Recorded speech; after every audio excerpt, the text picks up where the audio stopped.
right, welcome back, everybody. We are live once again. We did a quick board change, actually,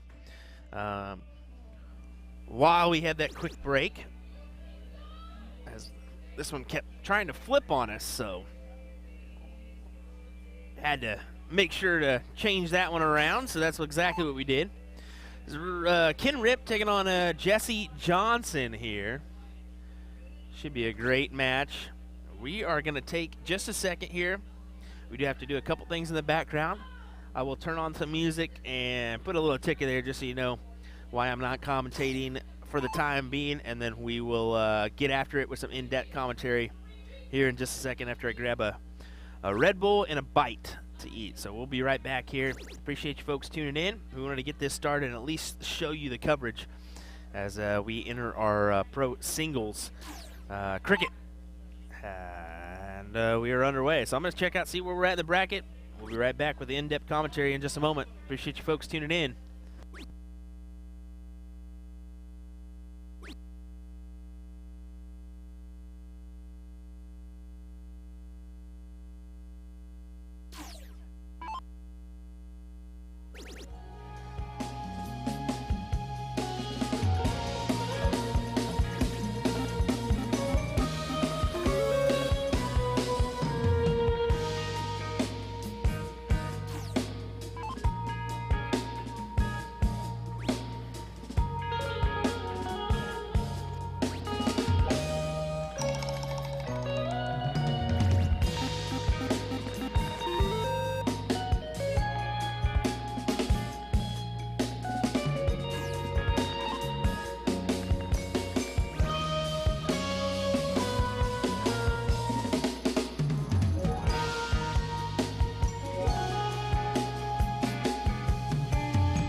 How's it going, everybody? Welcome back.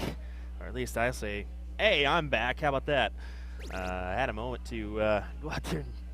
I didn't chug a Red Bull by any means. No, not me. I would never do that. No, that's exactly what happened. I had to chug the old Red Bull, get back into the flow of things here.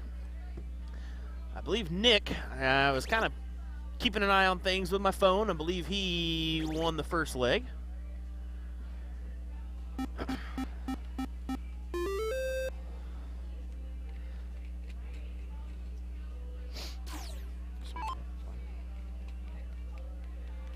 I don't know how much that'll pick up, but I'll keep an ear out for it. There we go. Should work for you, bud. Jeremy Byrne jumping in the booth here for a second. What's going on, Will? How's it going, buddy? Sitting at the usadartsproduction booth. How's it going over there? It's going good. Had a pretty good turnout this weekend. Everyone seems to be having fun. Maybe a little too much fun trying to get people to their boards for their matches, so things are running a little further behind than I like, but I think that's the case. I think we did have our first kind of long lag there before we shut off the stream and kind of kicked it back in there, but that's going to happen from time to time. I mean, I've experienced some longer lags, trust me.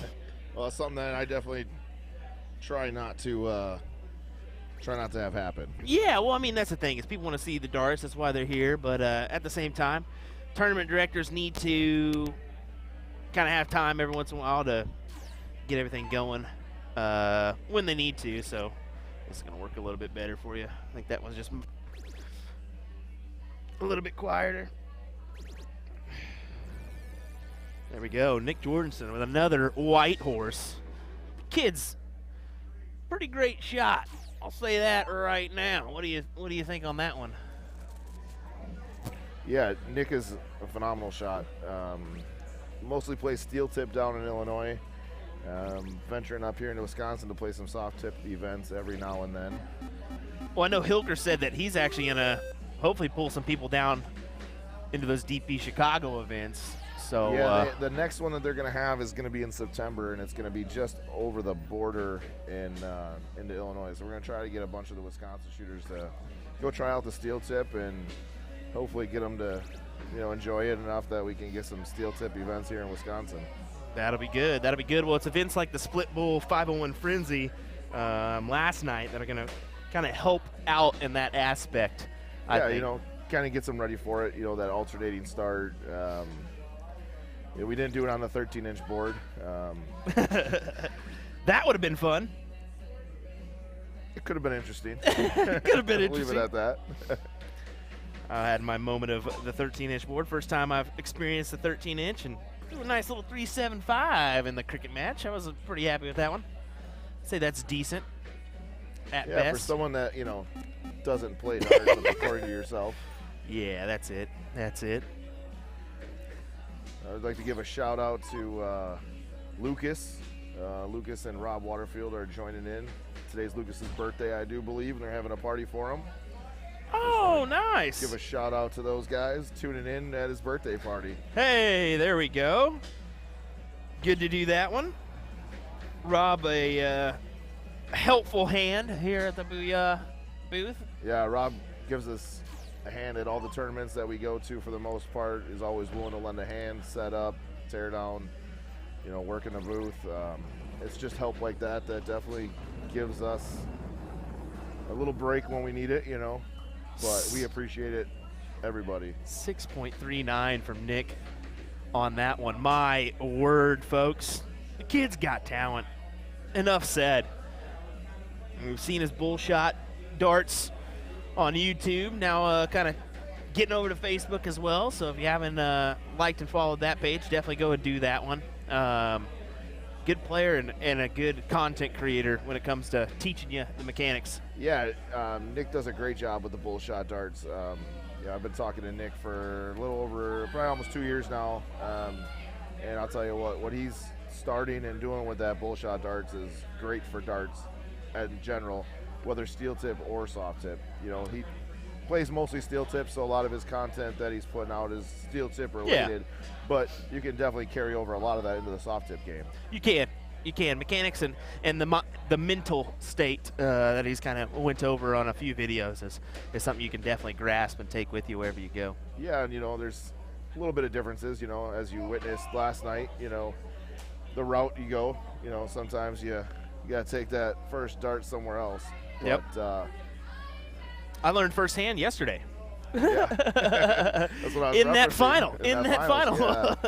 Yeah. Sometimes you got to take the points while they're there, Yep. versus trying to shut down when you're down a couple points. Exactly, especially in the position I was. But Howard Rob saying appreciate it, Jeremy. Lucas is all smiles over here for his 3rd birthday party. Well, that's good to hear, Rob. I'm glad that that's the case. Get a little man a bunch of sugary substances tonight, a.k.a., and get him round up. Yeah. If I was there, it'd be all candy and Mountain Dew for him. Yeah, no kidding. No kidding. All righty, folks, we'll get another match to the stream here in just a second, if any second at all. Look like Rick Hens is stepping up. We can hope. We'll go ahead and check it out, see who we got. Hang in there just a second. Shouldn't be should be just a few minutes, and we'll get going here as Jake Smith looks up behind him. Smith and Rick Hens. I am hopeful. That should be a fantastic one. We'll just make sure. We'll be right back, folks. Thanks for joining us.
All right, everybody, here we go. It's time for some more darts as we got Luigi taking on Robbie here in this one. This is pro singles cricket. Let's pop this on over there. This is a loser's bracket match, I've been told. So I wanted to make sure and say that as well.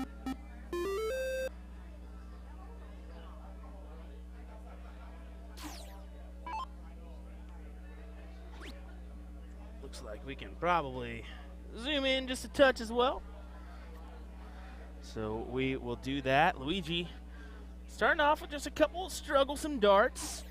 I think someone mentioned to me that this might be his first time on our live stream. Don't know about a live stream in general. That can be a little bit of pressure to deal with, so maybe he's feeling a little bit of that. Who knows? Could be, could not be. You never know. But Robbie's taking off to a subtle advantage here in this one. We just got to find a number and hit it quick. That'll be tough to come back from in this leg. And with these two out of three format, I mean, it's easy to find yourself quickly down to a margin where you're finding yourself out of this tournament, especially if you're on the loser side like these two gentlemen. Just kind of dig in, force the hand of the opponent. Hope you can continue on. I'm just getting the chat back open.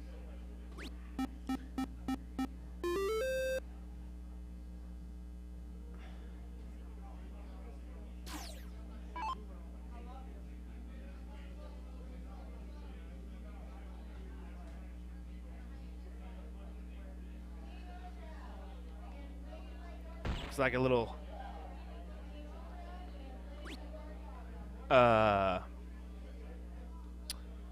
remark about Jake Smith. Jake Smith was warming up on this board, so that was Jake.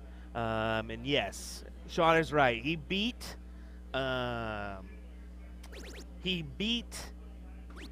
Gates in that initial winner's side, and then he actually was a king seat and got double dipped by Gates. Just didn't play like himself in the final, but he really brought the fire. And actually, little fact for Jake is Jake's 7 hours away. I think 7.5, honestly. So him and Hunter and Hudson, little Hudson, drove all this way to be here for this Father's Day family frenzy. So pretty cool. Sean Green saying, one of my favorite guys ever. Tell him I said hello. Yeah, great guy indeed. Honestly, there's a good handful of quality people here. Actually, we're talking about Jake, and Jake's actually sitting back there in the middle of that round table. There's Rick Hinzi, Garrett Rakowski are on the outsides, and then Jake Smith's in the middle. So there you go. Yeah, quality shot. He's won a big $20K at TOC a couple years back. That's a hefty amount for playing darts, let me tell you. Kind of got his name on the map with that big win there. But enough about him. How about these two guys that are throwing right now? You know, the Whiz Kid's starting to get around on the steals tip side of things as well. Excited to see that happening for him, as he just needs a single mark and does so there. He makes this a 1-0 scoreline.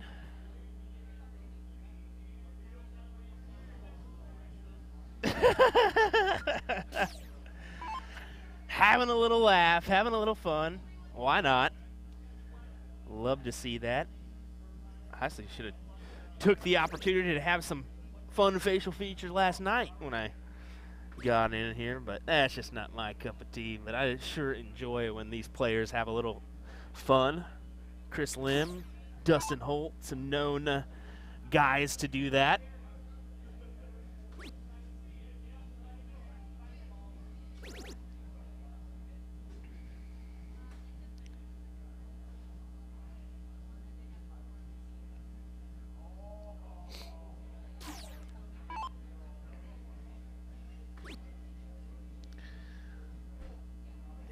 Robbie's got to make a stand. He's got to find his number.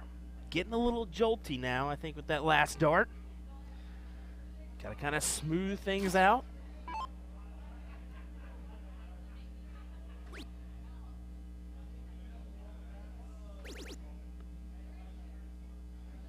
Big second. As Robbie chooses to stay there and pad the points.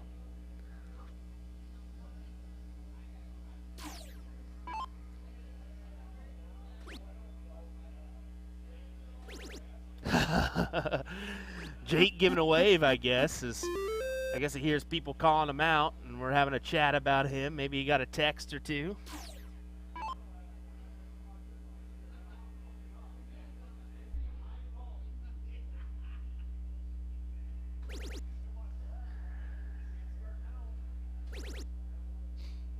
Look at this whiz kid coming in with the heat. 7 mark there for him. Trip 18, trip 17.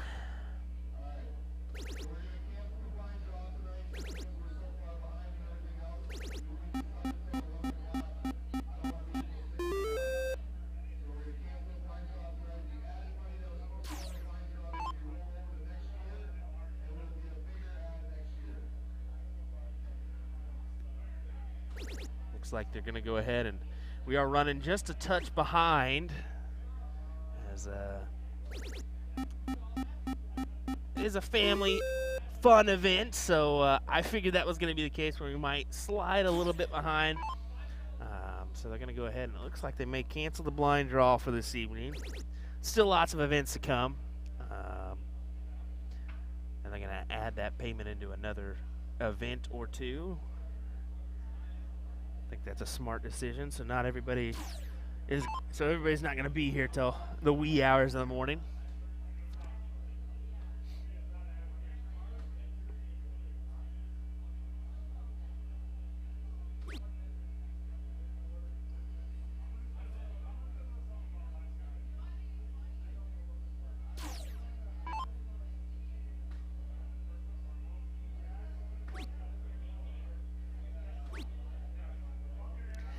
Luigi's just not happy with himself, it looks like, as he's just not having the round he would have liked there.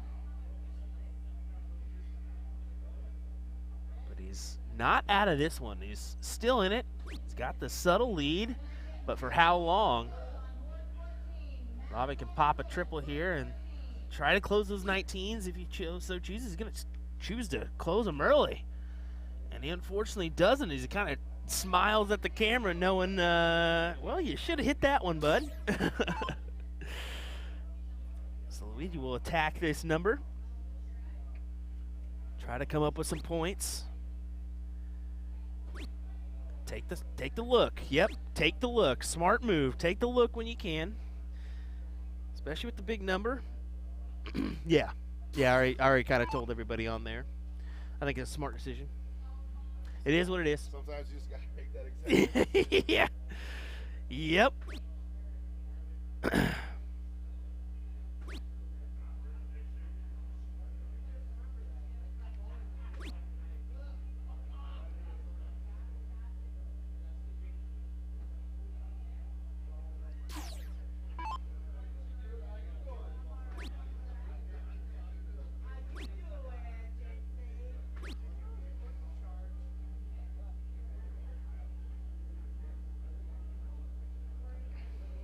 Oh, man.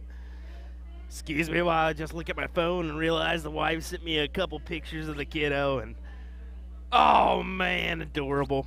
Adorable. It does kind of stink being away for Father's Day, but at the same time, duty calls, duty calls. Happy Father's Day to all you fathers, or preemptive. Tomorrow is a big day for us, so wanted to mention that to you all.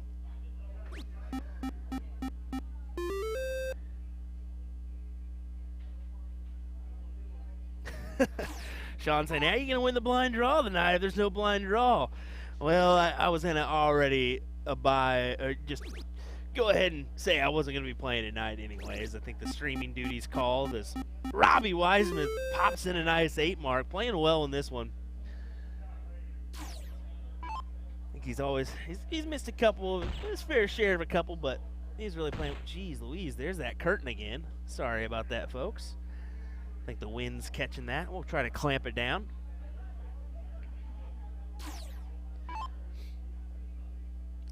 But yeah, I think it's a smart decision to not do the blind draw. Just the fact is, it's supposed to start at 8. They got another event that hasn't started yet. It's supposed to start at 7. I think they're just running a little bit behind, but it is what it is. As Robbie Weissmith wins that one over Luigi, he will move on in this pro event.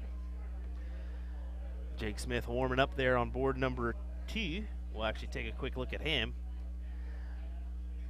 as he heads back onto board number 1. Never mind. There we go. All righty, we'll pop in there. I might go take on Jake here. Why not? Maybe we'll just go ahead and nah, there's Rick Kinsey. He's about to play him anyways. That's why they're gearing up to play their singles cricket match. So hang tight. We'll have this one in just a moment's time as these guys are warming up, gearing up, and we'll have the stream here in just a moment of these two gentlemen. Appreciate you folks tuning in.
I made a quick adjustment to that camera before these guys got underway. I said, I'm not going to let that one be. That is a definite. So here we go, underway. Jake Smith versus Rick Hinzi. What an entertaining match this could be. If both these guys are hitting, they will be on top of it. There are going to be a lot of triples in this match, a lot of good darts thrown. Let's see how it goes. Hinzi versus Smith. Fireworks incoming, as my colleague Mr. Sean Green would say, or did say in the chat. Big triple 18 with that last dart. Nice 7 mark for Hinzi. Takes the early lead. Smith going to have to dig in on the 17s here. He does like the 17s. He's a fan. I do believe so. Just not a fan right now, as unfortunately he only comes up with the 3 marks there. And Hinzi gets a little chuckle after Smith says something on his walk by.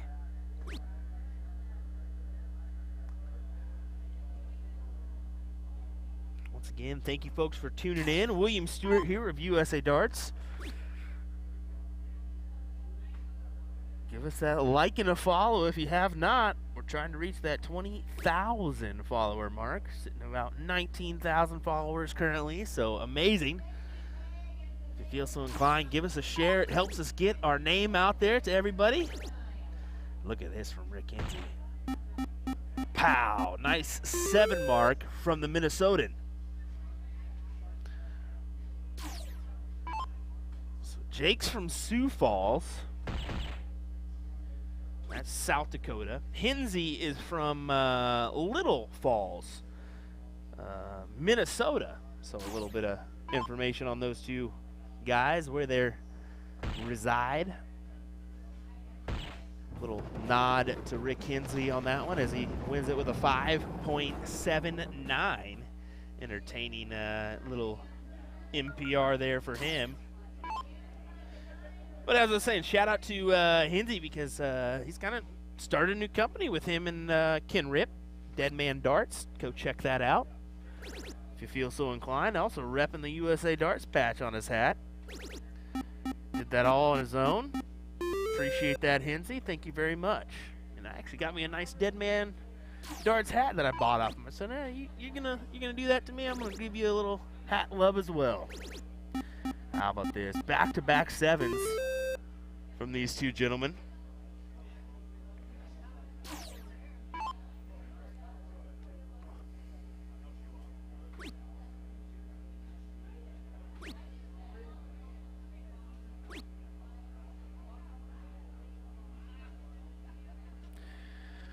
Just a 3 mark there from Jake. So the door's open here, just subtly. And look at that big close from Hinzi to start us off. My word. How does that go? Boom goes the dynamite? I think that's how you say it, Sean. Big marks there from Rick Hinzi. He's putting his foot in the ground, and Smith's trying to make a dent. Unable to collect on the 9. Nice 7, though. Nice 7 indeed. How about the guts on Hinzi, though? Going for that triple 20 with the first dart and nailing it right in the heart. Quality stuff. Sharky Dart saying, I need a patch. Yeah, definitely. If you want to get a patch, we do have some currently on our website, usadarts.live. Go snag one up. Grab you a hat. Grab you a koozie if you want. We have a couple of those from A to Z Darts and Magic Wear. So yeah, go snag one up. I'll get those out into the mail on Tuesday, I betcha. First thing in the morning. Got a 10-hour drive on Monday back to the old house. And I'm looking forward to a month, just over a month at the house before our next event, the 88 National Championships.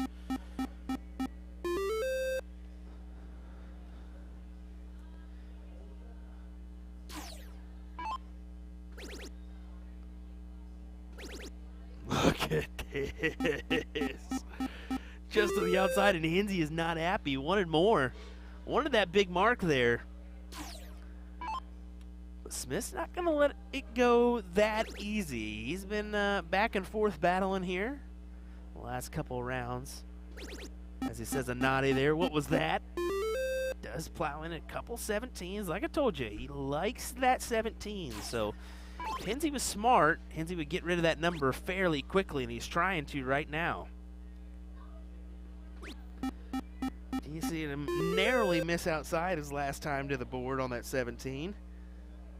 So he's well aware that Smith likes that number.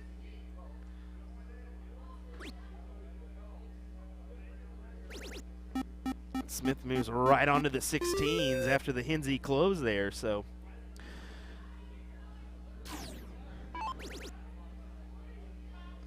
There's the 19s.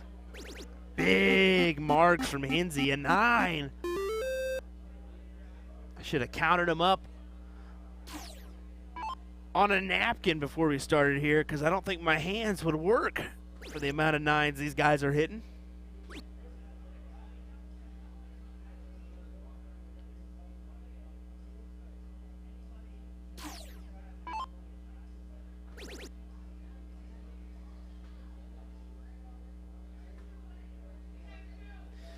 Does close that big trip 16. Smith gonna go over to the 15s now.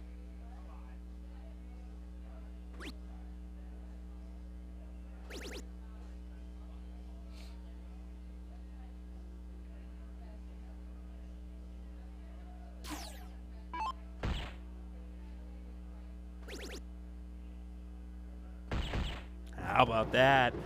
Winner, winner, chicken dinner. I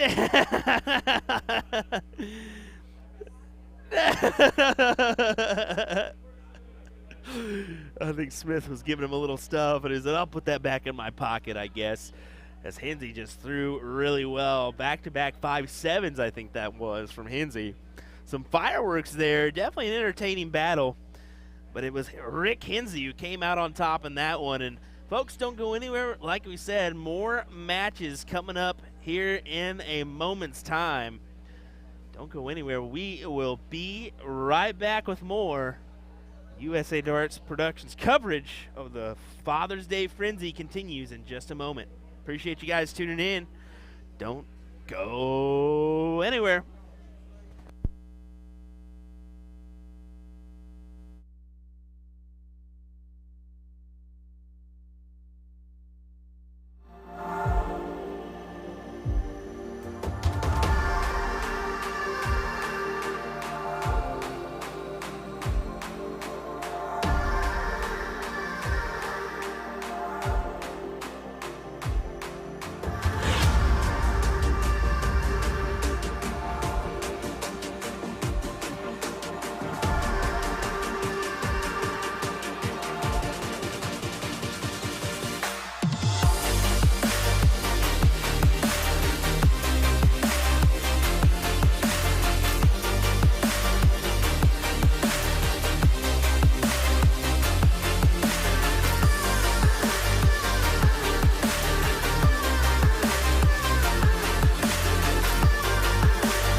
Welcome back, everybody. Here we go. Another fantastic match as Ken Rip takes on Jake Smith. Should be a goodie.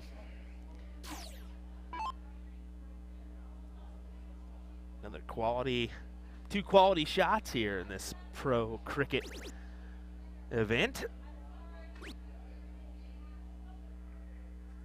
How unfortunate for Jake that he had to go meet Rick, and then now he's got to meet Rick's good buddy, Ken Rip.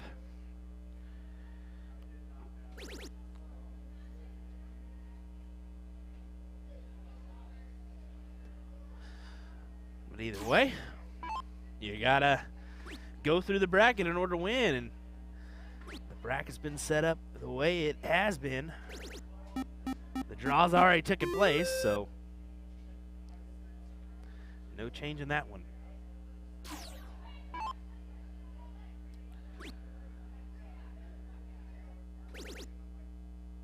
Big triple.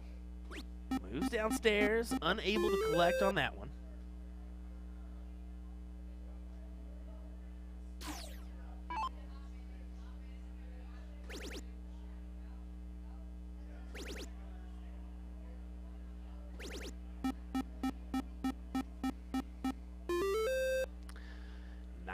Mark for Ken Rip.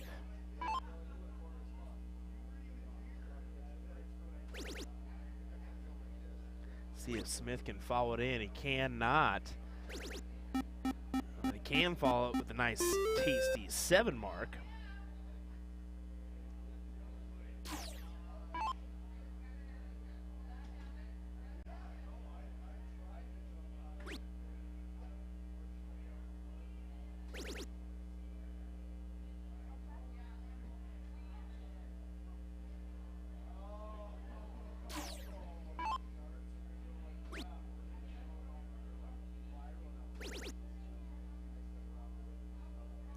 Looking for that triple one more time, unable to find it.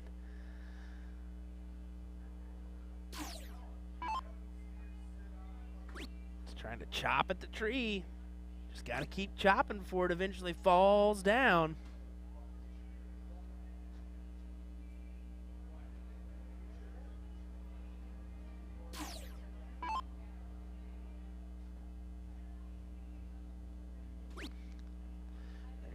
Is the tree as he gives a good thumbs up. Oh, that's funny. That's a good one. Just gives us a solid thumbs up.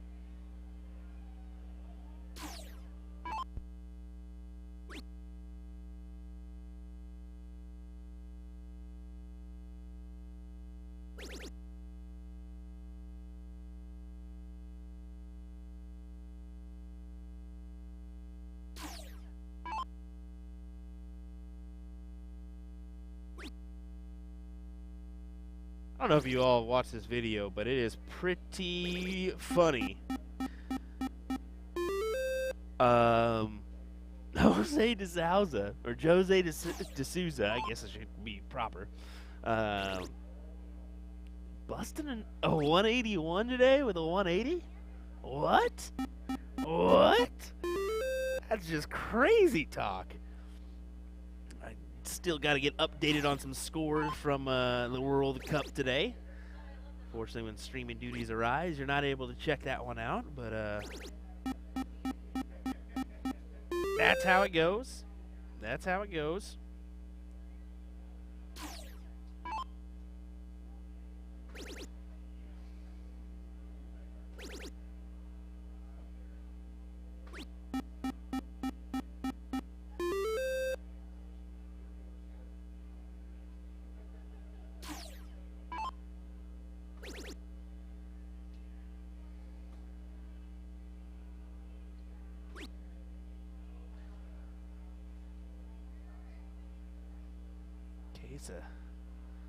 Who wants it more here? Big triple to build off of. Get another one there. He does. Not able to take the lead, though. Kind of Puts a little thought in Jake's brain about what he wants to do, though. Going to go after the 15, possibly. Let's see. He does, and he collects. Big triple there with his last dart. Looking to secure and this leg, wrangle it in. He does, and he collects. As I open up the feed and scare the bejeebies out of myself. Yeah. Big double, looking for a single now. Grabs it. Winner, winner, chicken dinner. And that leg for Jake Smith. We'll change this to a 1-0 score line here.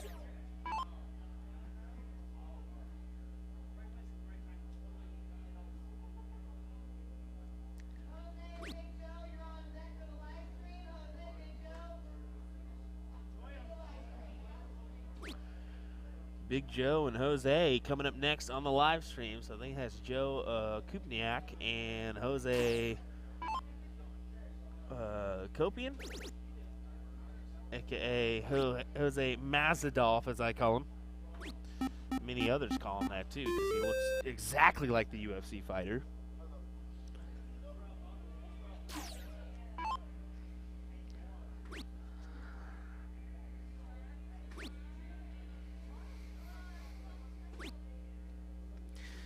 Rip only able to grab 3 of them. Windy, yes, that is the plan. I mean, we're going to be streaming most of the evening tonight. I do know that the mixed, I believe, just started. Yeah. Non-pro mixed doubles started earlier, and I believe there's 23 teams still left in that one, or 20 plus. Right? Yeah, Jeremy's saying that one. So, yeah, we'll be streaming some of that non-pro mix as well as the pro mix a little bit later on. Oh, they're going to start sending them up here shortly? Appreciate it. Sweet. What do you want, Hunter? Are you coming back here? No. Chatting about your husband's darts? I mean, why not? It's already on, so you might as well do it. Dun, dun, dun. Hunter's too scared to talk right now. She doesn't even know what to do, even though I've been hearing her loud mouth all week. But I can't promise you because, I mean, if you suck, you suck. Right now, he's not throwing Jake darts. So, like, commentating on it is not. If you suck, you suck. Oh, wow. Oh, wow. I mean, he normally doesn't suck, but. To each their own, huh? If the shoe fits. If the shoe fits. Kind of like, no, I won't go there. Never mind. I'm just kidding. I love my marriage, everyone. I was just going in context to that butt kicking you got from me earlier. What You did I kick the shit out of me earlier, and I asked for it. This girl looks at me and says, "Hey, you want to play? You want to kick my butt real quick?" And I said, "You don't want that, really, do you?" Sometimes that's what I need. Remind me how to like go straight and narrow. So seven hours, right? Is that Yeah. correct from here? 7. Okay. And then it's you, Hudson, and Jake that made the trip. We And left the young one at home. And how old is your youngest? He'll be 4 next month. 4 next month. And Hudson's 6, is that Yep, correct? Just turned 6. Okay. He's a little joy, let me tell you, running around out here. He's loving it. Every time I go outside, he's wanting to throw the ball, have a every blast. That's the nice thing about this kind of family style event. I mean, there's not an abundance of kids here. I mean, there's a handful, but to allow them the opportunity to come out here and enjoy the weekend with dad and mom, or just dad or just mom, whatever it may be. That's what he loves. He loves it. It's those opportunities. He loves his little brother, but it's one of those things he hates his little brother. Ray Morgan says, first time she won't talk, laugh out loud. Aww, love you, Ray. You missed Hudson saying hi to you earlier. Oh, man. He flossed for you and everything. You missed out, Ray. You missed out. We miss you at home, buddy. Oh, yeah. I know he's currently deployed, but still stateside is what he said. I know, so. but it's been almost over a year before Yeah. we've seen our best friend. That's crazy talk, isn't it? Yeah, it was weird. It was kind of weird not seeing him at NDA this year. Yeah. I know The whole team felt it. I was about to say, that's usually a kind of the 4-man team. Is it him, Wes, Kyle and Jake, yeah. And who filled in for him this year? Hunter Van Beek. Oh, that's right. And Hunter's still young. He's like, Yeah. what, 24, 25? Oh, he's younger than that. Oh, like, jeez. Just turned. His wife is not even 21 yet. Oh, my gosh. Just a baby. Yeah. Jake's got a little... His wife's my new doubles partner coming up. I did want to ask you, speaking of doubles, how often have you and Trisha played together? Never. So that was your first time Yeah. playing together? Most events you can't cross vendors. Ah, okay. So And see, me being outside the soft tip world, really, I mean, I say I'm yeah, outside. Steel tip, you Yeah. can cross vendors no matter what. Yeah, I mean- Soft tip, very rarely can you. TOC, you can cross vendors. NDA, you can't. Chicago, you can. But most of your like at-home tournaments or like within the like 4 or 5 states, you cannot cross vendors. Ah, okay. So you can't cross vendors in between states, which is kind of crazy talk. When the steel tip side of things, you're always allowed crossing. to- Yeah. That's why we're starting to, me and Jake, more dabble. And I heard Jake is kind of dabbling with the DPFL, doing some stuff like Yeah. that. I think it's smart. I think it's just going to help his game more. It has, and we haven't thrown since Vegas. Ah, We took a little break, took time with our kids, took time away. yeah. So that's why I can't be rude and say if you suck, you suck. But it's just me teasing him. Oh, yeah. I mean, you guys have a healthy relationship like that you guys are normally picking fun on each other, and that's good to do. Me and my wife do Absolutely. the same. Speaking of, if you're tuning in, lovely wife, hate you. Just saying. I'm just kidding. His natural talent pisses me off. Bad language, but he can literally. We shot a couple leagues here and there since Vegas, so almost 3 months, and he can just walk up to the board and throw.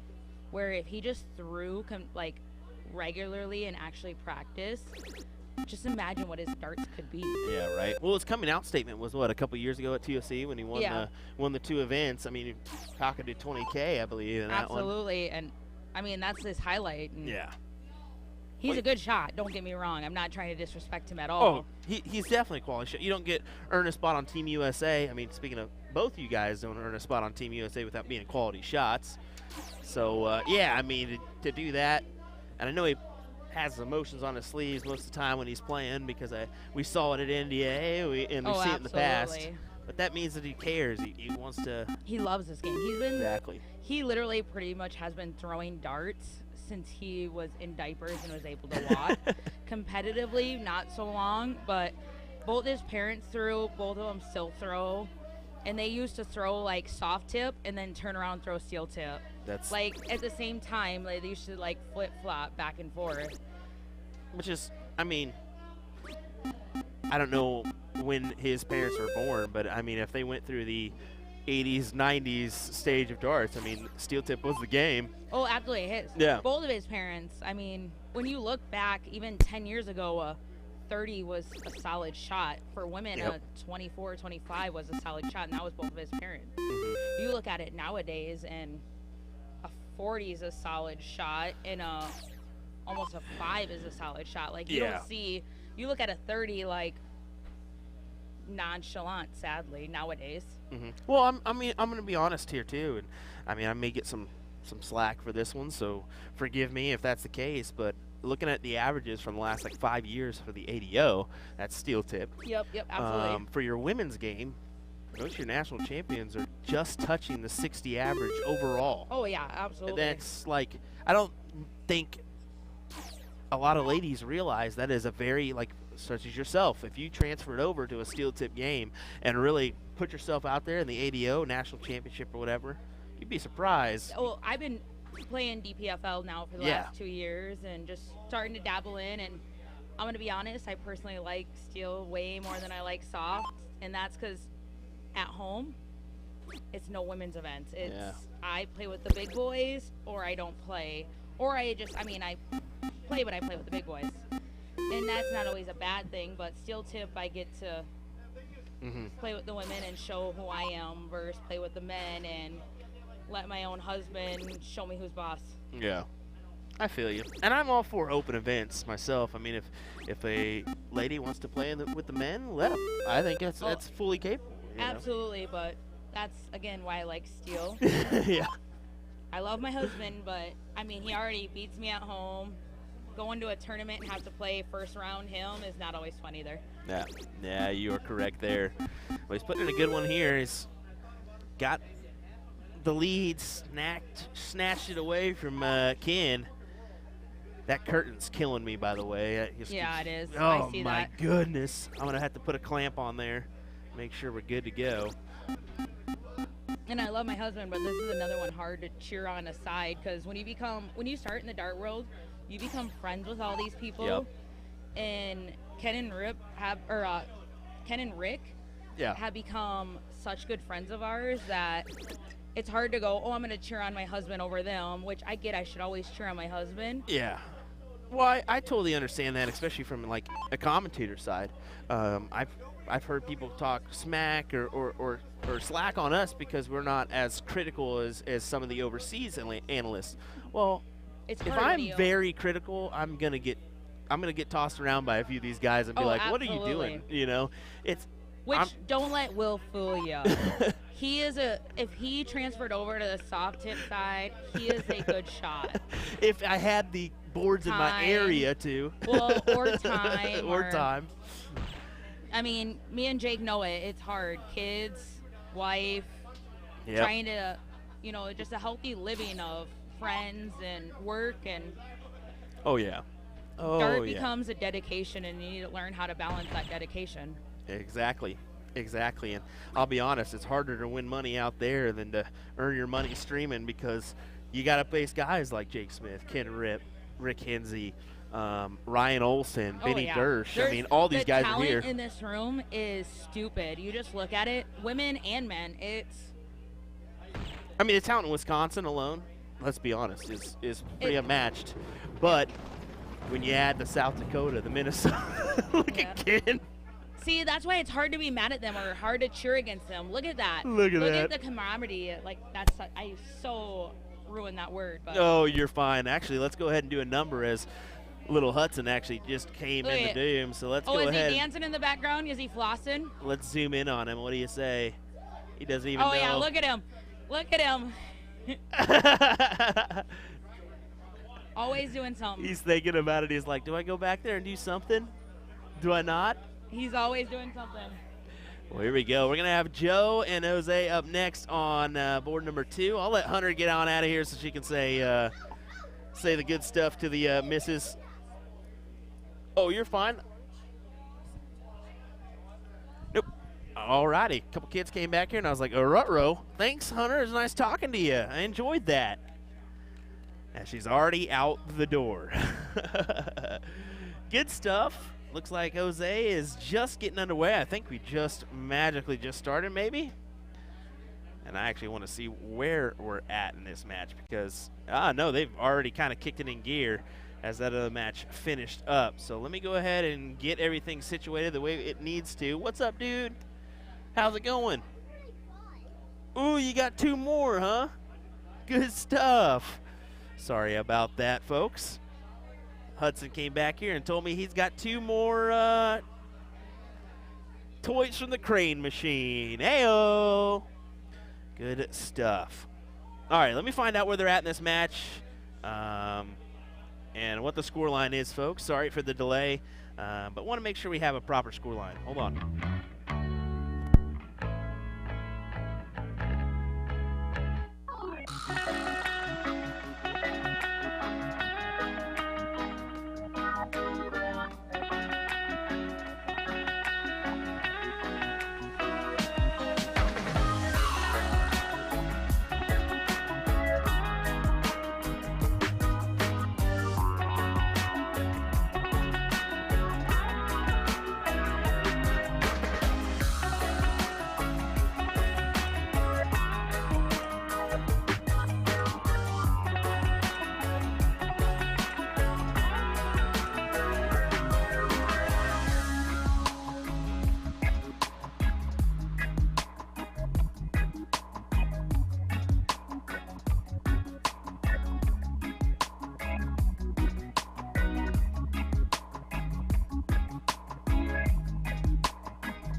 Alrighty, this is the second game. I wanted to make sure of that one. Jose will have the advantage with 1-0 up.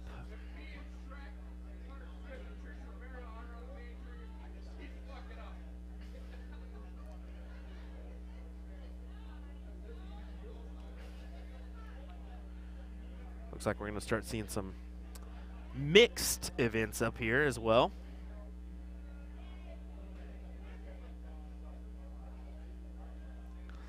Looking forward to that. As we do have non-pro going on right now. Non-pro mixed. A lot of people still in the bracket, so I think that's why we haven't seen as many of those matches yet as we kind of go on through the pro singles cricket bracket. I think that's moving along pretty quickly. That's why we've elected to do that. So I do still need to see exactly where we're at in this bracket as well as the other ones. Just kind of be able to spot exactly where we're at and how many matches we could possibly have left.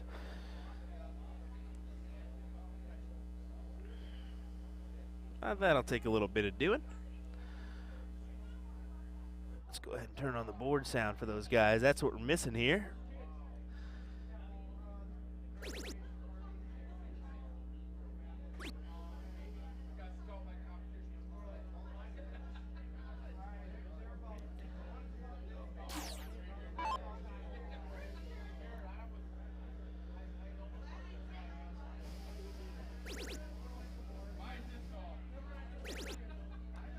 Couple big trip 20s. Trying to look for another one, unable to find it.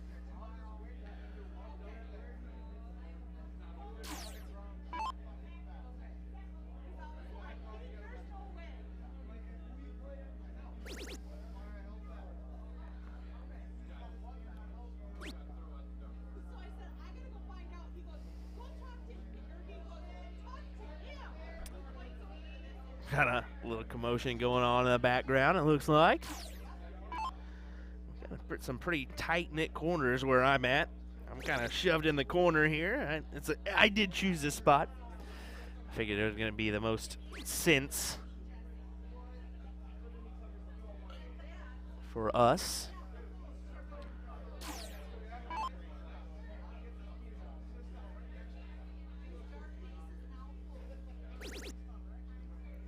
Big trip 18, Jose looking for another. Does he take a chance at the 20s? He does, and he's not going to pay off for him as he falls into the one.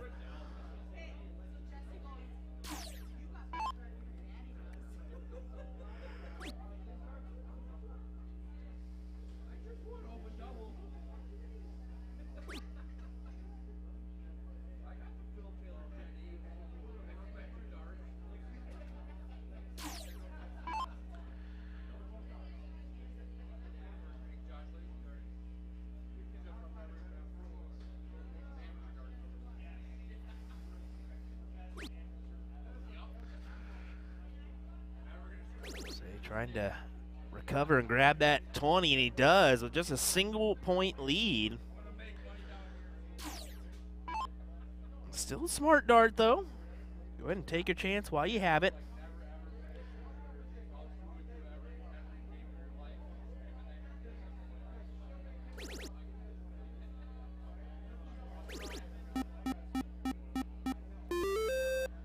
Joe with the 6 there.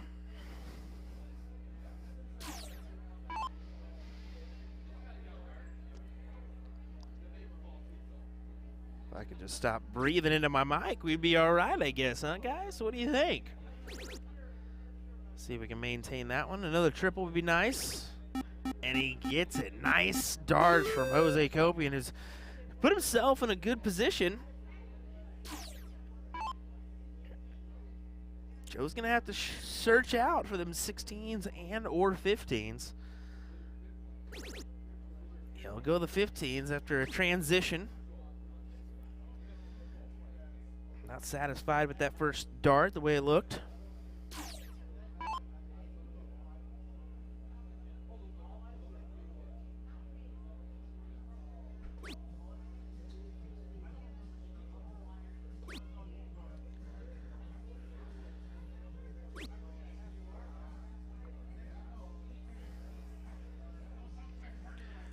So if Joe's going to want to win this leg, he's got to maintain the 15s here and find 7 of them now. Let's see if he can do so. No, he's going to take a look upstairs. At least take a shot, I guess. I don't mind the play. Dig in.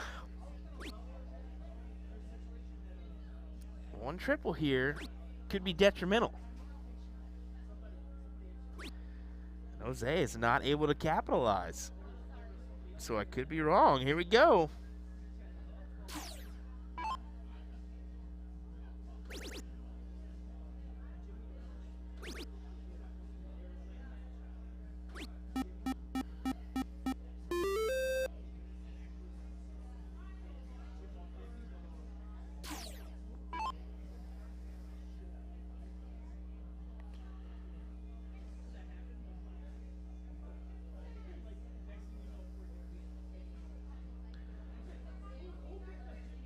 Jose looking down to the ground on that one.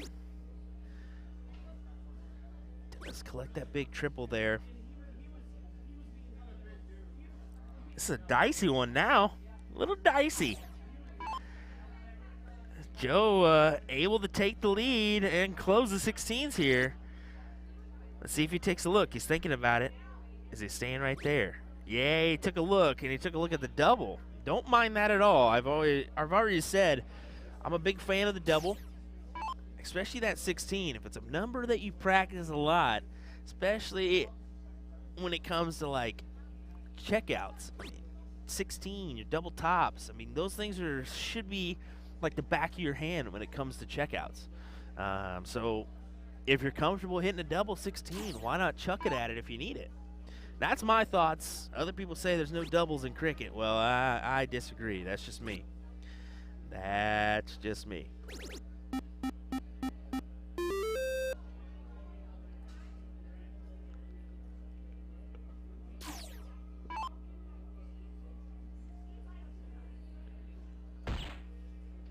Tide's kind of turned in Joe's favor here.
Sorry about that, folks. Somebody came back in the booth. Had to shut the mic off and chat real quick. Joe took out that leg there. Ties it up 1-1.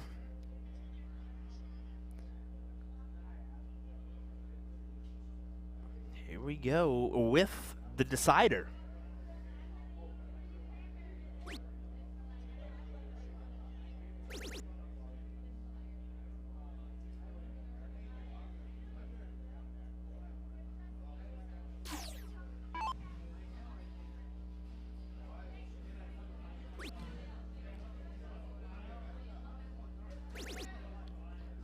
So he wants to find another. Does find another. Nice darts there. 7 mark from Jose.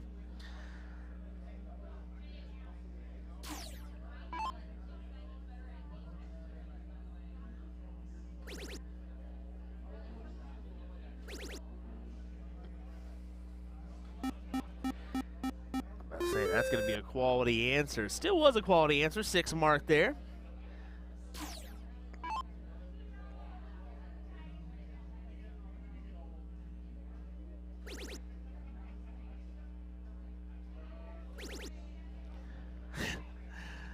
Back and forth we go. Jose with a 9. How about that? Goes upstairs and grabs that trip 20 away from Joe. So Joe's going to have to work himself around 18s or 17s. He's going to go 18s. Gotta.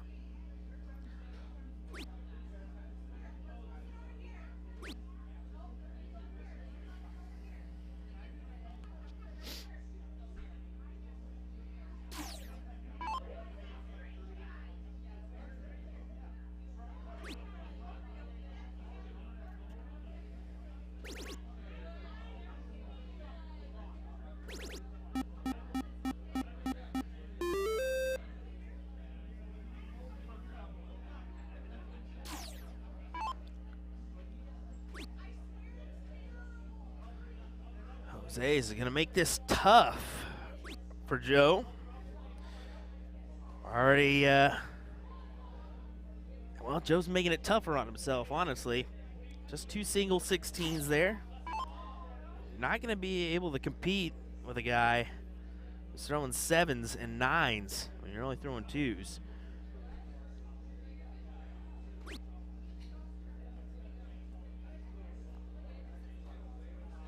That was a lazy dart there from Jose. It's quite all right.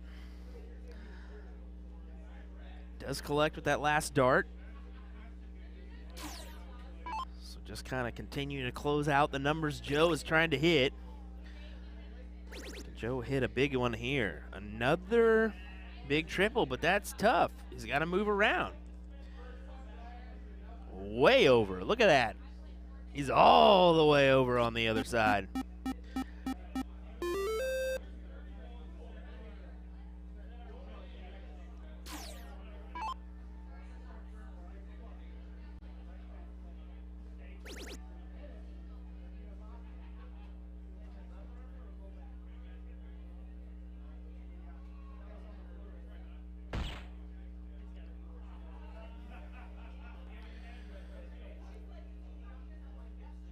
Himself just 2 bulls away. Joe needed 2 doubles there to at least give himself a 1-point lead, but not going to be the case. Jose to win this match, just needing the 2 bulls. Outside with the first. Outside with the second.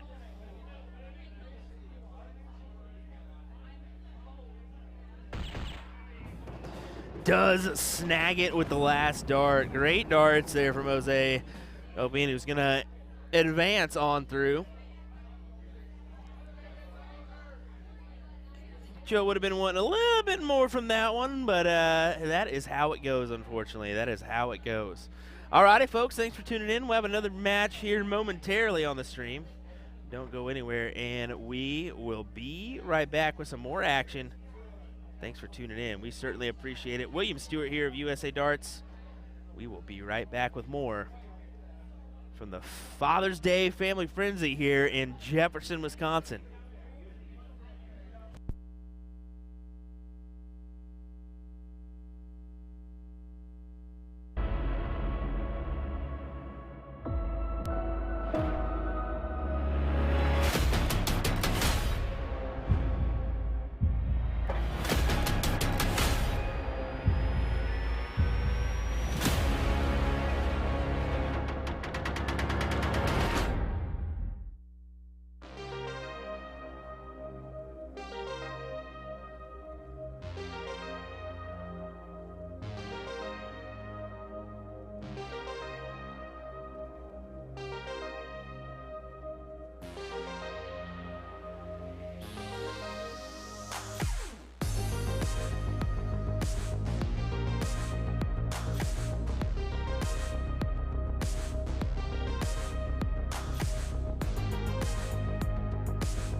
Looks like we're getting underway now.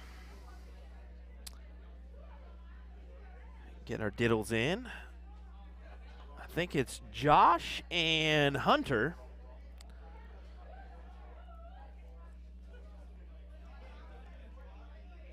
Taking on Randy Lee and Trisha Romero. So pretty good one here.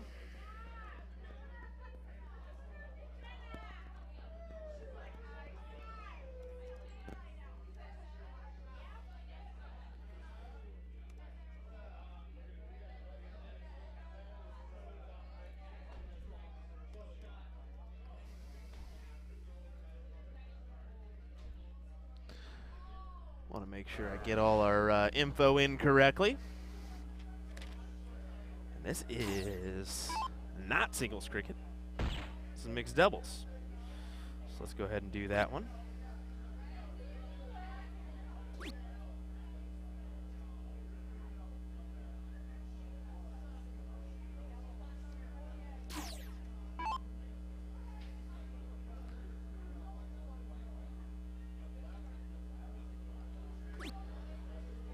Go. A little bit better.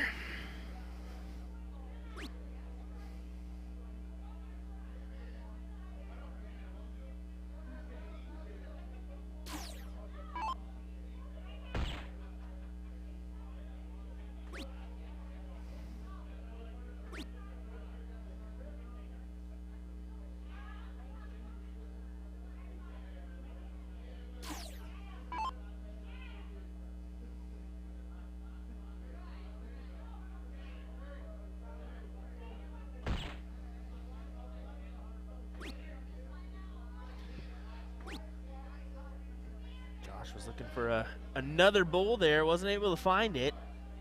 Leaves himself at 226. Randy's going to have to find a big number here. A little bit of a struggle to get going. That's quite all right. This is a first to two leg event. Double elimination here. I'll make sure to say that because our event last night was a little bit different, where they actually went single elimination, something we haven't seen a lot of in the soft tip side. So they've gone around the country and streamed events. Trisha was looking for a nice bull there, unable to do so, but still has a checkout. She leaves herself 171, and this is an open out event, so you can go well, trip 20 to trip 17, or you can just stay on the old 19s, pop 3 in there, and win the leg. Let's see if Randy Lee does just that. 19s or 20s, which way you going, Randy? Looks like he's eyeballing the old 19s. That's exactly what he was doing. A little bit outside, so he's just going to whittle it down with some bulls. Not really able to do that either, just 110.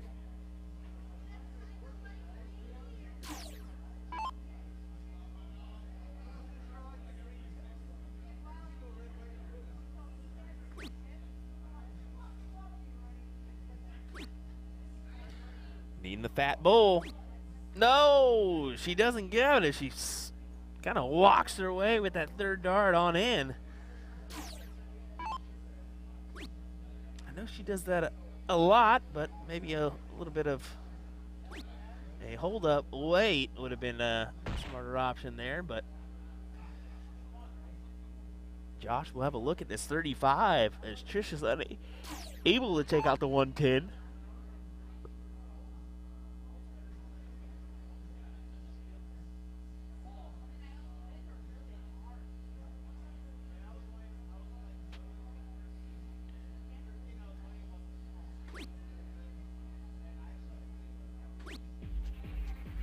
Goes 17-18 for the win there. Once again, open out, so no real need to go for a double there. Josh and Hunter go up 1-0.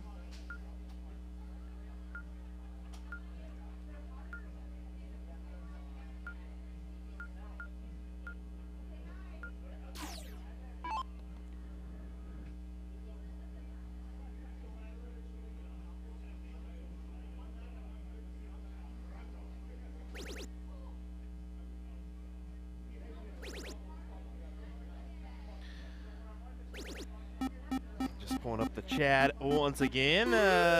Jason Nelson, how's it going? Doing fine here. Still wanting to find that energy.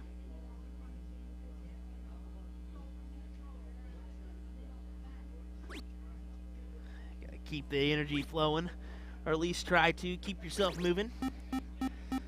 Can't get complacent. As looking at the screen and chatting is a little bit difficult when you've been doing it all day. I'll definitely be honest on that one. So I'm going to stand up and commentate the rest of this one as I get my feet working.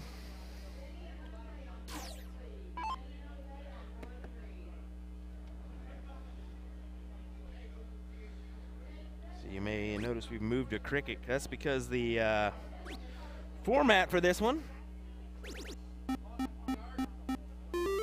5-on-1 cricket choice. So that would be why.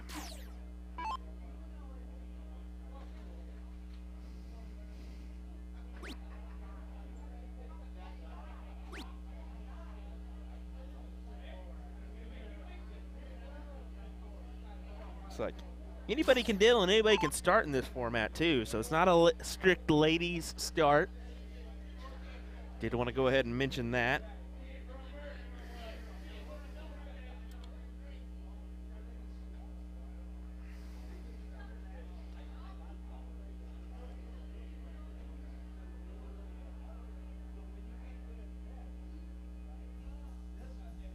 Josh just taking a moment here, kind of deciding how he wants to go about things.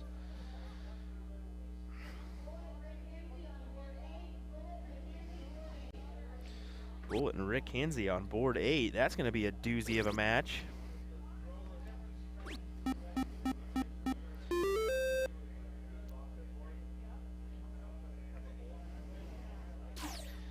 Still need to see exactly where we're at on that pro singles cricket. And the non-pro mixed, so we'll do that right after this one concludes.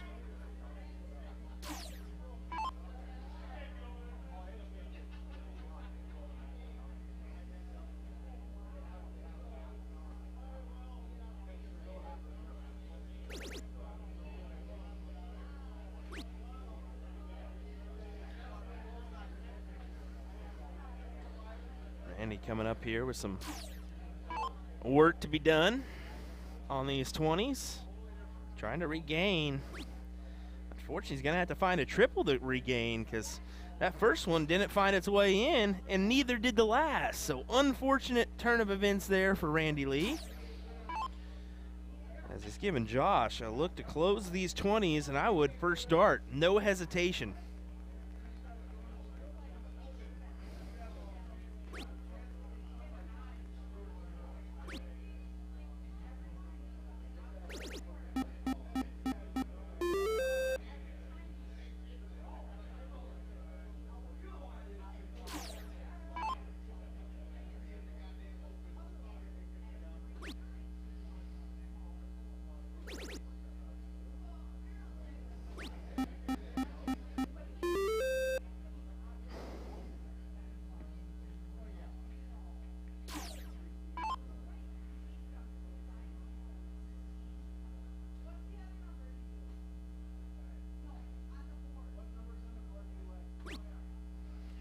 Hunter going 18s. Trying to get some more leads before going back down to the 16s. It can't do it.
triple there. She will try to, I was wondering what she was going to do with that last dart. I was like, does she look up? Does she go ahead and try for that 15? She elected to go look up at the 18s and try to take a chance to gain some more points. And I think that's a smart decision with Randy Lee behind you, because Randy's going to pop a big one here on the 15. 7 mark it is. Does give him the lead, but just by 49 points. So Josh will come up with the 18s and 16s to work with, fully anticipating him staying on a number.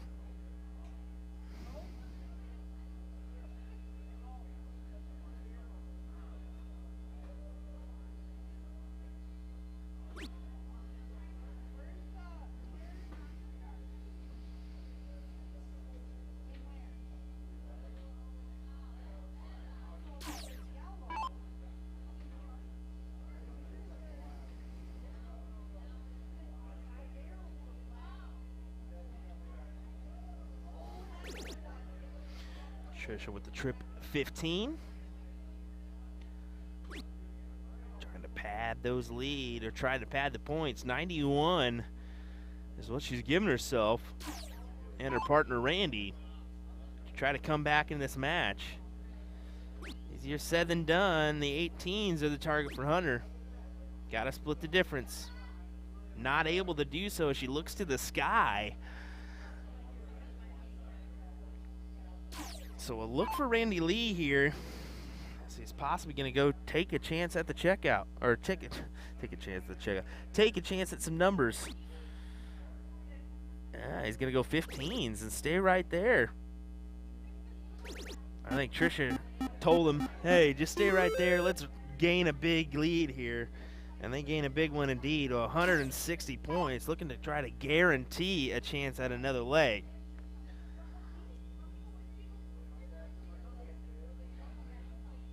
Hunter's talking about it there too, saying, oh, well, do I like that play? Do I not? I think what Trisha and Randy did right there was just go ahead and secure the win in this one and force another leg. That's exactly what I think they did, and Trisha's going to capitalize and take out those 18s, the 16s, and a mark on the 15s. Huge 9 there from her.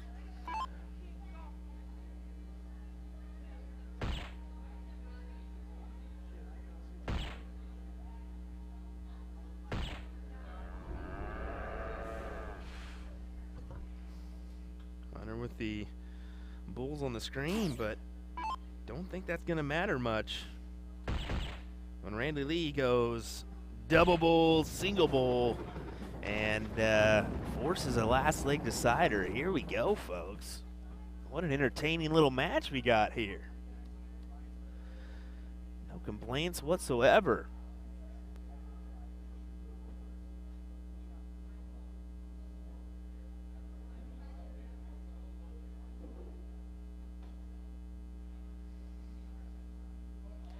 Looks like one hole inside.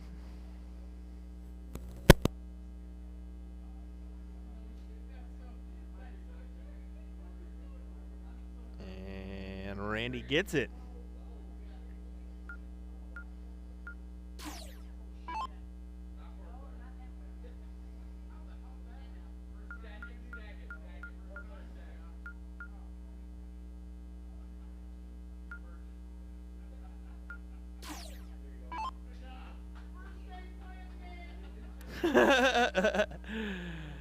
That was funny. Randy gives the old, yeah, my bad. Didn't know quite what I was doing there. Better him than me, because I am completely lost when it comes to those screens. Last night playing the blind draw, I had quite the issue getting those things set up just because I'm not used to it. Randy not happy with that one as he wanted a little bit more himself. Only able to grab a 4 mark, giving Josh an opportunity to potentially go trip, and then upstairs. No, he goes up with the second dart. I am not I'll be honest, I'm not a fan of that. I think he should have stayed right there on the triple, guaranteed a little bit of a point lead, and then go up. But he still managed the triple, but now it doesn't matter as Trisha goes up and nails the 9.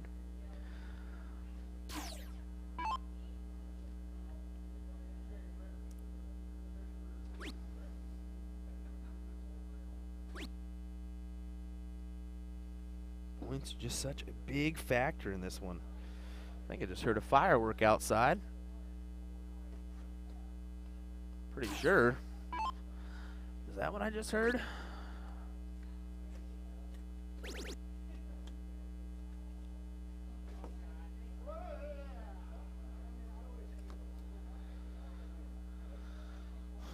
The show's about to start, it looks like.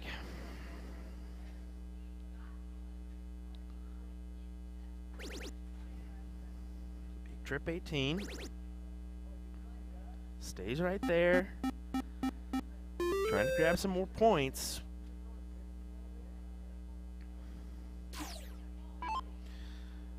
Gotta think Trisha's gonna go right at it, and she does. Yep. Big triple there. Right down to 16s. Yep. Solid. Trisha's just rolling with it.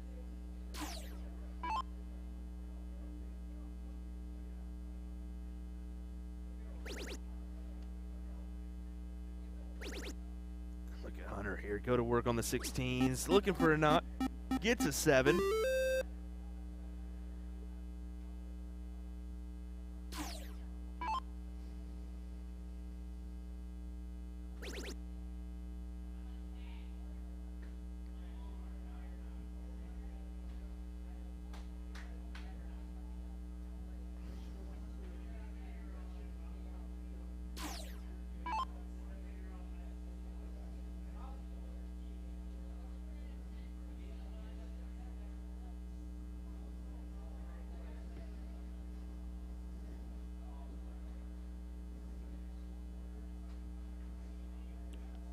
Josh taking just a second to get going on that one. Kind of thinking about how he wants to go, and he's not happy with the outcome as Trisha's going to come up here. Going to try to close these 16s fairly quickly. How about right away? 1-2 punch here. Grabs it with the double there. Over the 15s, snags that one too. Clutch stuff from Miss Trisha Romero. That door is shutting ever so quietly on the team of Josh and Hunter. They actually got that first leg underneath their belt, and then Trish and Randy kind of came out on fire in the next one. And have carried it to this leg as they're just in round 7. And Randy's about to put this away right here. How about that? He does so. Trisha Romero and Randy Lee advance over Hunter Smith and Josh Lisi. Good little match. Don't know if that was a loser side or a winner side. We're actually going to check the bracket, see where we're at. Hang tight, folks. We'll have more action coming your way here in just a moment's time. Thanks for tuning in to the Father's Day Family Frenzy here from Jefferson, Wisconsin. Don't go anywhere. We'll be right back with some more action right here on USA Darts.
Welcome back, everybody. Here we go with another fantastic matchup. Corey Kramer and Kristen taking on Casey and Heather. Should be a nice little matchup here. As you can tell, I'm completely avoiding last names now. I think that's the smarter idea for us.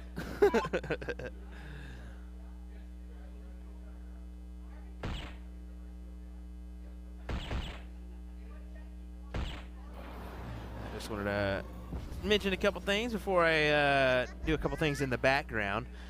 Steve asking, are the brackets online? Yes, they're on Brackalope? Brackalope. Yeah, Brackalope is what it's called. So if you want to go online or download that app, you can find the brackets there.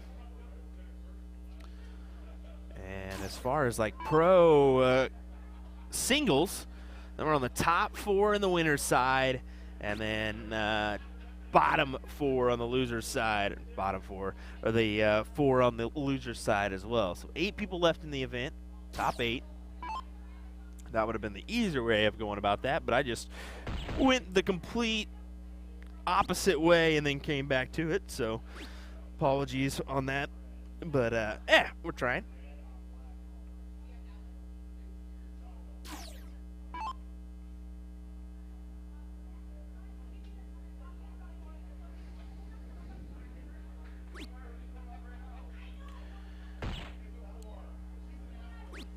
Shout out to usadartsproduction for having us out. Oops. There we go. Definitely appreciate them being so kind and pulling us out for 3 events this year. Definitely means a lot. We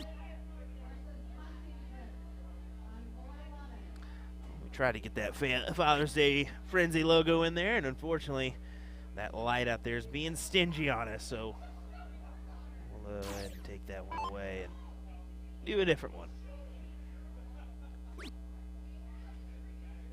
Heather was a little bit nervous. She stated that right before she got on the stream. She was like, no, I'm looking forward to this one.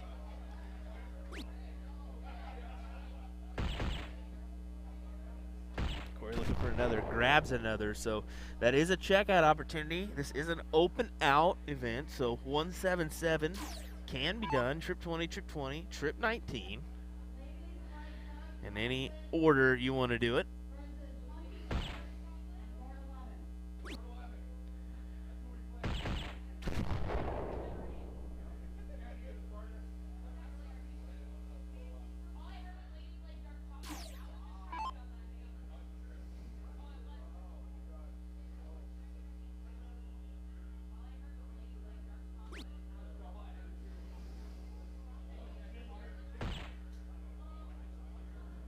Kristen going for the bowl and unable to grab it. 88 left. Heather's going to look at this 93.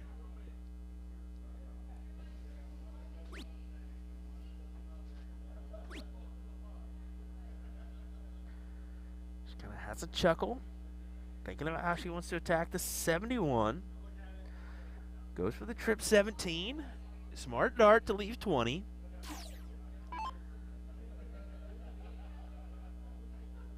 I have a hard time thinking that Corey might not or won't hit this as he goes 14 for bull. Yep, and he pops it like I said. I have a hard time thinking he wouldn't hit it. Corey's a great shot. We mentioned earlier he won with his buddy Rob Speth. Either one. At Whammo this year, so had to play well to win that event. Lots of quality shots involved in that one. Casey here, looking to grab another 20, does so.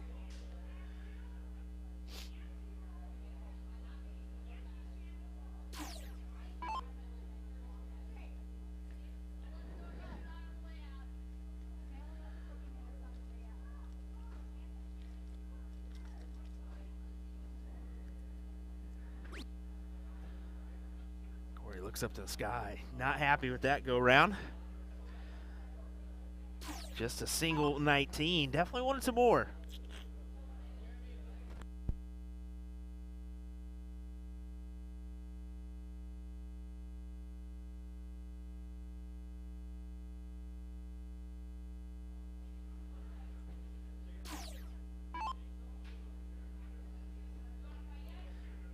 Kristen, I was looking at her name tag there. She walks to the board. You'll see it. Wifey. That's her nickname.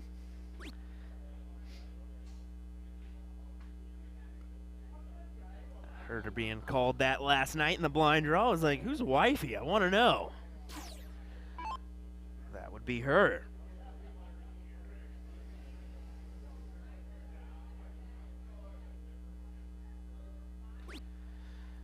Casey kind of with that unique, I'll call it that, way he throws. Elbow out, kind of a lowered profile to where he's not really raising his dart to his eyes. He's more pulling it to, his shoulder, I guess you consider it. Not quite as dramatic as a Joe Cullen. Take a look at that, his next time up.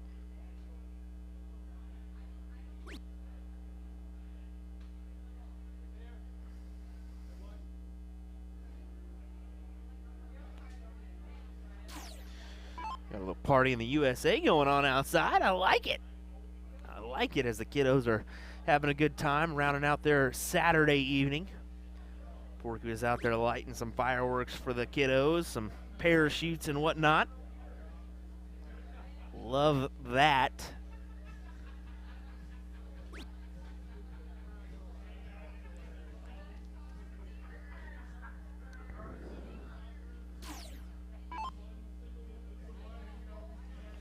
See you take a look at this throw here.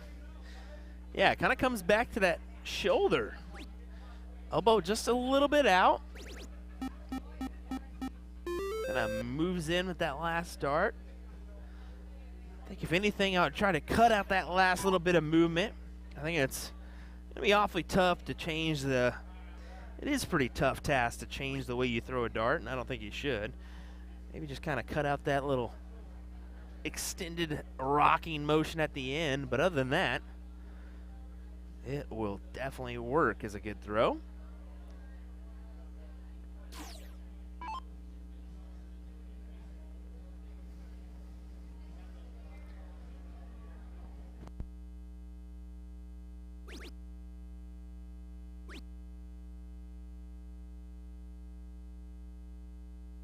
Starting to bleed through on the music a little bit, it sounds like. Let me know if you guys can hear a little bit of background music or not.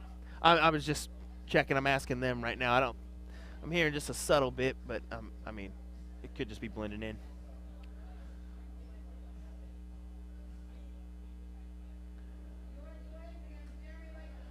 Kristen tries to hit the 19 all over it, not able to capitalize. I just noticed I spelled Kristen's name wrong. That's terrible. Even though I just wrote it down. I-N instead of E-N. Terrible.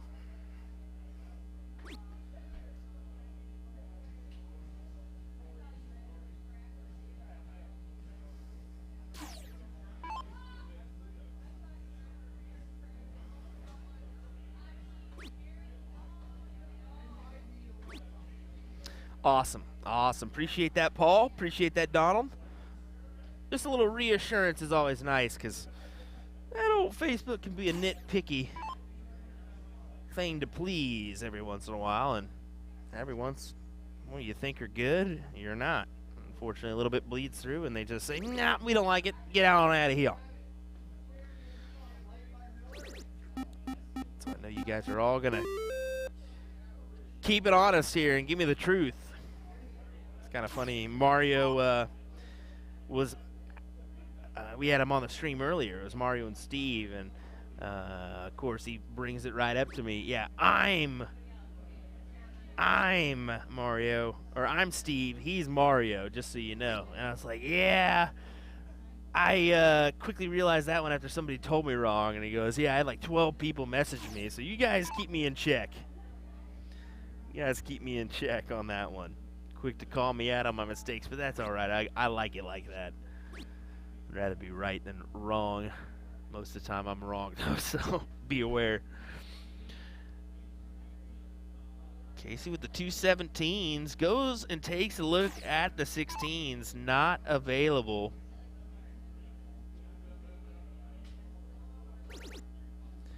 Big triple there. Another one. Another one like that would be perfect. Oh, just on the outside of that triple bed. A single hole, a matter of fact. That would have certainly helped.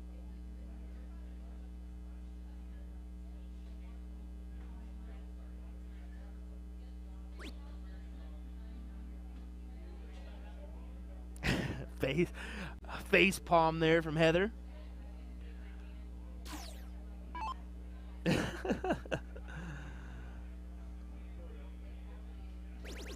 The reactions you can catch on stream are pretty incredible, pretty funny, I must say. You can say, and I can't believe Casey is accurate with that low throw. It's so crazy. And that's what I'm saying. I mean, it's working for him, so I'm not like you should change it all up. The only thing I would kind of kick out is that rocking motion. Just a little bit of a rock, if you can see that. Kind of dips his whole body into it, per se.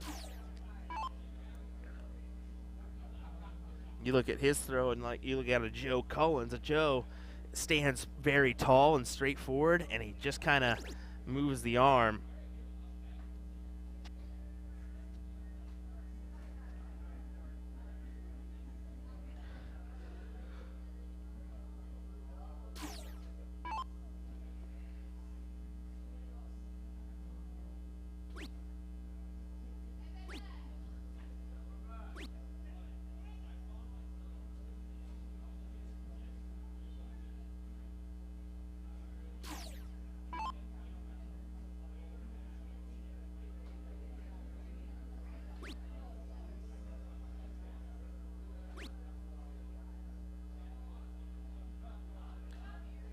Not able to grab another one is Kristen, so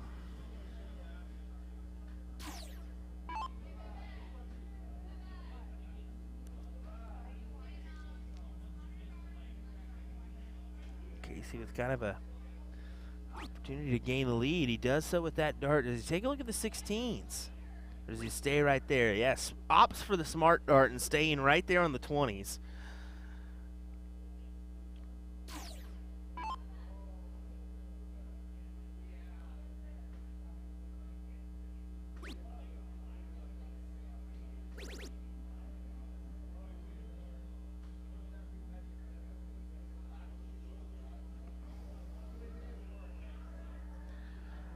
Corey leaves the door open here. So Heather needing 35 points. Stays up in the 20s. Gotta come up with something. And unfortunately, the something is just a single mark. So Kristen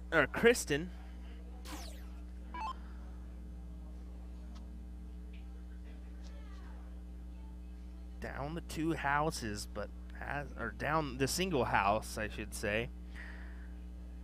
She's got the 16s, and they have the 20s and 15s. I think you go 16s with this dart here. Exactly what she does, and she pegs a triple. Good dart. Adds a little bit more.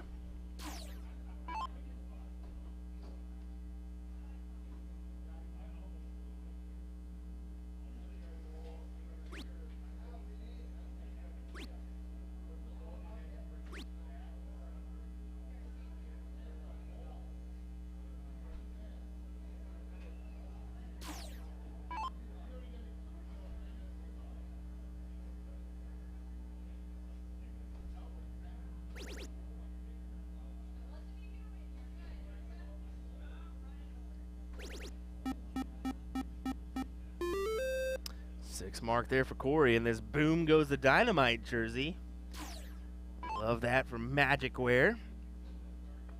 Go snag one up today. Why not?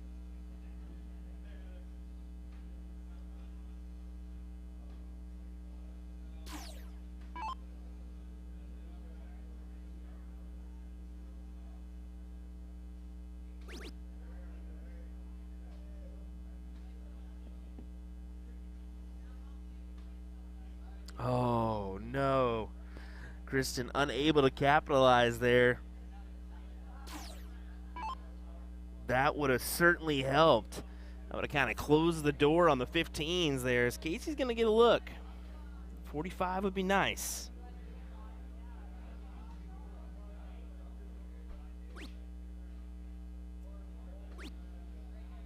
Not able to do so. So here's Corey. These 15s are going to go, and they're going to go fast. If I was Corey, I'd go 1 dart at it, go ahead and close them. That's exactly what he's going to do. But does he go for the win? He's electing to. I don't know. I think I don't mind the play. I think I would have went for the 16s just to give that to my partner. Nah. Yeah, he did have match darts. I mean, she did have match darts. She could have went double bull, and trip 16 to win. So that's the occasion. You never want to give your opponent match darts.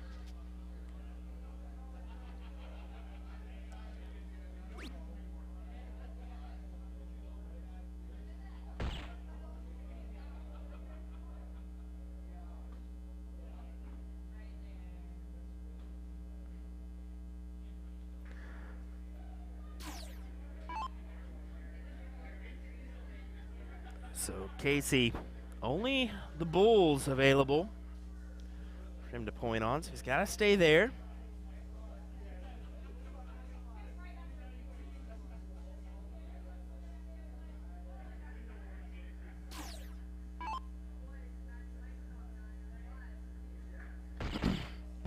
There's a big double bull as Corey and Kristen kind of what looked like it wasn't going to be their leg, turned things around and snagged it away. So good stuff indeed. I think we got Jesse Johnson and Terry Cruz over on board number 2. Let's take a peek here.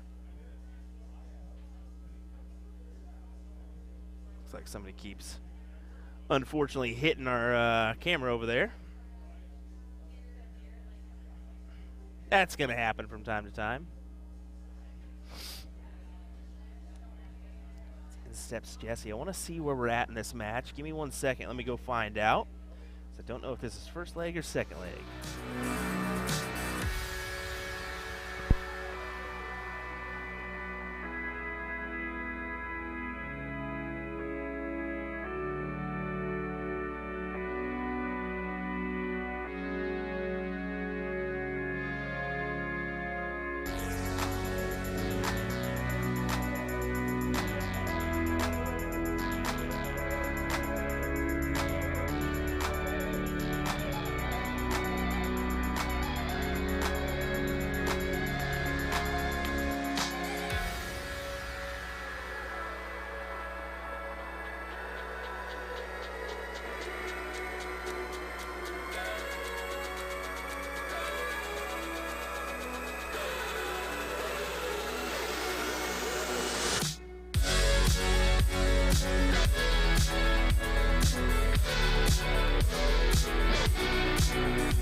That was the match there between Jesse Johnson and Terry Crews. Jesse coming out on top.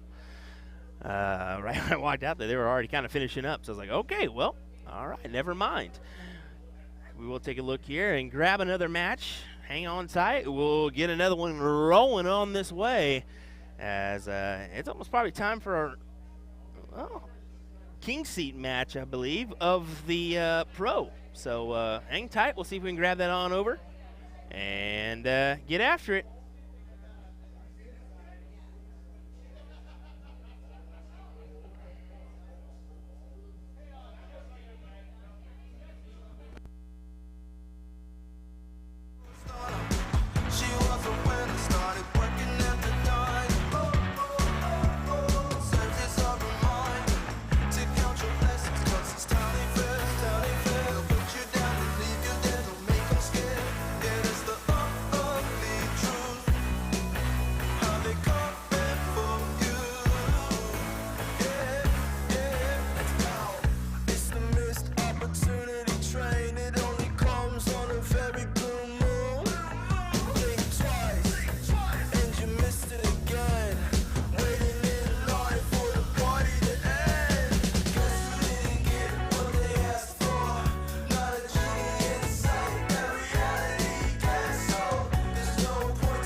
Coming up next, Garrett Rakowski, Benny Dirsch. What a phenomenal match this will be. Folks, don't go anywhere. This match will be live here in just a second's time, I guarantee you.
Dang, I opened up the chat and you guys are brutal here at the old Casey. Don't be doing that now. Don't be doing that now. No, I know it's nothing but support for you guys in the chat. He was quick to come over to the live stream area and said, I heard you were talking smack. No, not at all. I was just making a suggestion. When you notice something, it kind of gives you a talking point, especially when you're by yourself. And now I got the hiccups, so hopefully those in here in just a second. Should be an entertaining one. I have no doubts about that. As it's going to be Garrett Rakowski taking on Benny Dirsch. I think we're getting underway here, possibly. Yeah, that was a look at the bull, and unfortunately falls out. There we go. Garrett steps in here. Looking to better the throw, and does. Gets a double. This will be an old school slobber knocker here, folks. Hang tight. As Garrett and Benny take the stage. Here we go.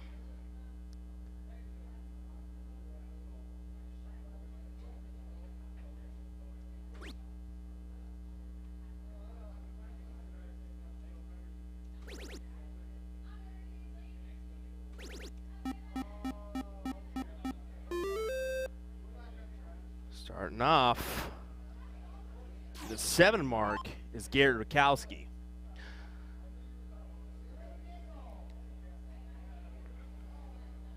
Fix that old mixed doubles deal.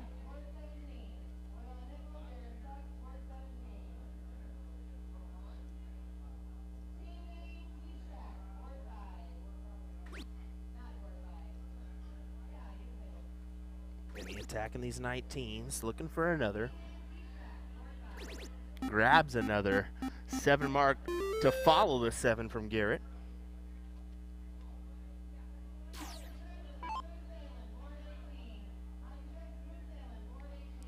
Not sure if Benny just came down for the day. I would assume so. He wasn't here last night. Don't know if he'll be here tomorrow or not. You always hope so. The more players, the better. But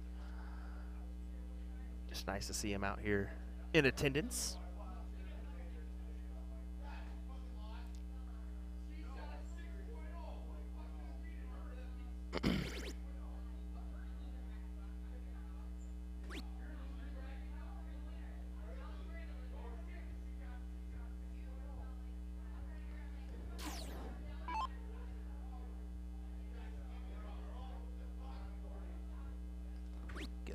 Better view.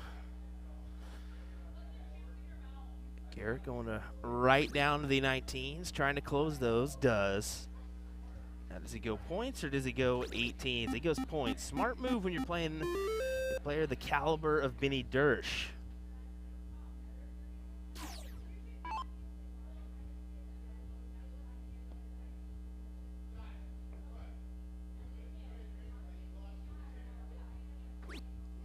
Fernando, hey, Will, from Manitowoc. I think that's how you say it. Wisconsin. Could be wrong. Manitowoc. Hopefully that's correct. Appreciate you tuning in, Fernando. Definitely much appreciated.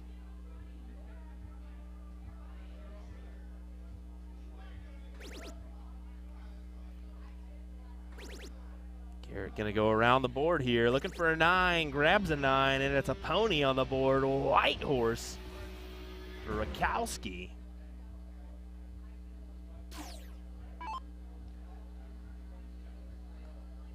Good shot for the bullet.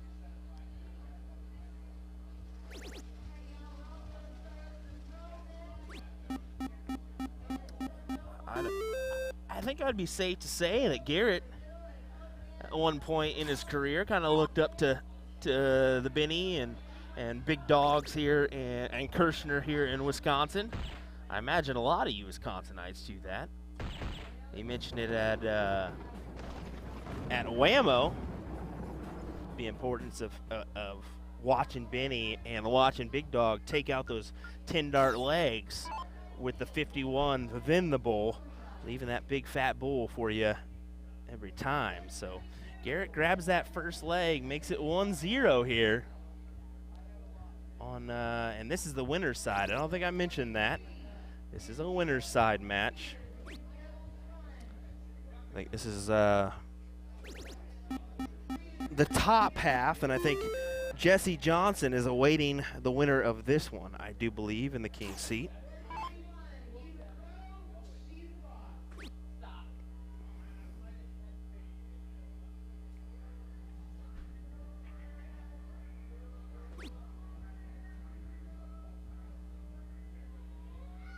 Garrett looking for his way around. It's going to be difficult.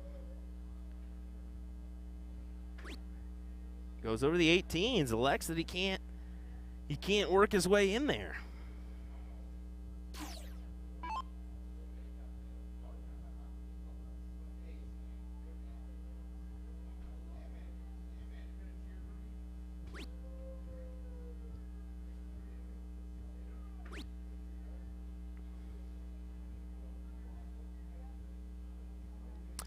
While saying, yeah, that's the right way to say it. Well, I'm assuming that's in regards to the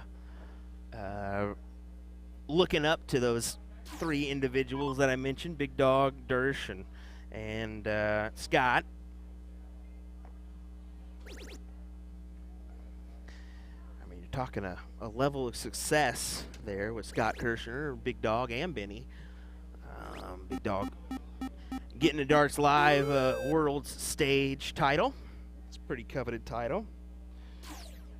Also starting to make that run. More steel tip, I think, is Big Dog. And Kirshner, I mean, he was no slouch back in the day. Still is no slouch. All those guys can still bang, as we're seeing Benny out here doing the dang thing here.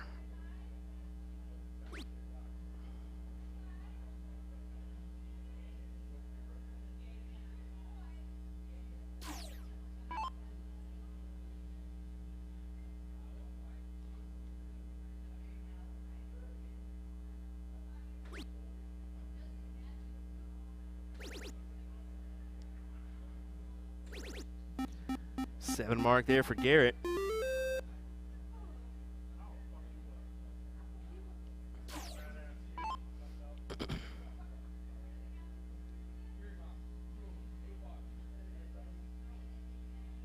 Ooh. Maybe Dirsch just wasn't quite happy with his grip there. I didn't see him re-grip.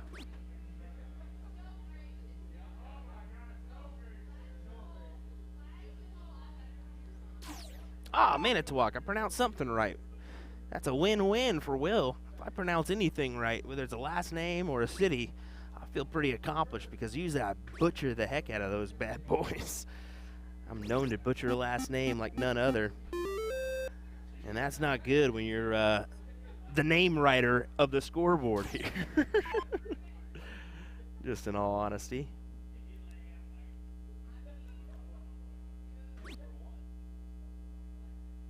Benny going right underneath that triple. Got to put it right above it, and he cannot do it as he kind of gives like that unfortunate fist bump that you never want to pop out there. That kind of disgusted fist pump. Because you know Garrett can 1, 2, 3 these 20s and be just fine. And there's the big triple. So does he go down to the 17s or does he pad a point lead? Looks like the 17s is the number, and that's exactly what he chooses to do.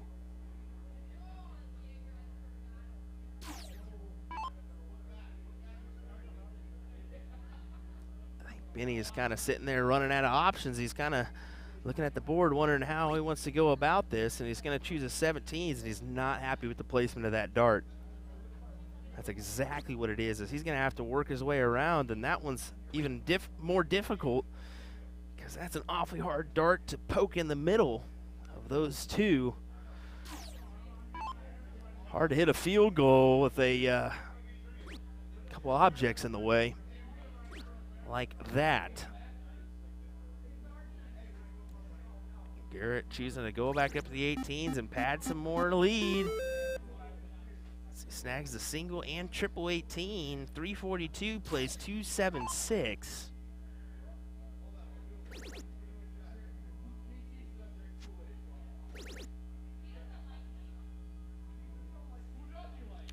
Looks like Dirsch is throwing some AK-7 Q-Sol flights. Interesting.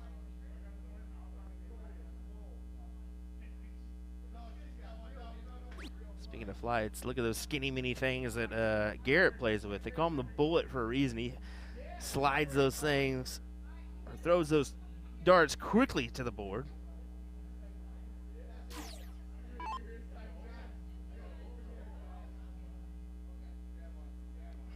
Needs those speed flights to allow the dart to do its thing. An awfully long barrel too, I must say. Got a set from BooyahDarts.com, and I want to say they're 52, maybe 54 millimeters in length. Maybe exaggerating that, but I'm pretty sure they're 52 to 54. Yeah, those things are long.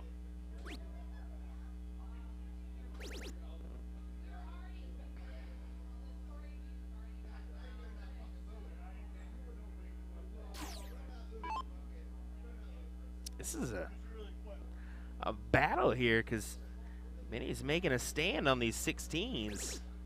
There's another good one. Up to the 18s now. There's the mark he needed. Now to the 15s. No, he went to the 16s. I don't mind that at all.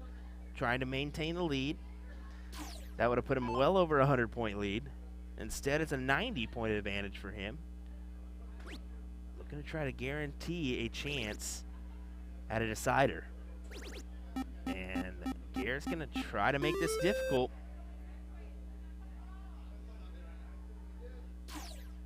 Pops in a nice 105 points. And that dart right there will give him the option to go over to the 15s and close them out. Exactly what he does. Right back to the 16s, unable to capitalize though on that. But a 7 mark is sufficient. It's very sufficient. It could be enough to force that decider. Because all Garrett can do is hit these bulls and pray Benny doesn't come up here and hit 1, 2, 3 as well. He takes a smart look there.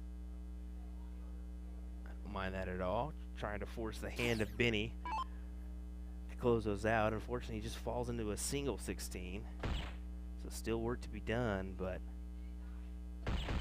Dirsch goes ahead and puts it away right there. 4.78, tying this up 1-1.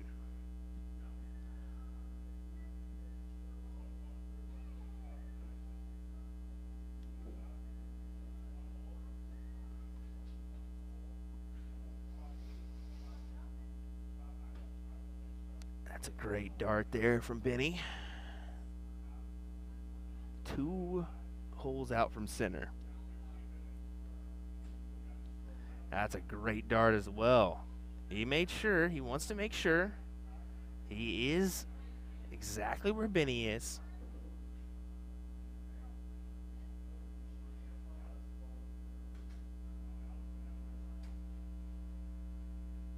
Garrett's not going to be happy with himself on that one.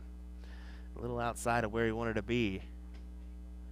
Benny going to use the right inside of the hockey for us, left-hand side for him.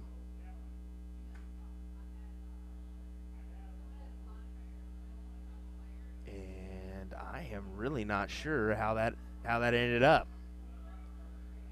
I believe by the look on his face, it's Garrett's. I could be mistaken. It is. Wow. Wow. Did not see that one going that way. I thought that was for Benny's taking, as Garrett's going to pop up here and hit 2 triples to start, and Benny knows exactly that is not what he wanted to see. Kind of shakes that one off with his head.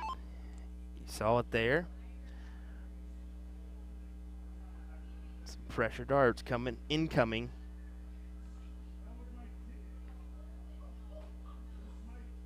Looking for at least a 7 mark on these 19s.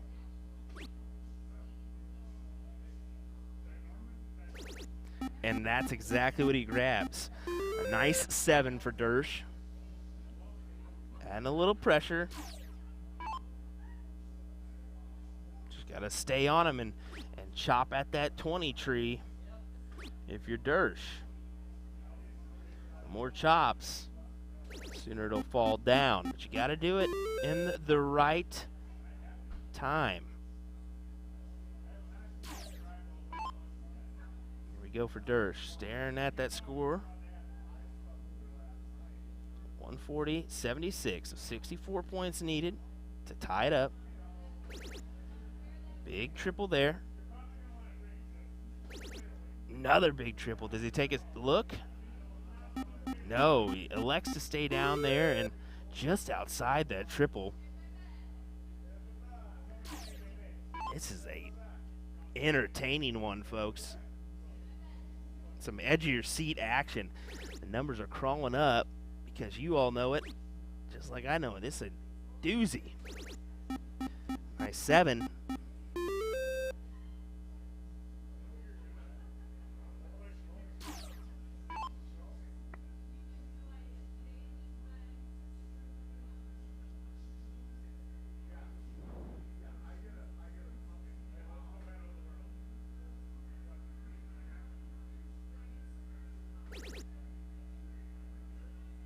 There's the dart he wanted. Needs another one. Snags another one. 6 dart. Or 6 mark. 6 dart. Get out of here, Will. 6 mark.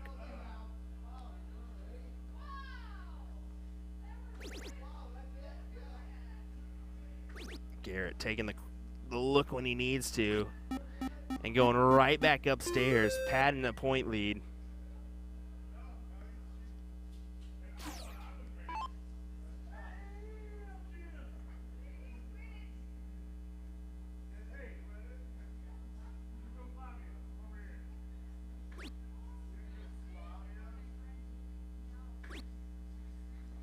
Another field goal situation.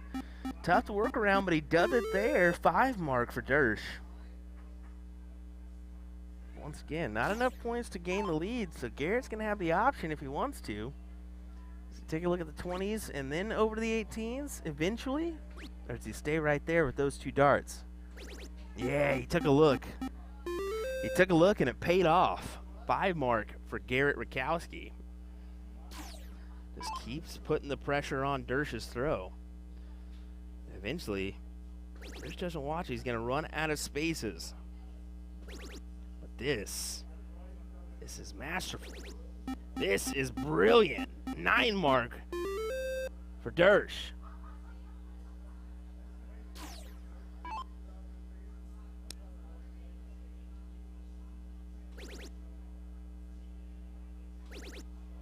Back and forth we go, folks. Oh, just falling outside the 9. 7 mark there for Rakowski. Feel like saying it. Are you not entertained? How could you not be? Quality shots being thrown here in this match.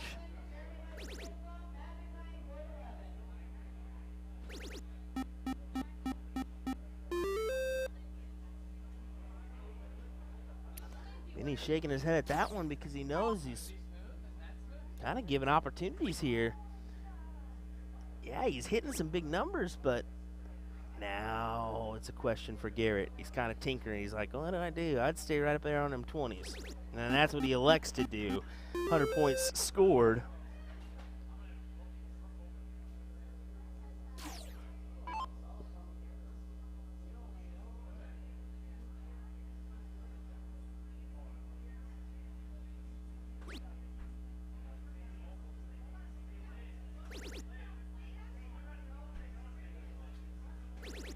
These guys aren't humans, they're machines.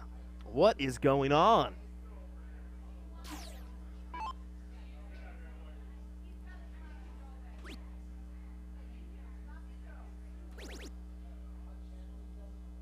My word. My word. I just don't even know what to say anymore. It's just, I'm sitting on the edge of my seat and enjoying this one. And almost getting lost in it because it's just an entertaining entertaining match. This isn't even a final.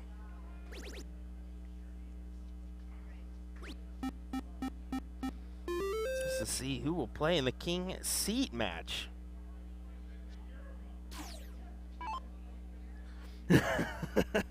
Scott Anish making a good point. Could you imagine if Benny hit everything he thinks he should in his mind? I think the same could be said about the gentleman sitting down over there, Rick Hinzi. He has some pretty good ones as well.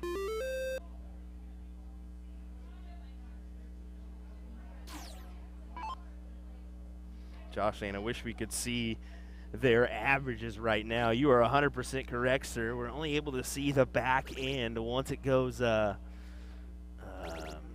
once the match concludes.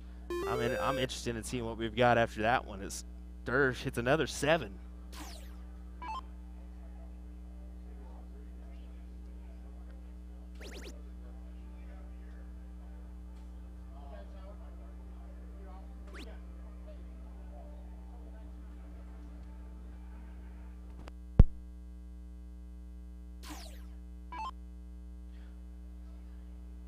Sorry, got that door to the outside open. We got some music pumping outside and enjoying ourselves on this lovely Saturday evening here in Wisconsin. Dirsch steps back. Kind of ponders how he wants to attack this.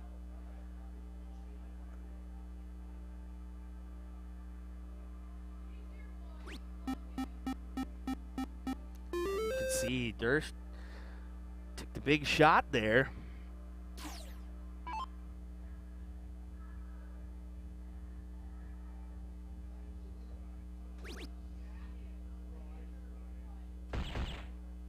How about this? How about that from Garrett Rakowski? My word, what an entertaining match. And you can see there, there's kind of a competitor status there between those guys. A little handshake and a little move on, as they know Benny Dirsch is going to have to come back through the loser side. Garrett Rakowski has a meeting with Mr. Jesse Johnson. Wow, what a matchup. What a matchup. Let me check out those averages real quick, folks. How about a 5.91 there for Garrett? Tasty stuff. Tasty stuff indeed. All righty, folks. Well, hang tight. We'll be right back with some more action as Rick Kinsey steps in. We'll be right back as there's Jesse Johnson. Maybe it's Jesse and Rick. Maybe I misread the bracket. I believe that was a winner's side. Maybe this one's the semis for the winner's side. Let's check. Let me ask Jesse to be sure before we go further. Hang tight, folks. We'll be right back.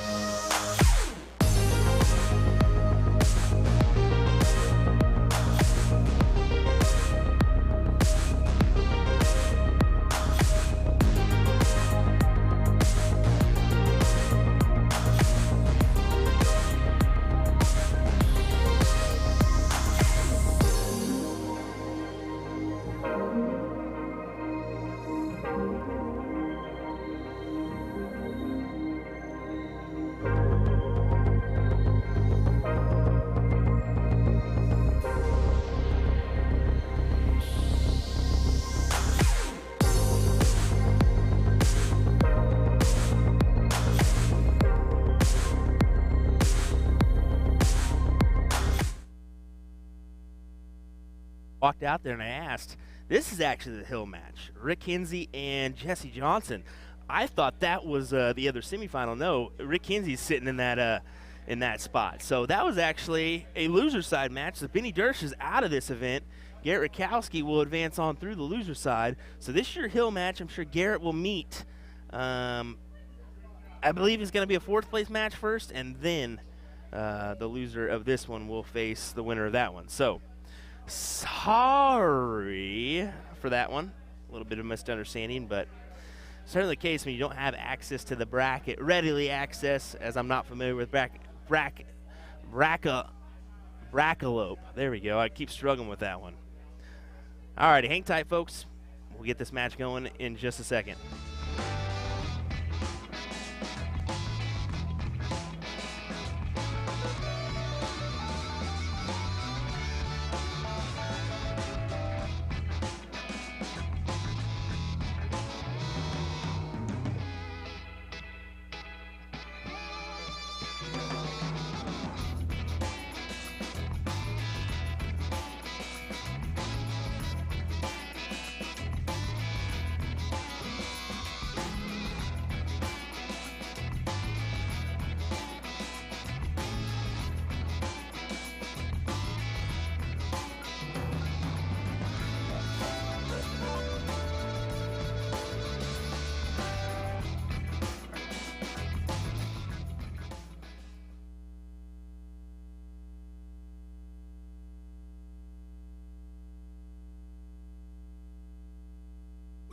Alrighty, King Seat time. William Stuart here of USA Darts Production. Thanks for joining us once again as we are live here without any really very, very small break, as it's Jesse Johnson taking on Rick Hinzi here. And it looks like Nick Jordansen's going to be taking on somebody on board number 2. Let me take a gander at that one. Is it Garrett? Yes, it is. So Garrett and Nick on the loser's side. I think that's your 4th place match. And then this is Rick versus Jesse Johnson. Looking forward to an entertaining one here. Appreciate you once again tuning in, as we just got done with a fantastic match between Vinny Dirsch and Garrett Rakowski. Rakowski coming out on top to advance.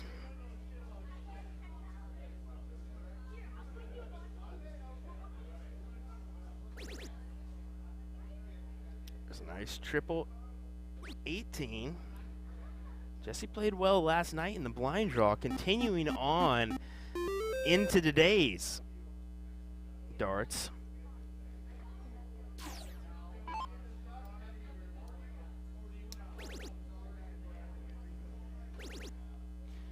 You don't get to the king seat match without playing well, and look at this from Hinzi as he throws a 9 mark in there.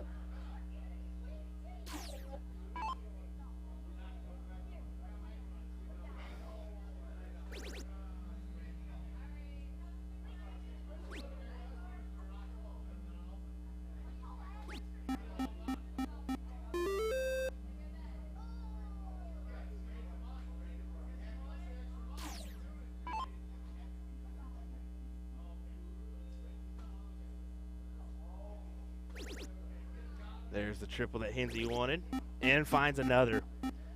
Beautiful stuff from Rick Hinzi.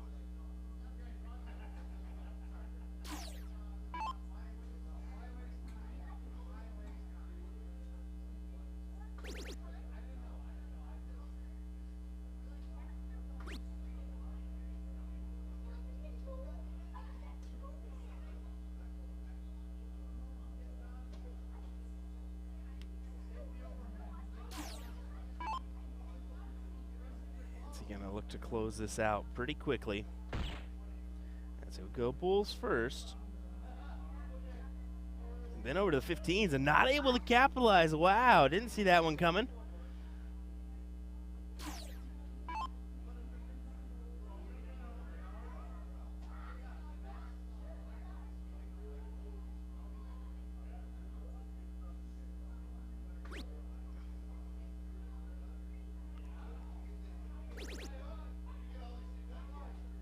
Kind of trying to stand his ground. Another triple would have been nice to do that.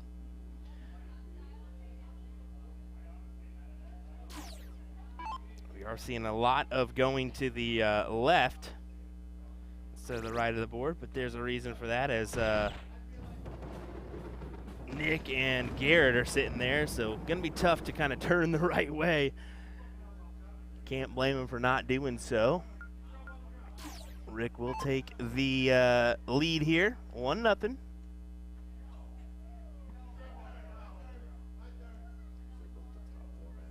Yeah. So it'll be whoever loses against this match, and then, yeah, okay. Just wanted to make sure.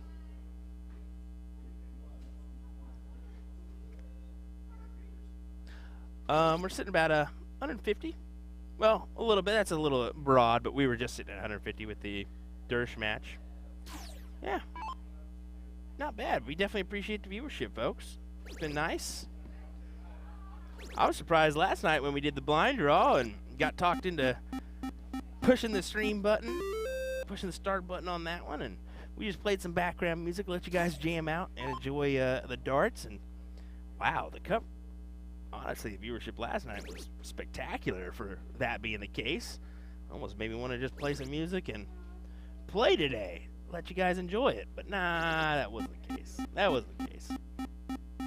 Sean Green, boom goes the Dynamite Man, saying, I like Jesse's smooth delivery, but Rick is smoother than silk. Boom goes the Dynamite. Yeah, I mean, they both got a great action. They really do. But Hinzi is rhythmically smooth. I think Jesse has a slight bit of mechanical in him, as you can kind of see him set up here. But yeah, once he gets going, there ain't no movement other than maybe a slight little toe action where he kind of jumps up just a little bit. And another one, another 9 mark. My word. Or as Sean Green calls it, as he's putting out in the chat, boom goes the Dynamite. It's not often that Will does that one. He'll give you a broom goes the Janitor, but a boom goes the D, that's a little bit on the extreme level for me.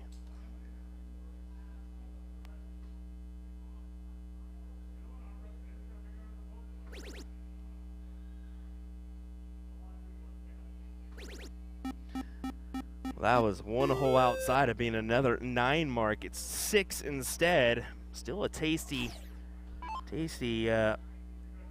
mark there. As Jesse's looking to make this 1-1. But Rick's not going to make it easy as he 9 marks the 15s. Folks, we got a 9 mark fest here.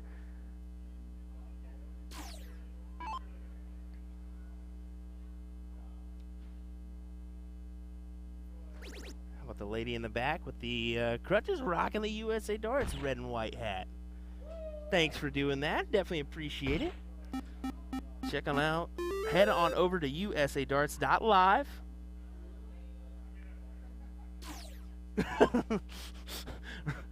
Rick, look at Jesse like, what? What are you doing?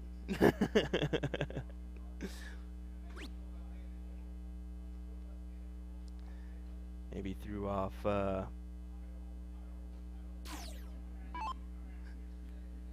Rick a little bit.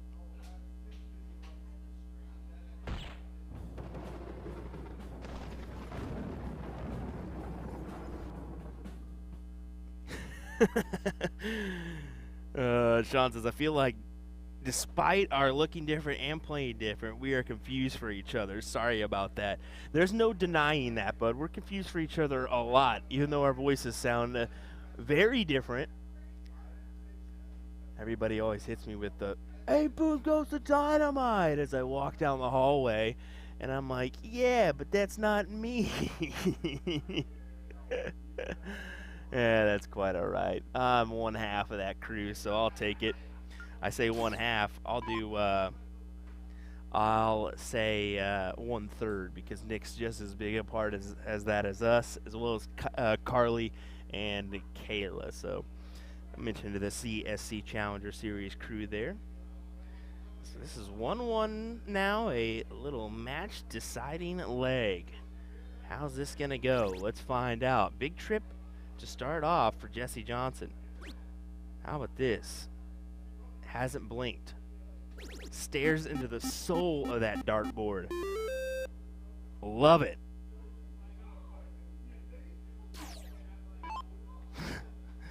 Sean says the casual 6.36, like it's no big deal. It's almost common. A 5.5 and higher is just a common thing that we're going to see in this top 4. And our top 4 is Nick Georgeson, Garrett Rakowski, Jesse Johnson, and Rick Hinzi. All those names are great, and we're leaving out some phenomenal names that already got taken out of the bracket. Your Steve Hilger, your Benny Dirsch, Ryan Olson, Jose Coping. You can consider that him a good shot as well.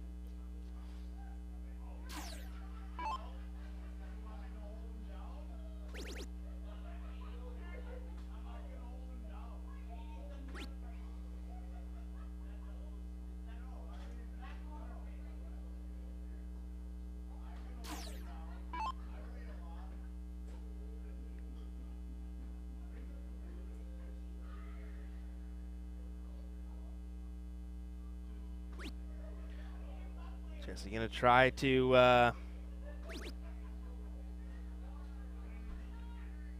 these 18s down to the 17s. Nice 6 mark there. Sean Green, Jake Smith actually play. I think he's gonna be playing pro mixed. I don't know if he's pro mixed or non-pro mixed. I'm assuming pro mixed because he would be with Hunter.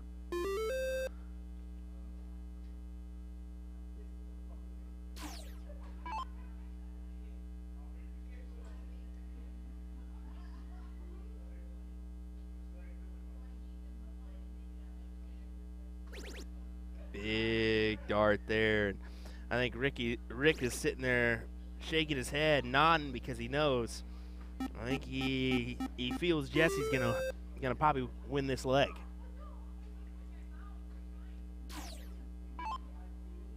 I'm not saying comebacks haven't happened before, but it seems like a little bit too much to ask. Sean saying, first time seeing Jesse's throw. Wow, it's super impressive. Yeah, I got to see that firsthand last night as it wasn't great.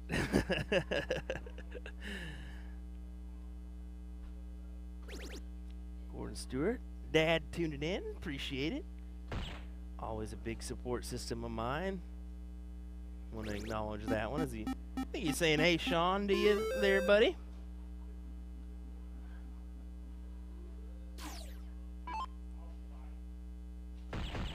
Almost a little bit too much to ask for from Hinzi, but grab another double bull, and he does. 10-point advantage for him.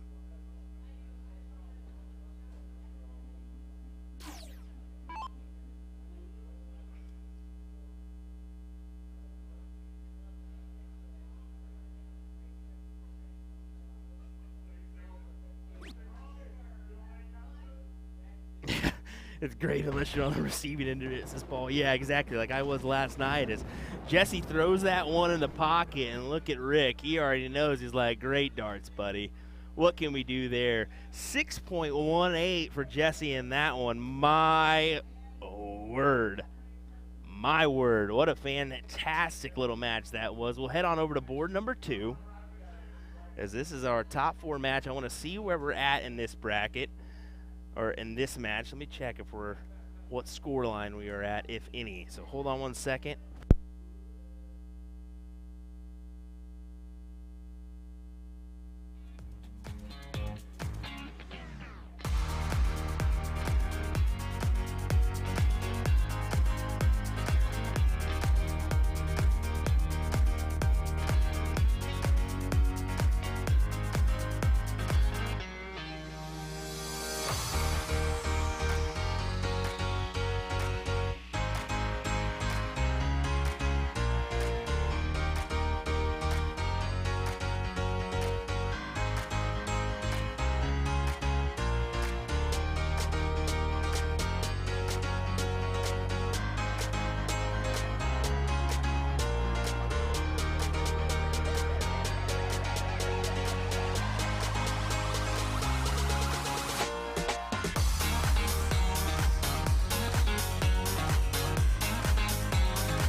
right as I stepped out and looked at Garrett, he put his dart in the pocket, and I pretty much knew from there, but I still asked where he's at, and it looks like Nick Jorgensen's going to do another number here as he will advance into the third-place match and play Rick Hinzi here in just a second.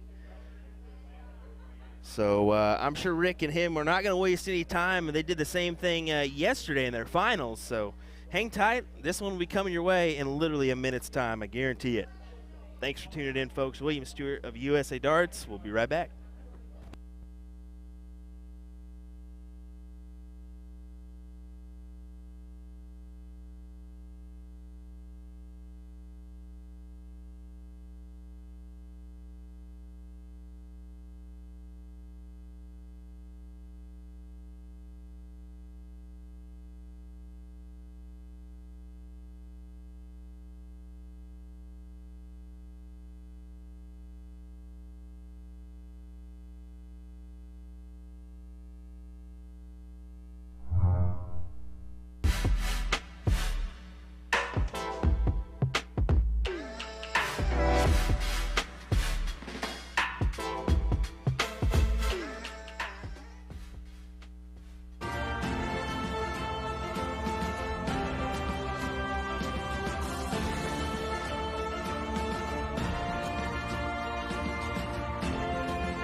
Hey folks, I told you, not going to be very long at all, and these guys are going to get underway.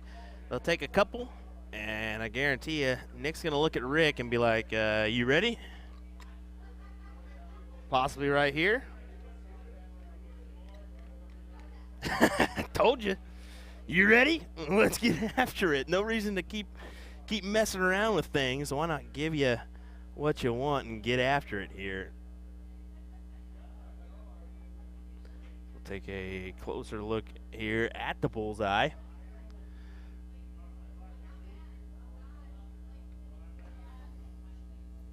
Rick's close, but no cigar, as it's going to be Nick to start us off.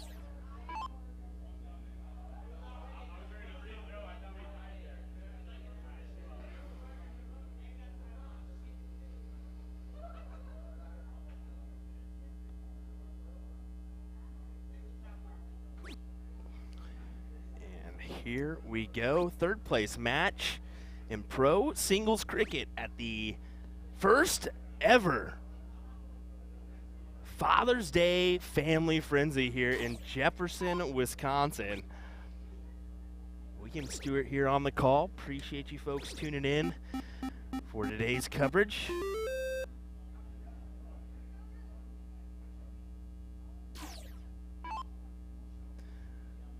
Nick DeShare tuning in, and my colleague from last weekend's Cherry Bomb International. Appreciate you tuning in, buddy. Thanks for joining me last weekend. Definitely enjoyed it. Nice to get to hang out with you for a little bit.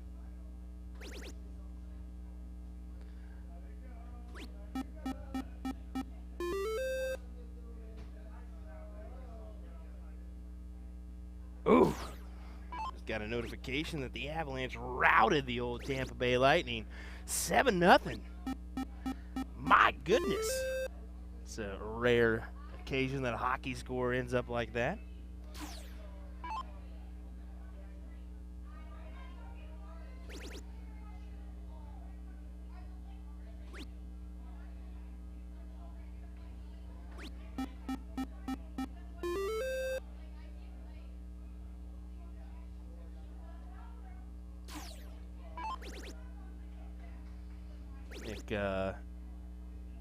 Told me yesterday he just came up after a big 9 mark there from Hinzi. He just came up to kind of give it a go. He's about an hour and a half away, so we figured, why not come up here and have a go at it? And then he won the 501 frenzy last night and said, well, now I won that one. I got to just keep coming back and try my hand at the next one. See if we can win the old cricket here.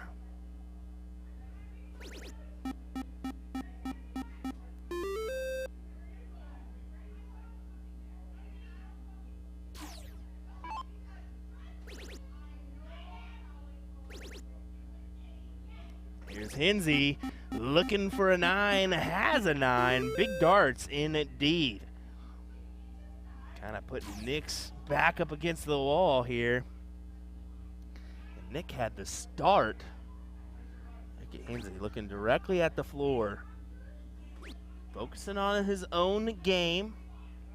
That's exactly what you got to do. Just focus on your own game.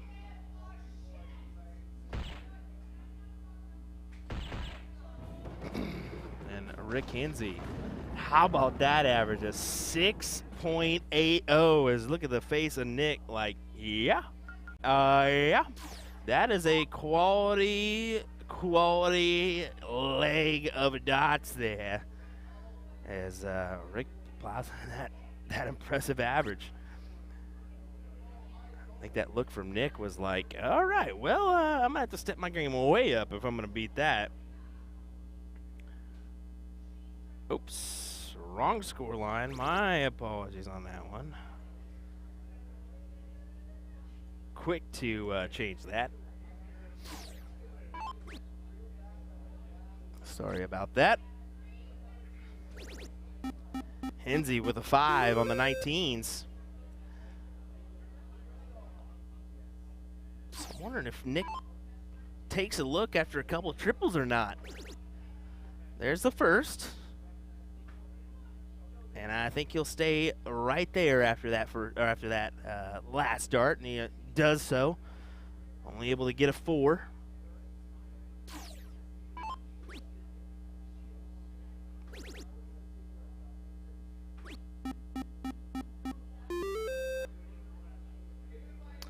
Ryan O'Flynn's asking, what's Nick's last name? I don't know if I've ever seen him. His last name's Georgeson.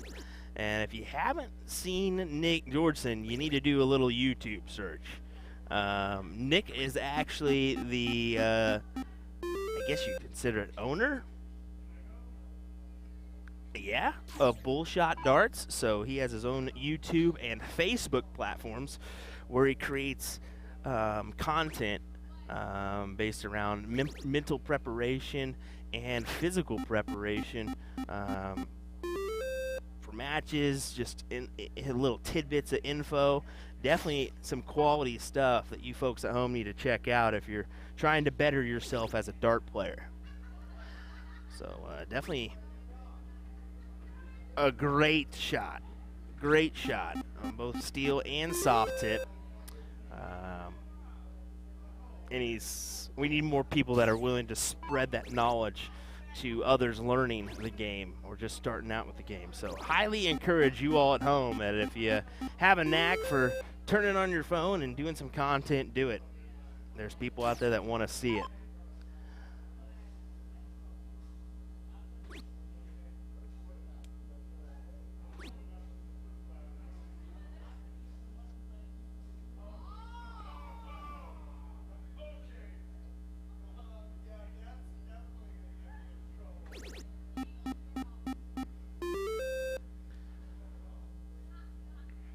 Five mark there from Nick, but his back's kind of against the wall as oh, okay. I like it. I like the play, especially where he was sitting at. He had the subtle lead. I think you can consider it a subtle lead when you're playing a caliber player such as Nick. What was it? 40 something points, maybe 50. So why not open up that other house and give yourself another opportunity at a number? Because you need those chances to kind of counteract the others. And look at that, big triple from Rick as he closes out the 18s, closes out the 17s, or sorry, adds some points with the 17s. 90-point advantage to Rick Kinsey, who already has a 1-0 lead.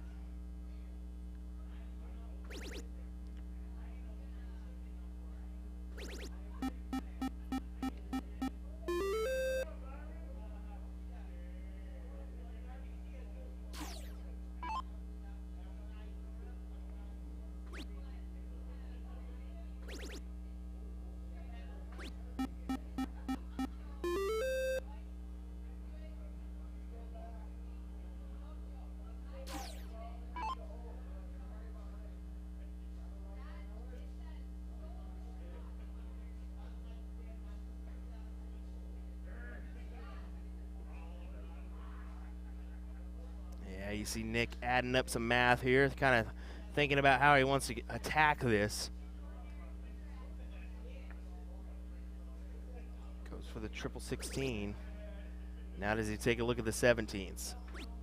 No, he'll stay right there. I think that's what he was thinking about. He was thinking about what's his best way to counteract what Rick's doing.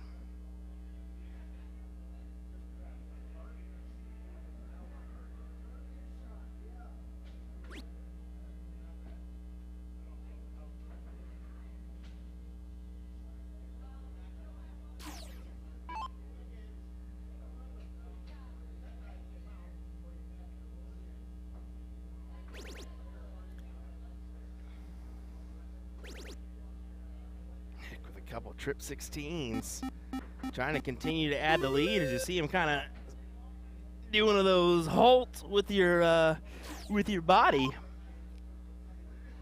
Is what that could have been for him. Rick looking for another one, gets another one. Nice 6 mark there. Recovering from that second dart outside.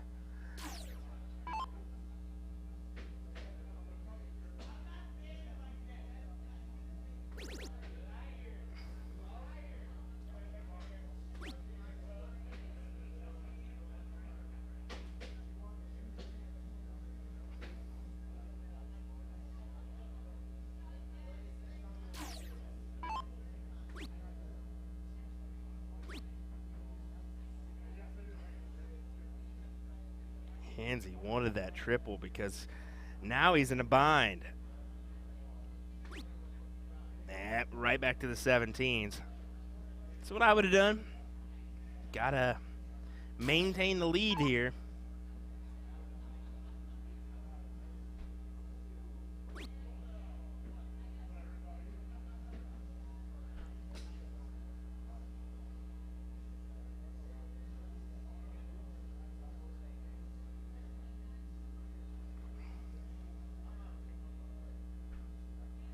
Yeah, Nick's kind of shaking off that one. He does have a couple darts to play with, but it's almost beneficial. He's taking his chances. Trip 15, and look at that. Huge marks there from Nick. My goodness. Pressure situation, and Nick Georgeson thrives.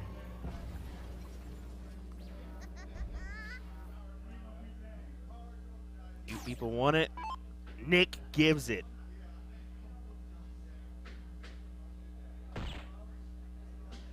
There's a bull. Needing two more, and grabs it with the second dart. Breathes a sigh of relief because he knows, my oh my, that could have went in Rick's favor quickly.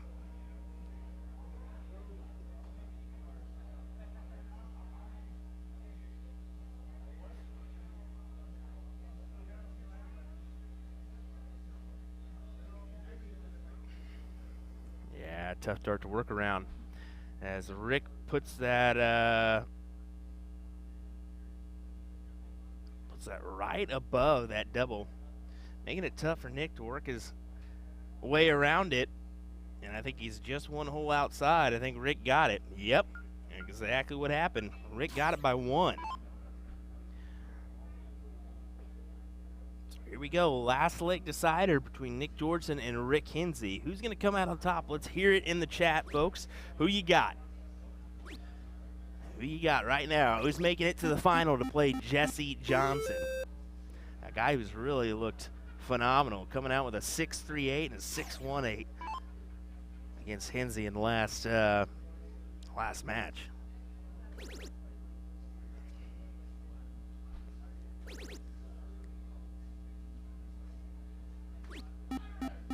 Nice 7. We got one Rick, one Nick. Another Rick, 2 Rick, 1 Nick.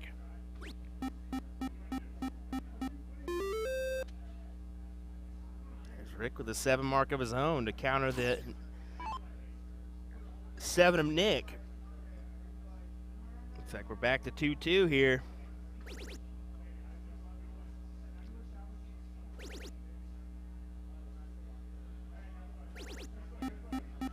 My, oh my. A broom goes the janitor from Nick Georgeson.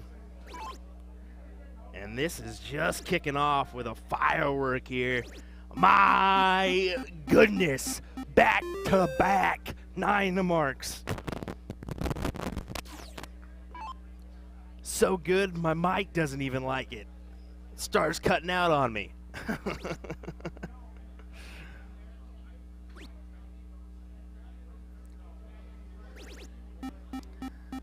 It's not a 9, but a 7 is tasty. Definitely a tasty mark. But does Rick take a look down? Looks like it. He will, and he will hit it. 7 mark from Hinzi.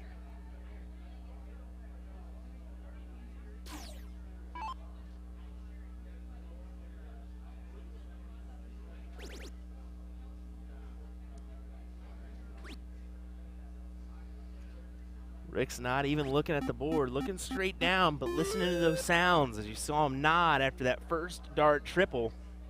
He kind of knew what he was in store for. As he goes ahead and closes it out and points a little bit more. What a duel we have. There's Hudson jamming out, dancing in the background. He's been doing it all weekend. Why not continue to do it? as he says, "Hey, go, can you go over there for me, buddy? I'm trying to play darts."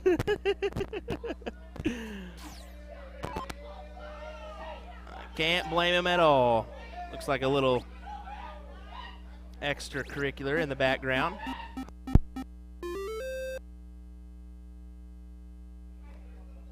Security already on it. Good to see. As these guys continue on with their match.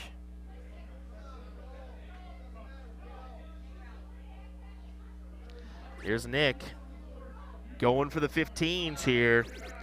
There's a big triple. There's a big triple. So here we go. Hinzi. There's a triple. There's a big one. Hinzi. Wow, a 9 mark for Hinzi as he secures this, and you kind of see Nick go from a little jubilant to just a subtle, just a subtle drag.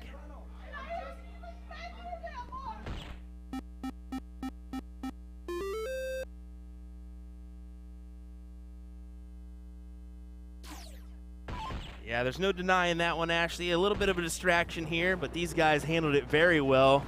Didn't even bother with it and just kind of carried on. So professional players doing professional style things, and I mean, honestly, what a barn burner of a match between these two gentlemen, both Nick and Rick. As Rick goes, man, that was a good one, buddy. That was a good one, and I think both of those guys know it too. It's good stuff. As Nick will unfortunately bid adieu in this one, and Rick Kinsey will advance into the finals versus Jesse Johnson. So hang tight, folks. More action coming your way here in just a second. Here from the Father's Day Family Frenzy in Jefferson, Wisconsin.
right, it back once again here. Finals time. Jesse Johnson taking on Rick Hinzi here.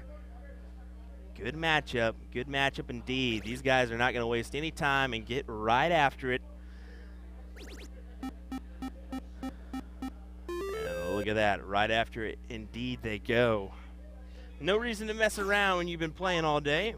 Just get right up to the board, grab your darts, and get after it. That's a Hinzi motto as he gives a big fist pump there after coming up with just a couple marks. Not the ideal round for him, but it is what it is, right?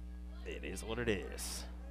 So Jesse Johnson, Rick Kinsey, once again, the finals of singles, pro singles cricket here at the Father's Day Family Frenzy. Will Stuart here on the call. It's a USA Darts production. Thanks for joining us. We certainly appreciate it. If you haven't given us that like and a follow yet, definitely do that. Hit that notification bell so you can get notified whenever we go live. 5 mark there for Hinzi. Just a reminder, Jesse Johnson is your Kinsey, so he will have to get double dipped in order to take second in this one.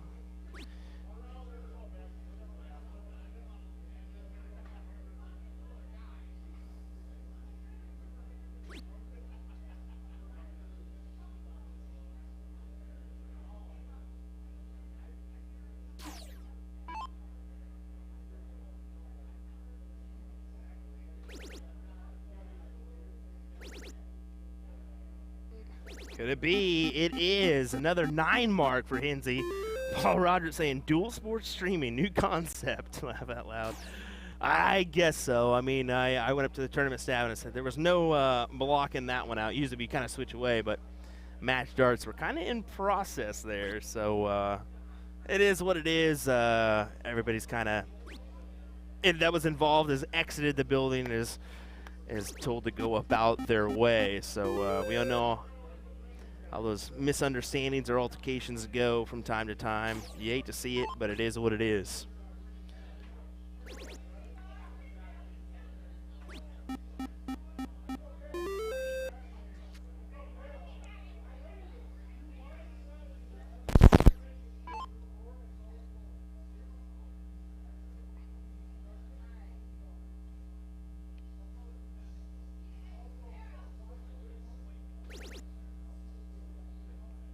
Jesse make a move here, try to attack.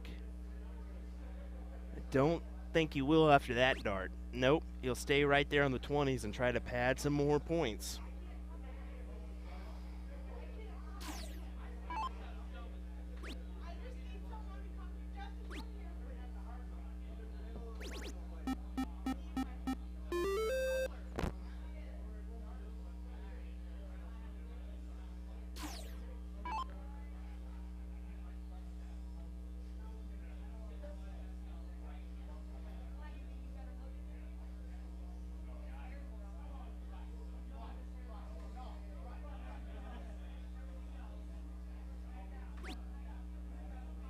Jesse falling just below that trip 20.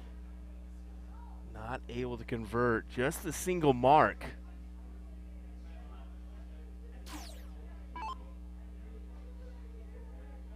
The door is wide open for Hinzi to attack the 20s and try to close them, and unfortunately missing it a single one. Oh no, and look at him gonna go, what are you doing there?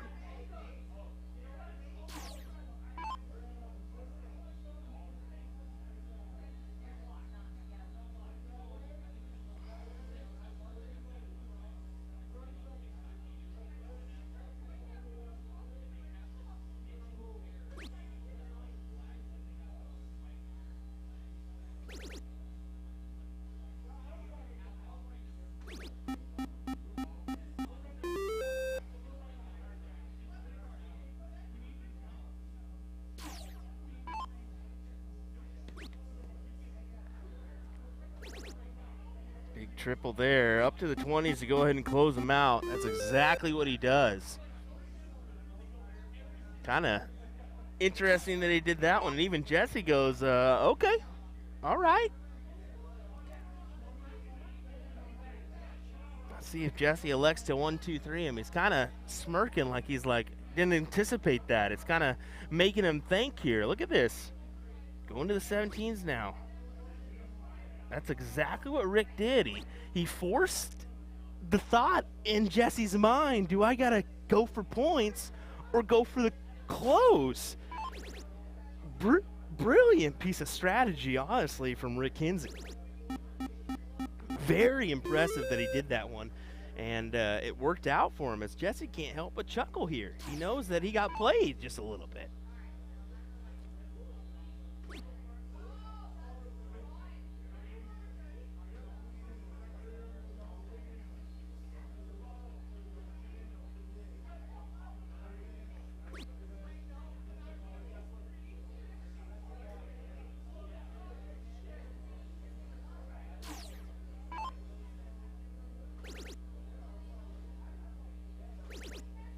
Look at Hinzi go to work here. Trip 16, trip 15. It's a single bull. Jesse's just kind of giving a little chuckle as he knows he needs to provide a little bit more marks here.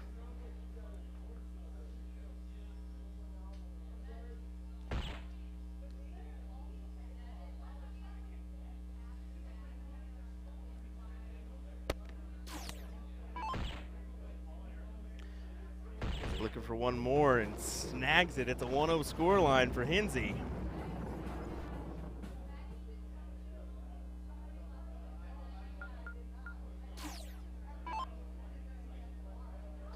Jesse gives him that finger point and says, yeah, you got me there, buddy. You got me there.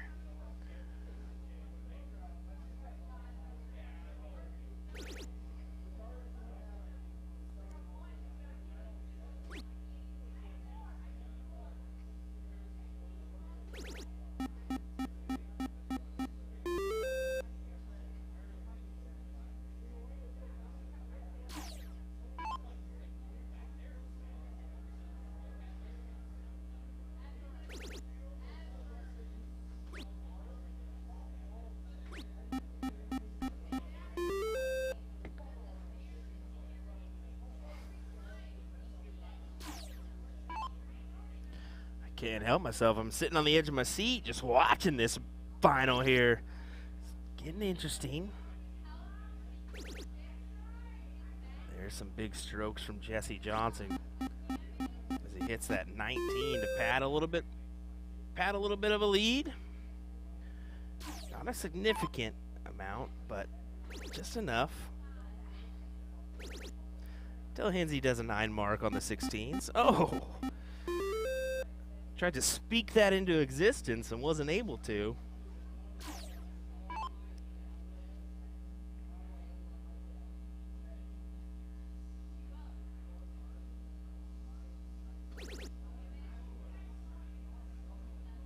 I do believe we're going to get the king seat of mixed doubles next.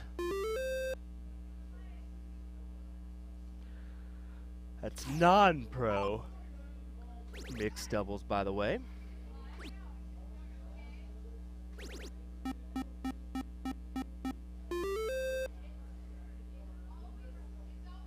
And they trying to make that stand.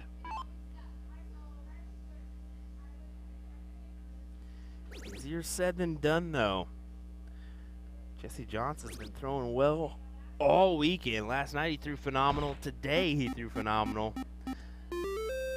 Last leg may have been a little bit fluky for him, honestly, if I do say so myself.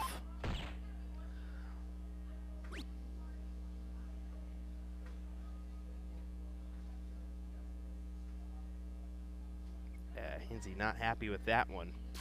So Jesse just needing the 2, and unfortunately Hinzi's going to have to watch out here because he did not want that kind of leg being produced by himself, as now we're going to head to a 1-1 scoreline. He would have much rather forced the double dip right away, and yeah, now it's a totally different game because I think Jesse's got a little bit more confidence throwing a 5.8 there. Now Hinzi's going to have to really kick it in high gear. He does get the start.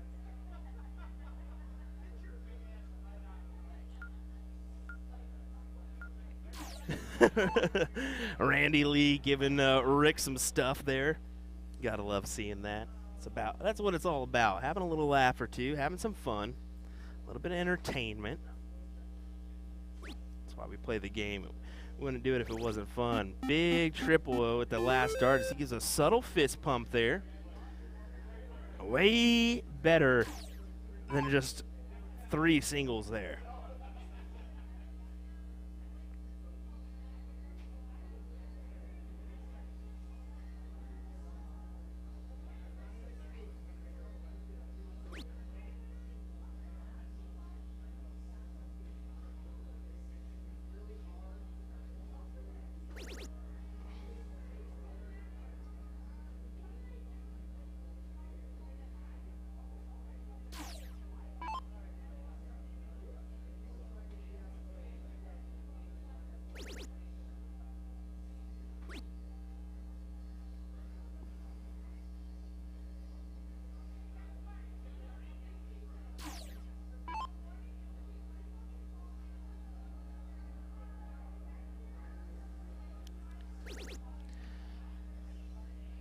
There's big trip 19 looking up. Am I surprised? A little. A little. I think you should have stayed down there, hit those 2 first, and then went up. But that's just me. To each their own. To each their own.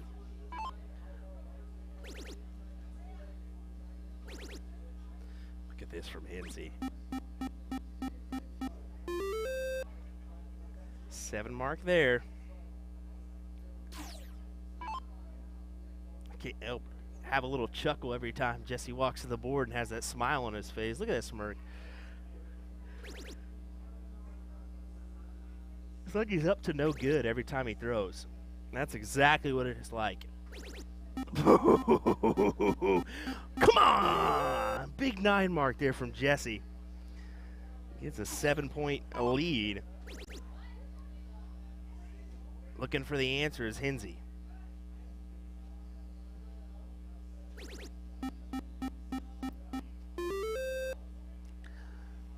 It's a 6 mark answer. Not as good as a 9, but it'll do. It'll do.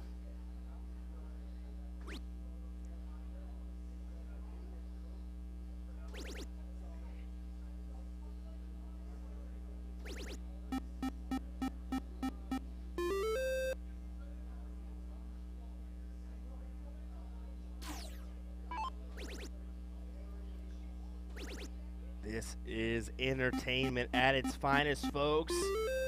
Another 6 mark. These guys are just slanging heat right now.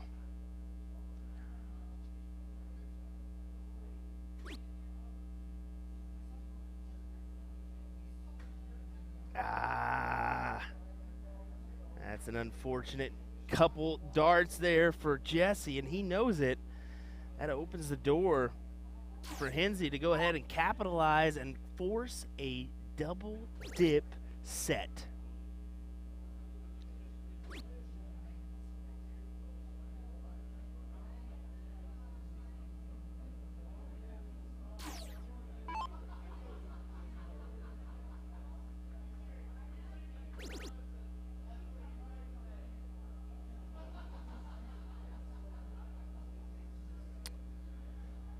Alfredo Garcia saying, enjoy watching you guys from Texas. Glad to have you here. Jacob Worthley saying, Willie J used to do the same goofy, or used to have the same goofy grin. Yeah, he certainly did. A little bit of goofy grin action there from him. Now, this is tricky. This is tricky here because Jesse Johnson has an opportunity to either go 16s or 15s, and he could probably do both. Let's see what he chooses. Going to 16 first dart. Smart. Now does he take a look? It looks like he switched on over, and that's exactly what he does. Huge, huge round incoming from Jesse Johnson. He gets a 9. You see that subtle fist bump there, or fist pump. My word, folks.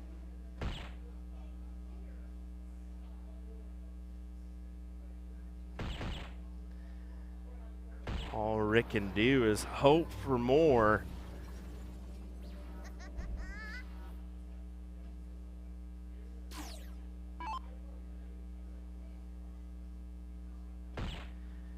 And here comes Jesse Johnson. 1, 2, and 3. And there you have it. Jesse Johnson is crowned your pro singles champion here at the Father's Day Family Frenzy in Jefferson, Wisconsin. Kudos to him.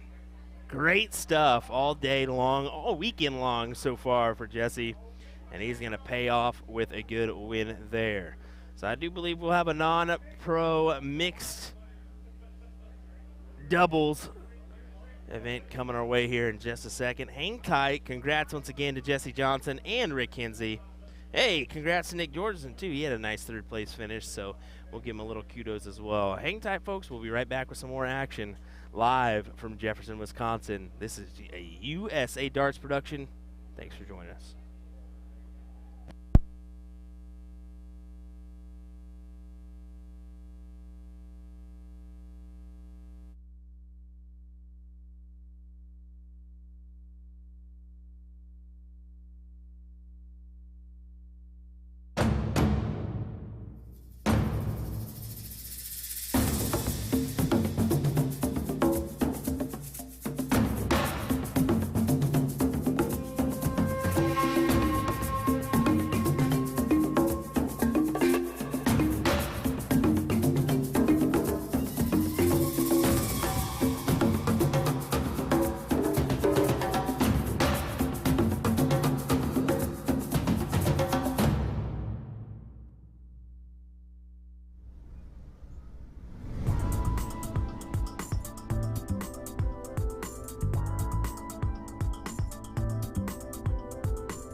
Hey, looks like we got our non-pro mixed finals here.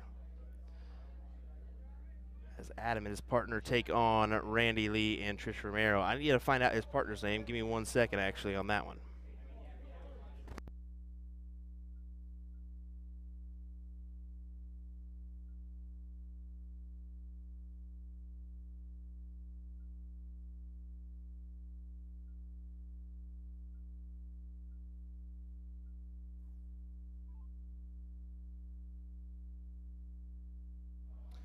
Yeah, I wanted to make sure I had her name so I could put it in our scoreboard here. Don't want to leave her out. So it's Mary and Adam, Randy and Trisha. Looking forward to streaming this one here.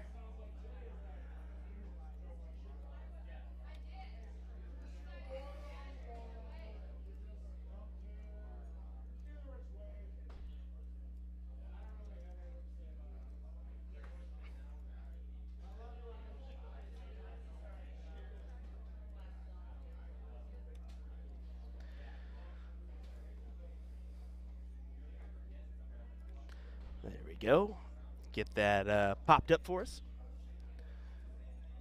We turn on our little board mic as well so we can hear the goodies of the board go to work.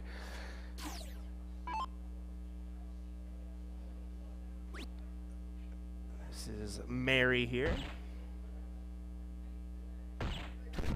Don't know much about her, but man, she's got a nice little throw to her. Nice low ton, 112 there for her. Yes, her name's Mary Brand. She's got that last name on there. This could be a nice little final here. Final. This should be a nice little king-queen seat match here. Got 4 more teams on the loser side of this one. Tim asking what the payouts were for that last event. Payouts were $500 for first, $250 for second, $150 for third. So there you go. If you were wanting to know exactly where we were on that one.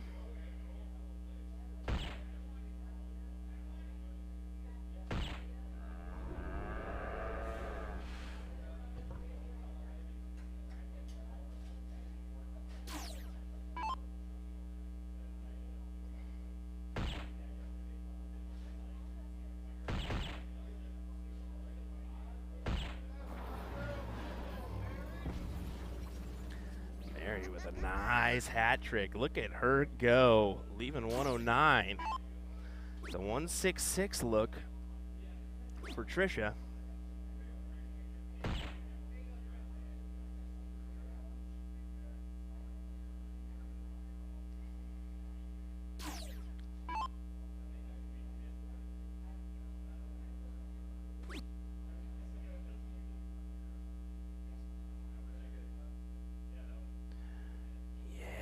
Not too happy with that one as he leaves himself a bogey number, not able to take it out.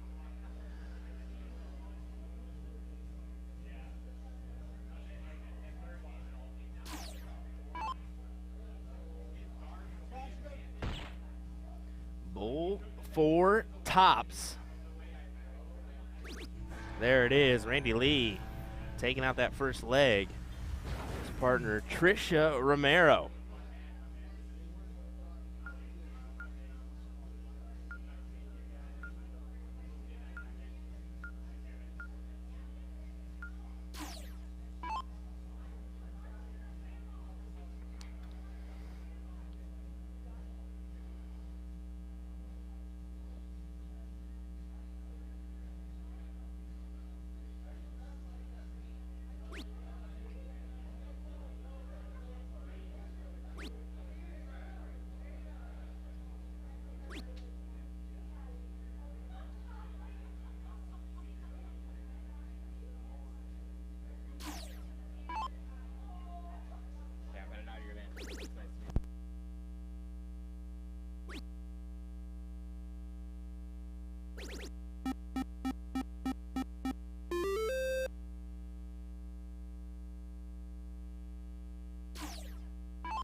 Love that. Nick Georgeson stopping in here before he bids adieu and heads on down the road.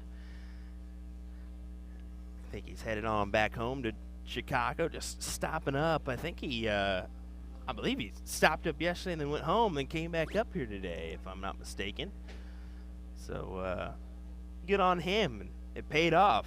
Nice win last night. 3rd place this evening. That'll pay the bills. That'll pay the bills. Randy Lee here looking for a hat trick, a 9 mark. Not able to grab it.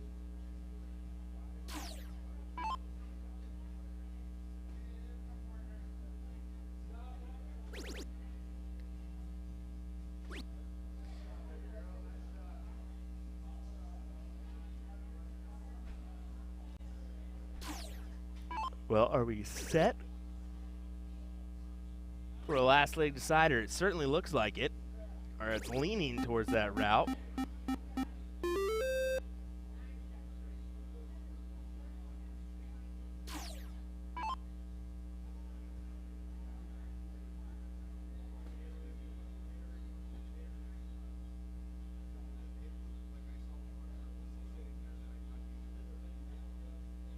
Adam's going all the way over. Almost touching the tape in the middle of the boards.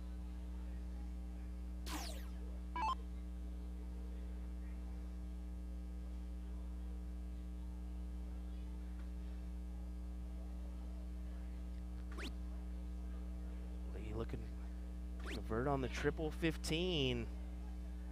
Will not be able to.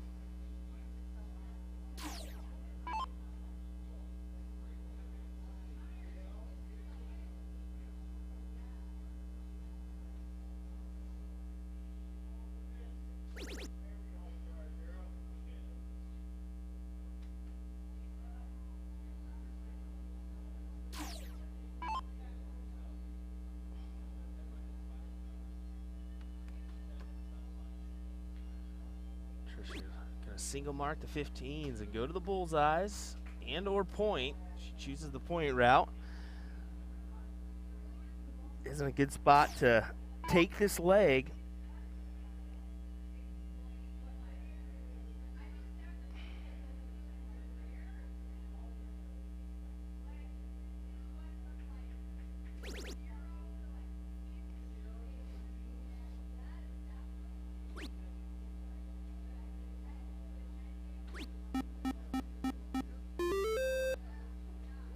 Adam there, 5 mark.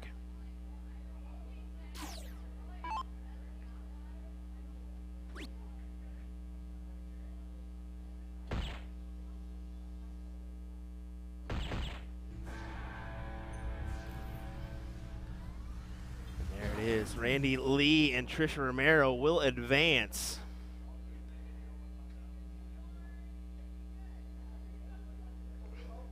Gosh, Prisbel saying, now I'm even more sad that I couldn't make it out there this weekend. Well, why is that? It's certainly not because I'm here, because you could care less about that one. I'm just kidding, Kasha. Thanks for joining us here for our coverage of the Father's Day Family Frenzy. Looks like we'll have another match coming our way here momentarily. I think that was a king seat. I think there's 2 matches that are concluding right now. So hang tight. We'll have another one coming your way here in just a moment's time. We'll pop up our little title here. Jam out to some music in the meantime until we get our match started. Thanks for tuning in, folks. Definitely appreciate it.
got a full-blown dance party, everybody. This is Hudson Smith jamming out. Look at him. Look at him gyrating and having a ball. Love it. He's having a little fun while we got an empty board. So looks like we're about to get underway with another one here in just a second. I know Jeremy's walking in, so there goes Hudson as he gets told, hey, we're going in here and playing a match. I don't blame him whatsoever, but hey, have a little fun. Enjoyed that from Hudson. Started working at the time. Says it's on my mind. To count your blessings, 'cause it's time they fail. They'll put you down and leave you there. Don't make them scared. Yeah, that's the ugly truth. How they come in for you. Yeah. It's the missed opportunity train. It only comes on a very blue moon.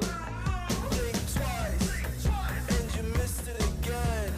Waiting in line for the party to end. Guess you didn't get what they asked for. Not a genie in sight, that reality castle. There's no point to being careful.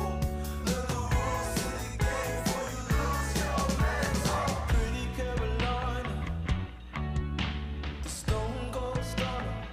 She was a winner, started working at the diner. It serves as a reminder to count your blessings, 'cause this town ain't fair. They'll put you down and leave you there, don't make them scared. Yeah, that's the ugly truth. How they come in for you. Yeah.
Alrighty, we moved to pro mixed doubles here. Sorry for the delay. I had to go out there and make sure I had Brianna's name correct. I thought so. I think it's Brianna Osterhold. So, yeah. There we go. That's correct. Wanted to make sure I didn't get that one wrong. It was Bree something. I just couldn't remember off the top of my dome. So, yeah. The only problem is this isn't singles cricket, Will. Come on. Get it together. We'll actually be mixed doubles the rest of the evening, I believe. This is your pro, so it is 7:01. It's pro mixed 7:01 open in double out full bull. So diddle, loser, diddle. Race to 2, double elimination.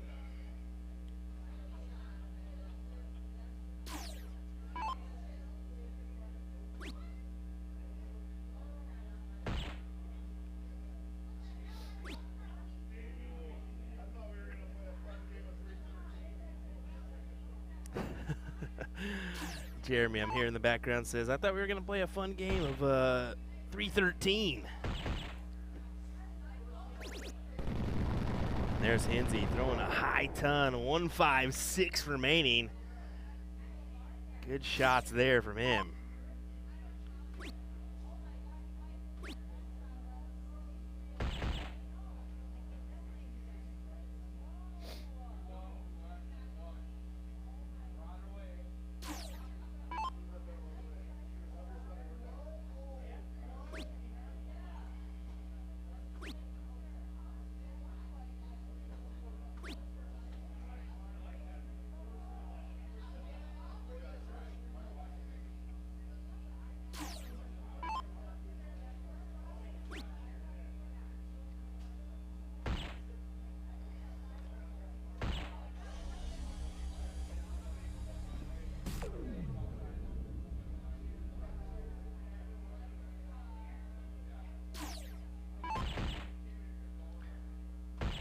Bullseye to leave 34 and smacks it. My goodness. Rick Kinsey doing what Rick Kinsey does best. 33.28, I believe is what I saw there combined for these two. The advantage we have on this, I believe we're just kind of getting started in this mixed doubles, so a little bit behind, unfortunately. But the advantage we do have is it's 7-1. Games are going to go pretty quick, full bull on these, so most of these pro players won't be messing around at all. Unfortunately, Trisha's messing around a little bit too much on that one. As let's change that score line around for Rick and Brianna. 1-0. That'll significantly help. Good job, Will.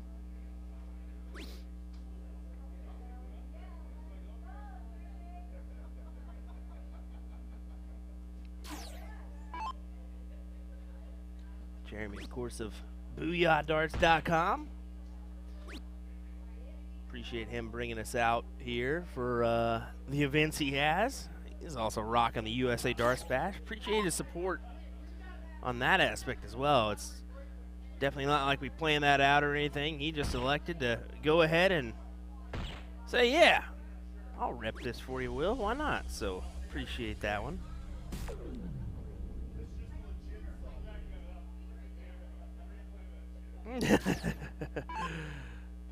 That's funny.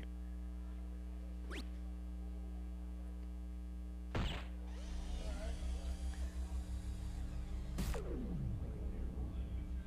guess Trisha and Jeremy just kind of linked up for this Pro 701 event. Trisha had another partner that unfortunately had to back out, so unfortunately that's how it goes sometimes.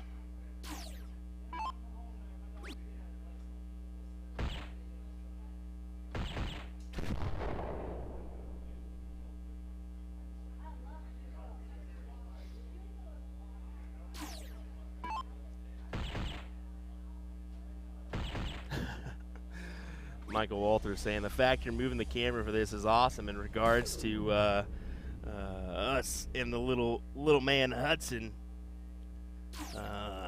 jamming out as we had some empty space in front of the boards, and he wanted to watch himself on TV. So we do have a big screen TV that's showing the live stream right above the Booyah Darts booth. So he was staring at that and having a dance off. So I'm glad you guys enjoyed that one. It was definitely kind of cool to throw that off. The kids, I'm a sucker for. So Hudson and me have been having a good weekend, hanging out, throwing the ball together. Every time I go by him, he gives me the knuckles and a high five. So I love seeing that. That's Mr. Jake Smith and Hunter Smith's child. Steve Hugo saying, yeah, that was me, laugh out loud. You can say my name. Made it home safe with the family, though. My knee is feeling it. So apparently it was Steve Hilger, who was supposed to be partners with Trisha Romero. I feel you, buddy. You did a lot today. Not only helping with the event, but playing in the event, doing some fireworks for the kiddos. I cannot blame you for electing to get off your feet and head on over.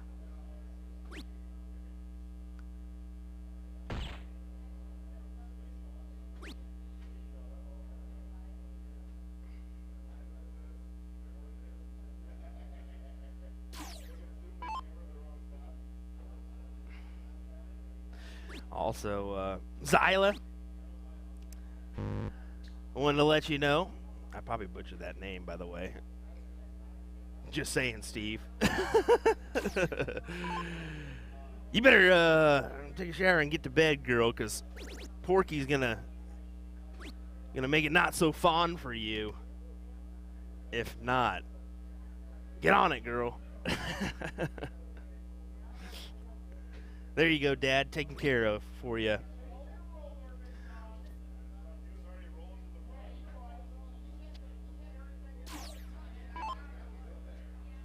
Trisha sitting on 32.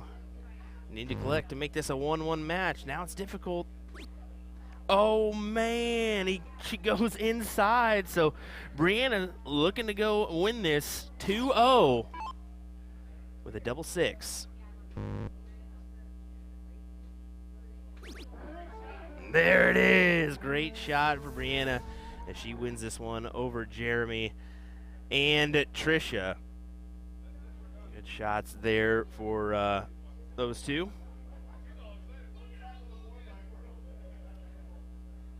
She's like, let's go again. We're already done, girl. You won the first leg and the second.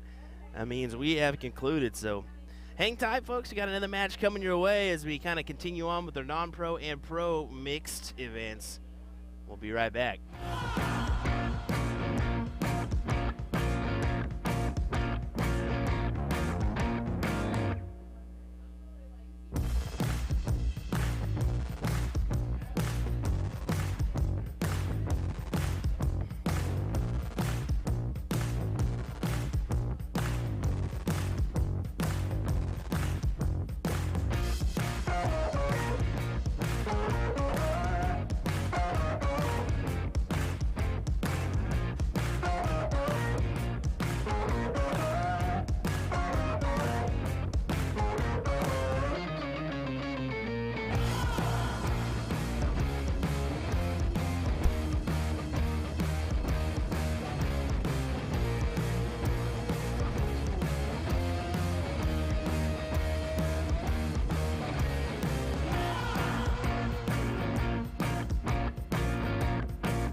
Sorry about that, folks. Had to take care of some stuff in the background. IT guy came to poke his head in, make sure everything was going good, asking me some questions. So,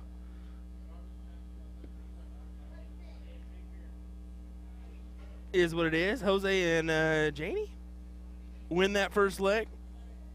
Make this a 1-0 match over Robbie and Amanda, a.k.a. Pickles.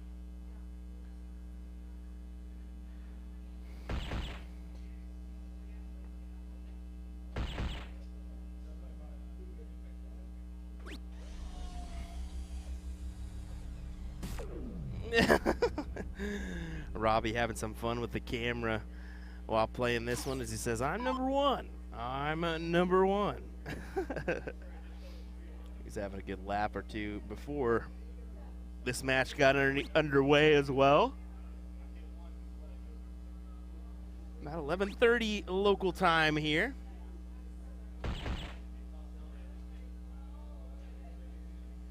Creep up on that midnight hour. As I'm gonna wait till the midnight hour. Get a little jam in there.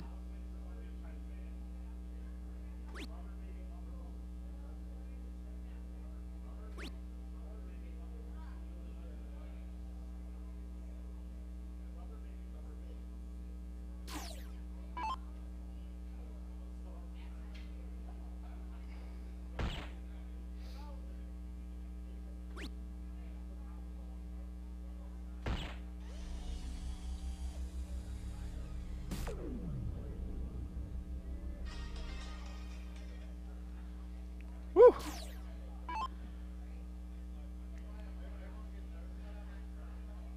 Robbie here. Looking for a hat. That would be nice. And he grabs one and he goes, oh!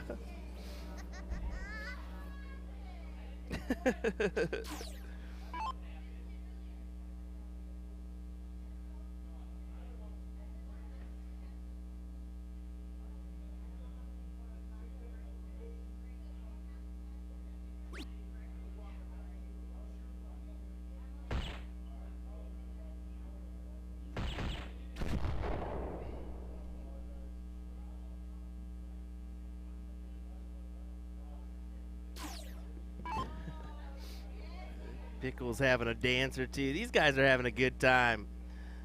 Nothing wrong with that. Why not enjoy yourselves while you're having a chuck? That's what it's all about.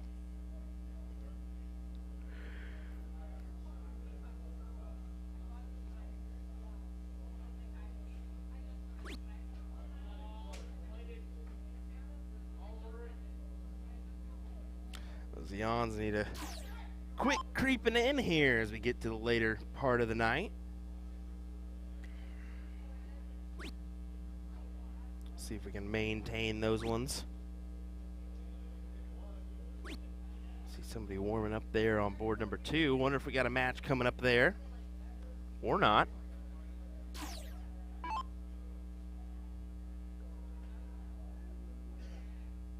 We'll keep an eye on that one.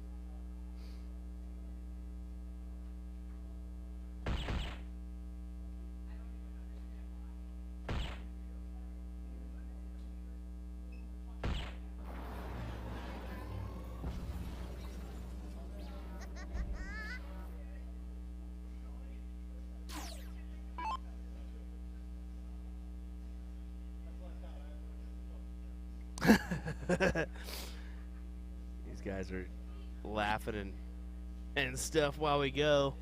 Jose got some in his beard there. It was a tip. Shoving stuff in his beard, I guess.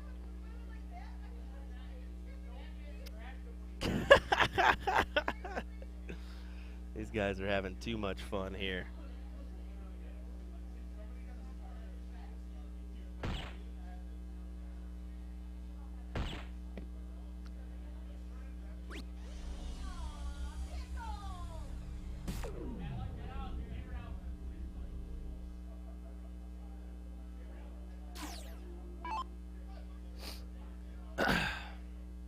Janie. Or Janie, sorry. Janie. Janine. Jesus. Come on, Will. Getting to that late hours. Those words are becoming harder and harder to say. Goodness gracious.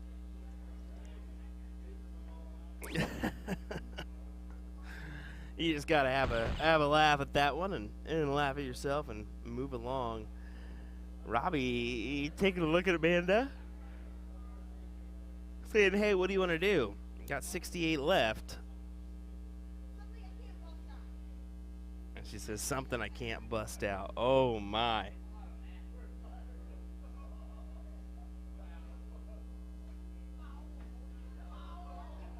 And now we just had a moment of seriousness there from Pickles. She literally was having fun, laughing, and then all of a sudden just turned to straight serious.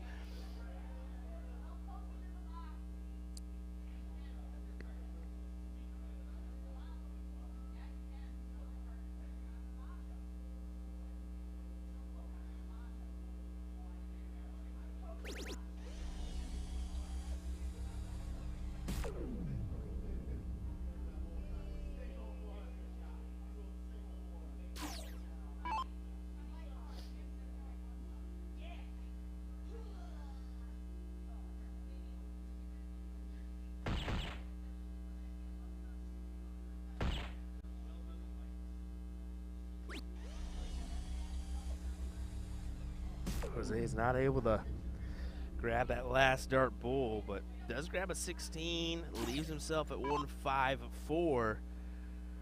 Here comes Amanda looking at 20.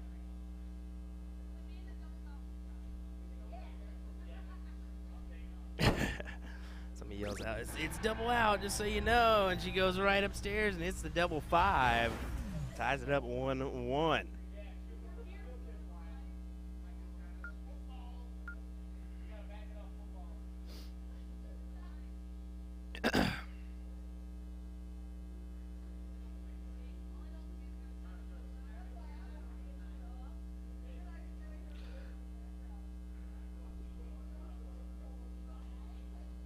Jose electing to show one to Mr. Robbie, aka the Whiz Kid.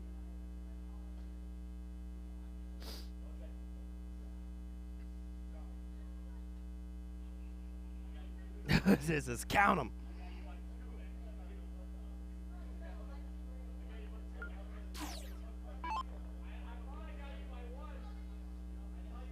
So we got Brianna and Rick taking on a couple here on board number 2.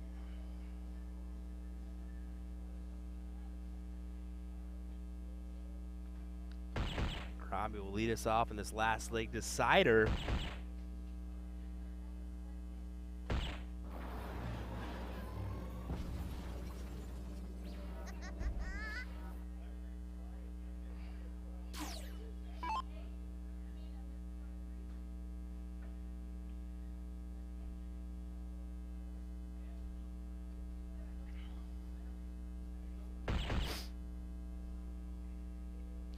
Good builder dart.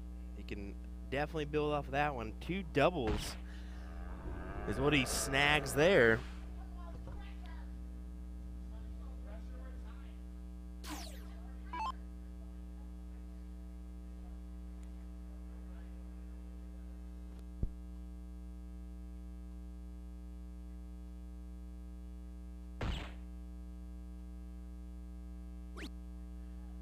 We got a little music possibly leading through. Let us know if you're hearing anything in the background, please.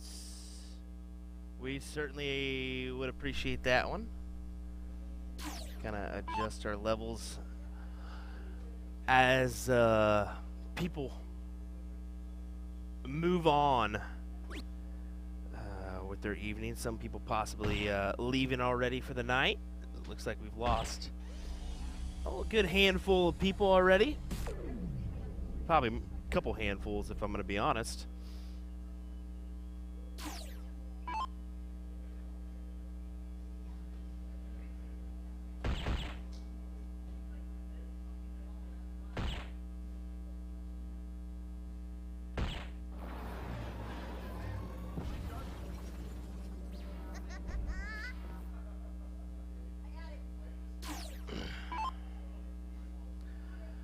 Robbie had a lost dart there, probably underneath our tripod. You have some covers on that every once in a while, but dart gets lodged from behind there. It can be difficult for us to gather, to find that one.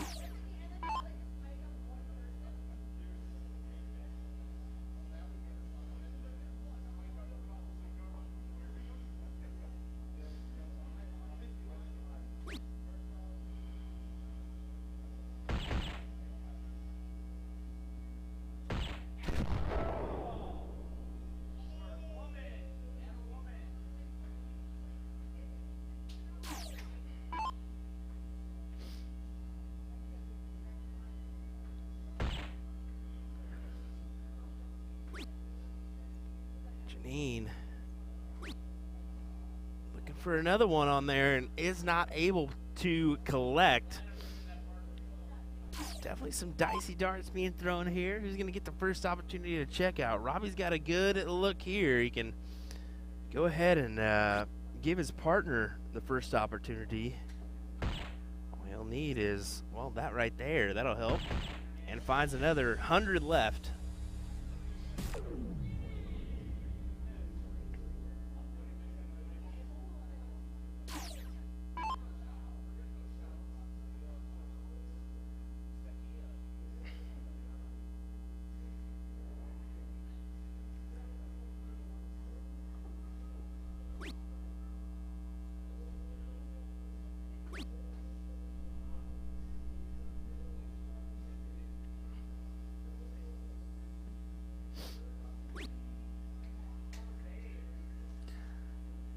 Robbie yelling Jose after that, as he knows a little unorthodox, a little uncommon occurrence there for Jose, as it's possible that this is a 2-1 score line here. Double top for the win. Inside. Double 10. Oh, and an unfortunate bust. As you can see it in her face, she is definitely not happy with herself on that one. Wanted a little bit more. Didn't get it.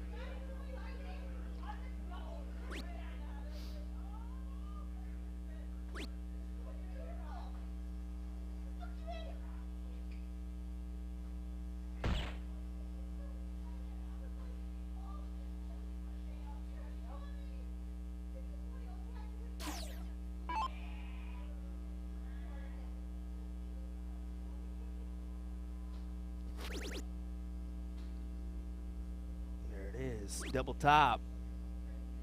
Inside, double 10, and he can't convert. So unfortunate as Amanda, you can see her in the background going, oh my word. How did we not hit that one?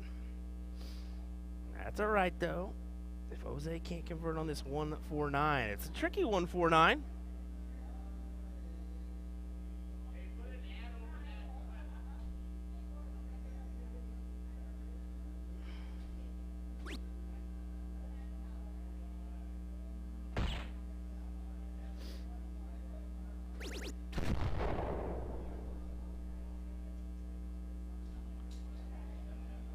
Gerald Martin, yeah, we've been noticing that. I haven't been able to figure out what the blank buzzing sound is. It's kind of just a hum in the background.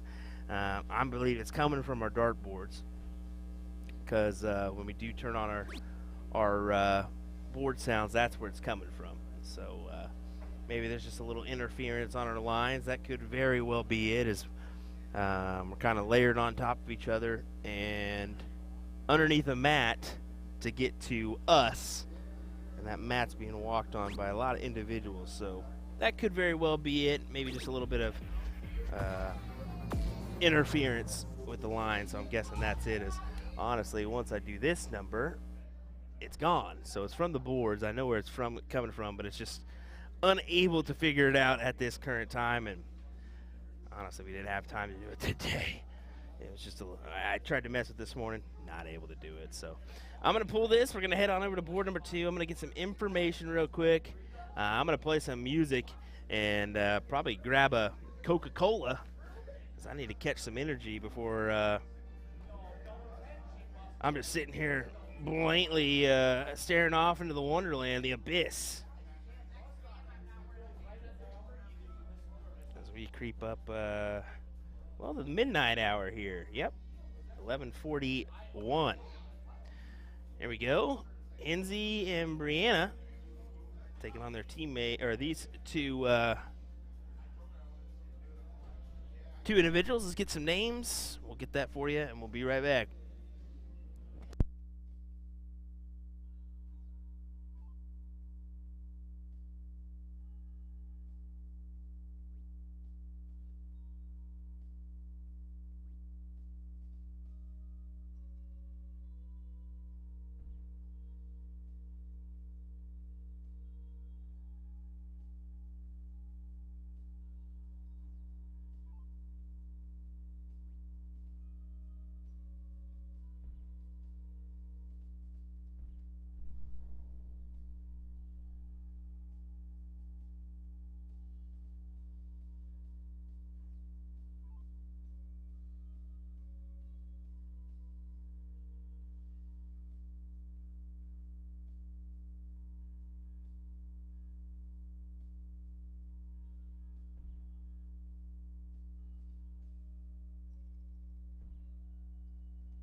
Alrighty, guys, back once again here. Byron Johnson hopping in the booth with me. How about that, buddy? I know, it's an amazing feeling right now to actually be allowed to be in such greatness right now. I feel appreciated. Get out of here. Get out of here with that nonsense. Oh, you're no. adorable. Will. You're adorable. I love it.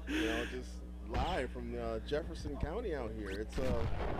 It is a town and a half, and these shooters out here are really showing off. A lot of guys actually coming out, and I really appreciate it. You got Rick Hinzi, Ken Rip coming out. I mean, it's amazing the love that we get coming from Wisconsin. I mean, it's beautiful. It's beautiful. A lot of great shots here, and I mean, just in your events alone, I was picking out. I was like, man, there's 10 people that I do not want to play first round, if at all, any round. And I mean, there were so many individuals that are talented shots, not only on the men's side but on the ladies' side as well. And especially for like an event like this that's just starting out, it's good to see. And the kind of family-orientated thing, I think that's why we're seeing a little bit of an unfortunate lag here and there. But that's what the family-friendly kind of thing is probably doing, I think. Exactly.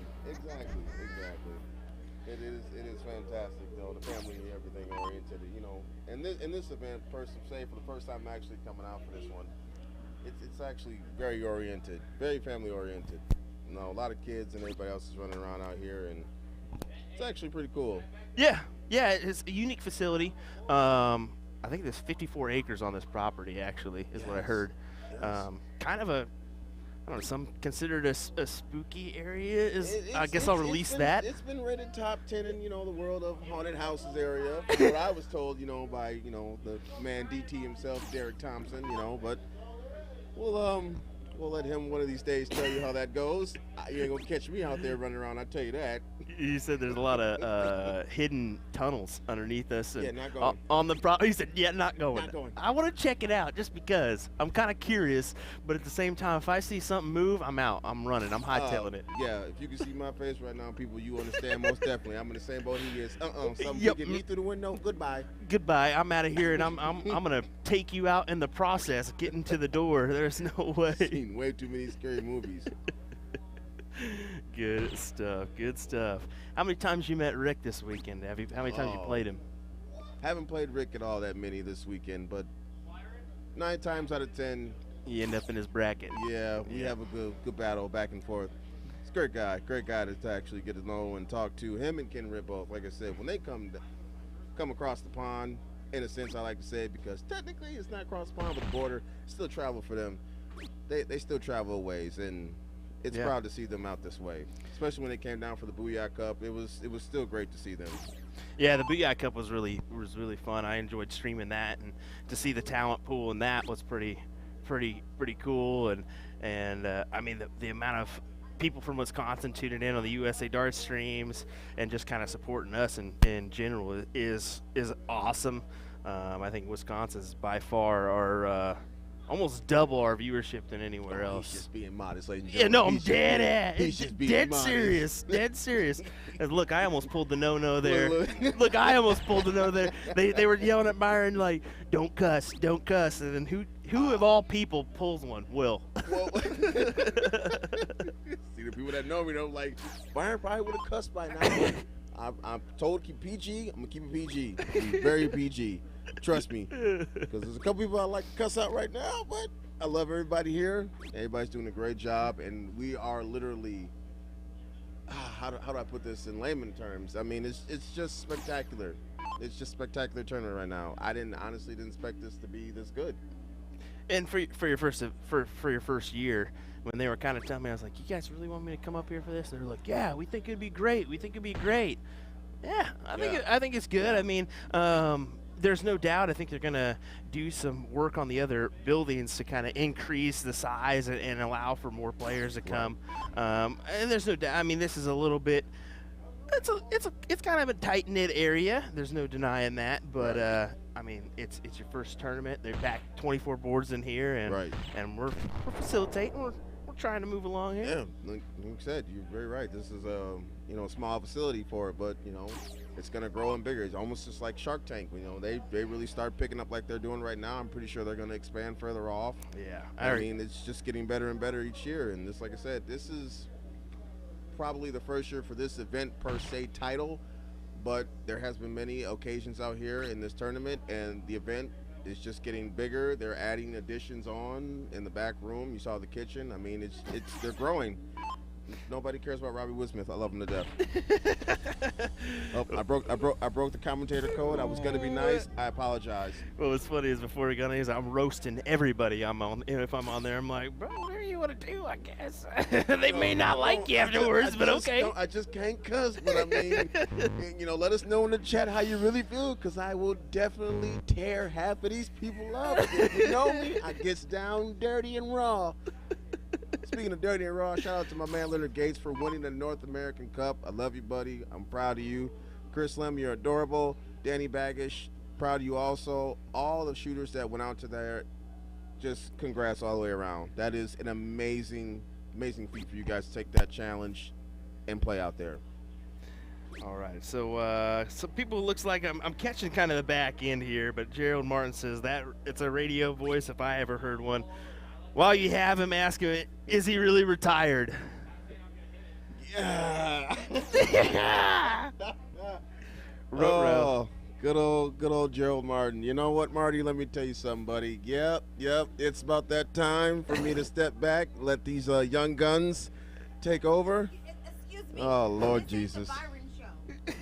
There's a match out here, y'all two could be talking about. We're not. They can probably hear us. Can you hear us? Oh, Jesus. So they can hear us talking about their match during the live stream right now, and that was, if you didn't know, the woman that was shooting, Amanda Princess Pickles, who right now about to shoot in Game 3 on board. It looks like 2. Alrighty. See, this is why I don't commentate, ladies and gentlemen, because too many randoms come in here and annoy the heck out of us. So you know what? Will most definitely is play-by-play. I would just be here to make fun of people at his. See, you interrupted my comment. I was wondering when this was gonna happen. Honestly, I was wondering when this was gonna happen, where they could hear us, come in here, tell us, and then now we're at a bind. Like, oh shit! Like what? Ooh, I did it again.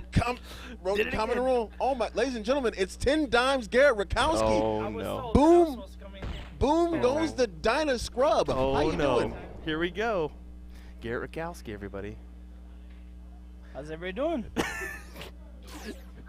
We'll try to. I'm bad at interviews, man. We'll I'm try bad to- at talking on mic. I'm not Will. I'm not Will, man. I try. Trust me, I'm no good at it Will's- either. If you see my awkward hand Nah, movements you from bet, right you now, bet. we're all right. We're trying to keep it to a dull roar because apparently they can hear us out there. Yeah, hey, I get Benny and IMAX. I heard you so many times. Oh my! Really? Is that why he was upset? No. I guarantee no, you. No. Bro, I ain't over. You can take this microphone out my hand. I told you, man. I love Will and I love what he's doing, but I will honestly tell y'all a new one. I'm keeping 100. I'm sorry, most of y'all don't come in here to talk, but I'll talk. So let's call this match actually right now, because that's what we should be doing for the kids. Robbie Woodsmith, go beat somebody. Thank you. You're in this match. If you haven't noticed, when Robbie shoots, his hairline looks like he belongs on a Lego cartoon show. I'll let Byron take over. This is just getting. This is getting ridiculous here. Let me tell you what. That was a doozy. That was a doozy, sir. Ladies and gentlemen, I'm sorry I had to cut the mic off on that one. I was No. laughing too hard. You're good. All right, so Rick Hinzi, how you pronounce it? I've heard it's Hinzi. Hinzi, he just put a beautiful hat trick in, to give them a good lead right now. Let's see what Robert Woodsmith does. Oh.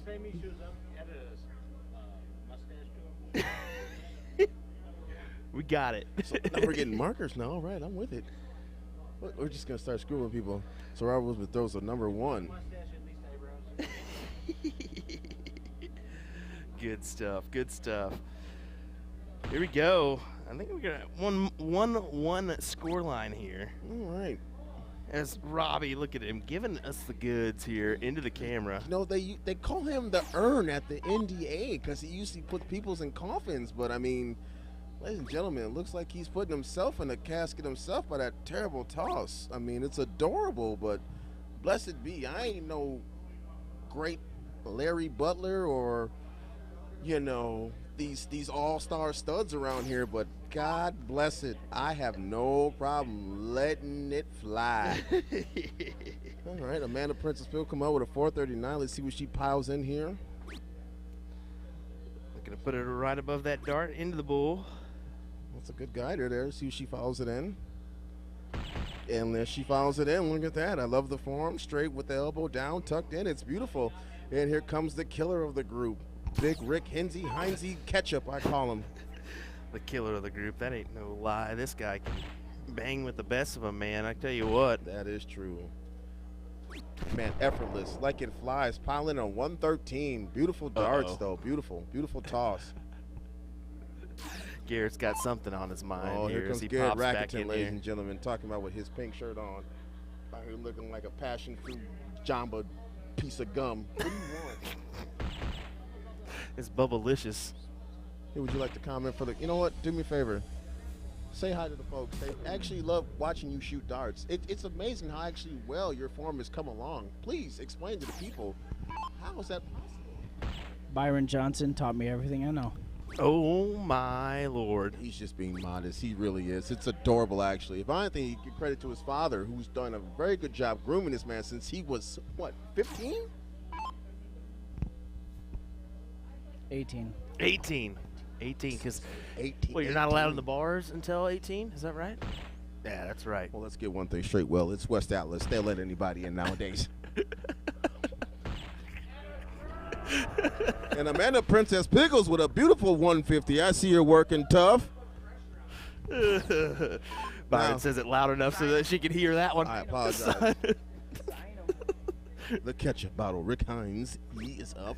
Oh, right above it. Beautiful marker. Follow it in one more. Pile it in for a ton. Oh, just on the outside there. Sign it. Sign him in. Don't Sign him in. Sign me for this. I like this. I like Will. Will's on the microphone. Garrett, you got me talking to these people like they're here. He's laughing. I'm enjoying it. I'm enjoying This it. is It's something. great. So, ladies and gentlemen, this is literally probably hour 17 since we've been here, and it's been a long day. It's literally almost, what, 1 o'clock? 12 o'clock? I have no idea. I'm not 12:15. It is 12:15. We've been here since 9 a.m. Look at that. Yeah. Big double there. Leaves himself. For the non-pros. That's what I thought. Walk it out. Yeah. He says, "Nah, no, thank you." So Garrett Rakowski been here since 11:30 because he's that big dog pro around these status, and right now we're actually watching the pro mixed doubles, and Garrett is being favoritism right now, which is rare for him because usually he's pretty set on just being neutral, but today, shh, ladies and gentlemen, got quiet. You gotta whisper now. It really got quiet. And a big shot from Amanda Princess Pickles as she celebrates. Look at the passion, ladies and gentlemen. Wow. I am proud of her. Look at her doing work. That's amazing. A good shot from a Wisconsin shooter around. Wow, the hate that I hear in the background from Lego blockhead Robbie Wismith. I'm going to. Can I do that really? So here I am. I'm going to go out there and ask people some questions right now, ladies and gentlemen. Oh, all right. Robbie?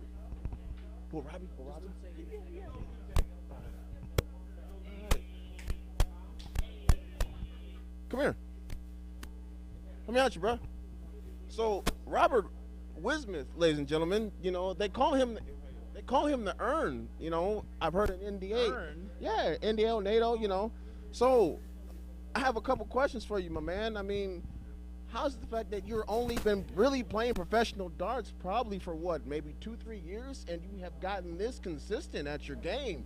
Please, the fans, they want to know. I think it's been like 4 weeks since World. You're so adorable. Oh, World. So you've been to Chicago. I think I have, yeah. Okay. So how was it like down in Chicago? Competitive. Competitive. I'm not.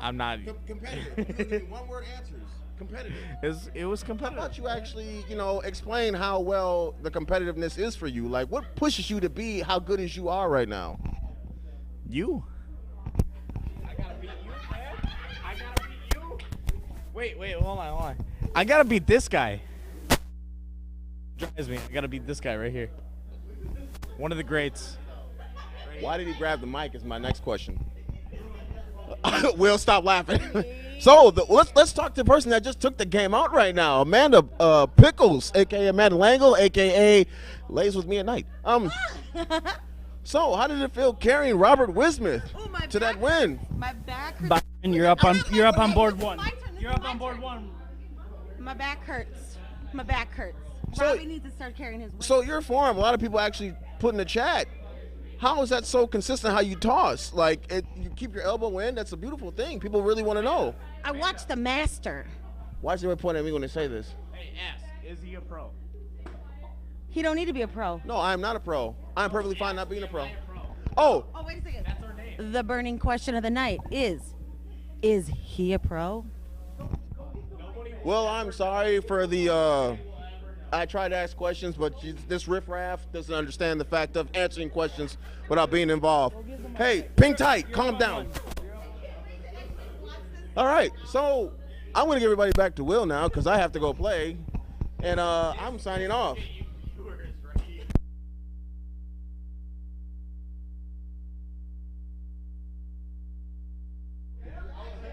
Byron Johnson, everybody. I probably scared the living heck out of you guys. I'm sorry for that one. That was probably a bad deal I just did. But why not have a little bit of fun? That was good. That was good. Every once in a while, you got to have a little laugh or two with somebody that maybe doesn't get to jump in the booth with me all so often. So happy Byron did that one for us. And I said, hey, why don't you go out there and interview those guys? Have a little fun. And that's exactly what he chose to do. Love it. Love it, love it, love it. Hope you guys did at home as well. That was good. Well, hang tight. We'll have some more action coming up here in just a second as we continue our coverage here at the Father's Day Frenzy event here in Jefferson, Wisconsin. Appreciate it.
here we go, folks, with another match. This is Byron and Sharon taking on Garrett and Chrissy. I'm going to turn on some tunage here for just a second as we let them kind of get underway, and then we'll bring you some commentary here in just a second. Maybe I'll play a practical joke on these guys. We'll see. Hold on one second.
All right, so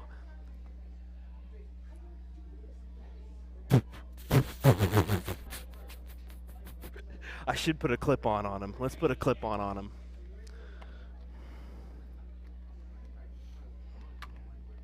We'll put a clip on him.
Alrighty, so for those that don't know what's going on here, I totally went out there and mic'd up Byron. At least he thinks we're mic'd up. So I didn't put a battery in there. So he thinks that he's going to be mic'd up. He's going to be chatting to you guys the whole time. He's chatting to you right now. Good shot, man, Brady. We're having a little fun here for mixed. Why not? Why not? At this point in time of the night, we're just keeping going. We're having a little fun. So, Goes to Wisconsinite. Sproppy Whiz Kid says, "Boom goes a Wisconsinite." Big time. Emma says she's milk drunk. Phil says, that makes it so much fun. Oh, man, I'm telling you what. We're trying here. He's talking to God like he's talking to somebody, and y'all can hear him, but there ain't nothing coming through this mic at all. So let's just watch Byron walk around the room and talk to random people. And then I'll probably walk out there and be like, bro, I forgot to put your battery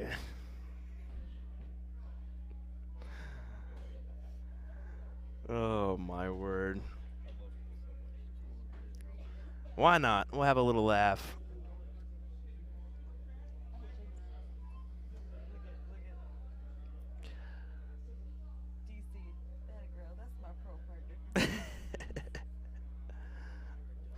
We are in the back corner of this room, and I got to tell you, there is 5 people in this commentary booth and a baby in this commentary booth right now.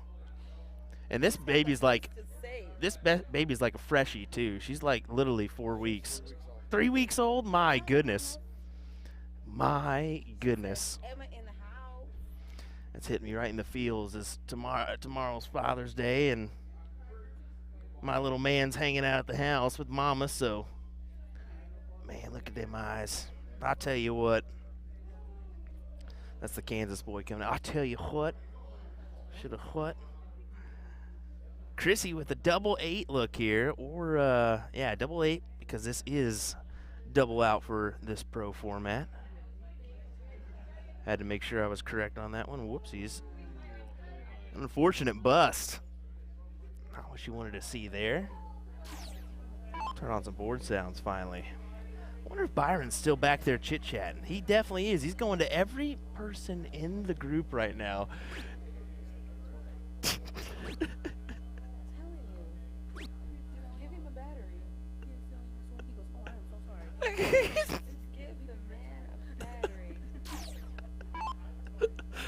I need to give him at least a battery and let him go with it, run with it.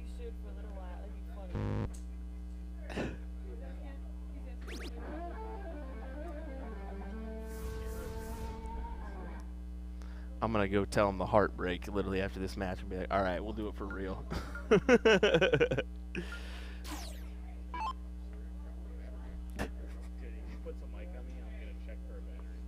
Oh, I'm definitely going to pull this number, walk out there and interview him and be like, how does it feel to be interviewing people with no battery?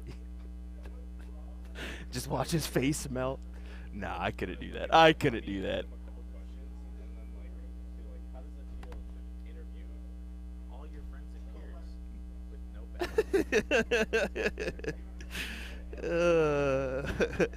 No, Phil, he did do a phenomenal job when we were doing the interviews. I was actually surprised. I was like, dang, man, all right.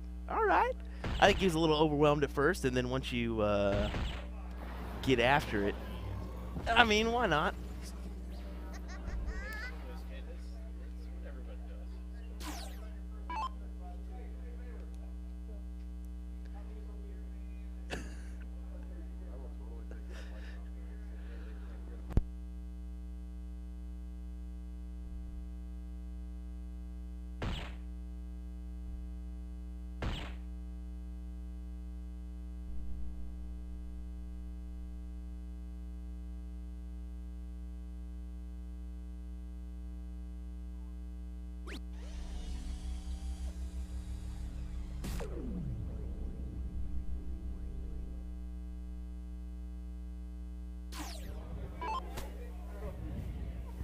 So, do you want to know the good news or the bad news? Oh boy, what happened? You shut it off, didn't you? No, you've been just walking around with no battery in your mic the whole time because I thought it was going to be funny. This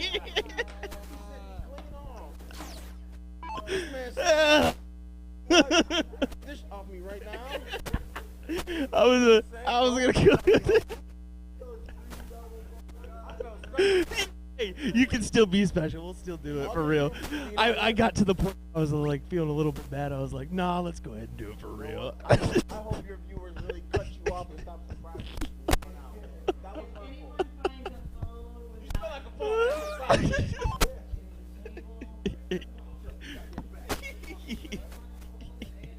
so wrong. So dirty, bro. We can't resist. We can't resist.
man, I'm hearing Byron still going out of there just ridiculing all of the people around him. It's kind of good.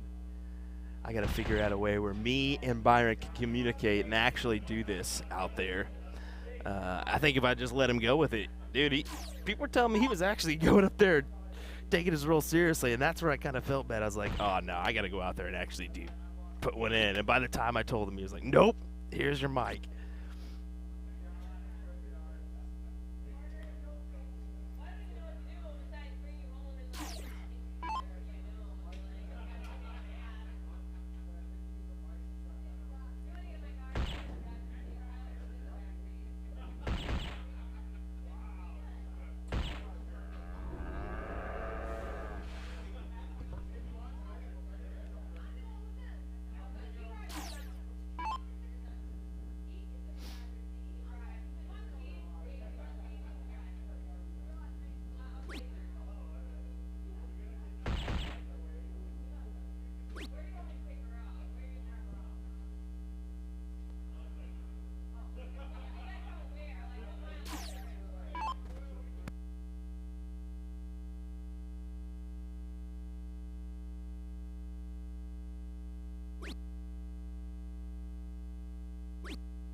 Leaves himself at 76. Garrett looking at 134. Now just needing the dub. 17. Pops it. Wow, what a check.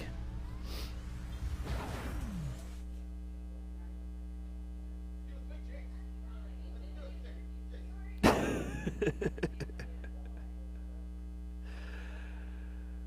you believe these guys are just hanging out for a little bit, so we're waiting on our next match here?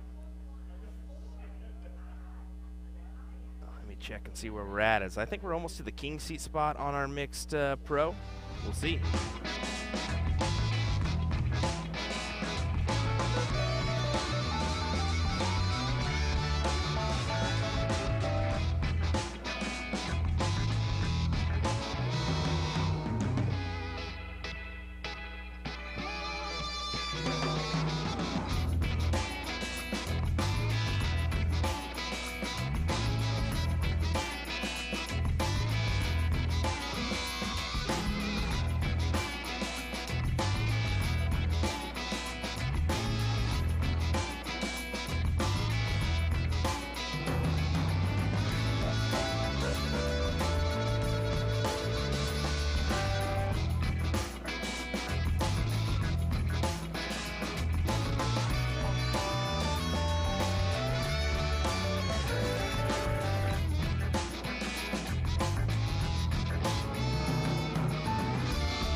talk, my whole headset fell. Sorry. We'll redo that.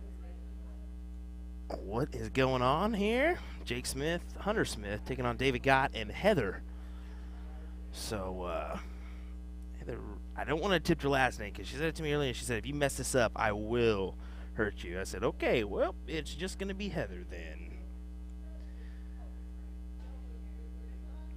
We will kind of try to keep it to a dull roar because these guys can hear us, apparently. So I may just go to music and let that underplay because if these guys are hearing us, it's not going to be good. Are you hearing me over there? I'm not hearing you. Don't lie to me. I'm not lying to you. Okay, good.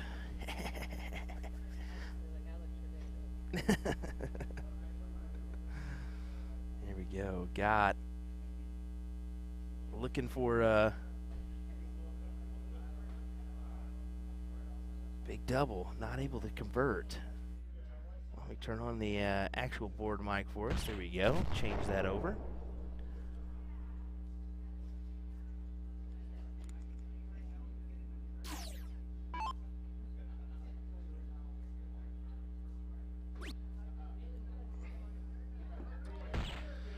Once again, 701, open in, double out here.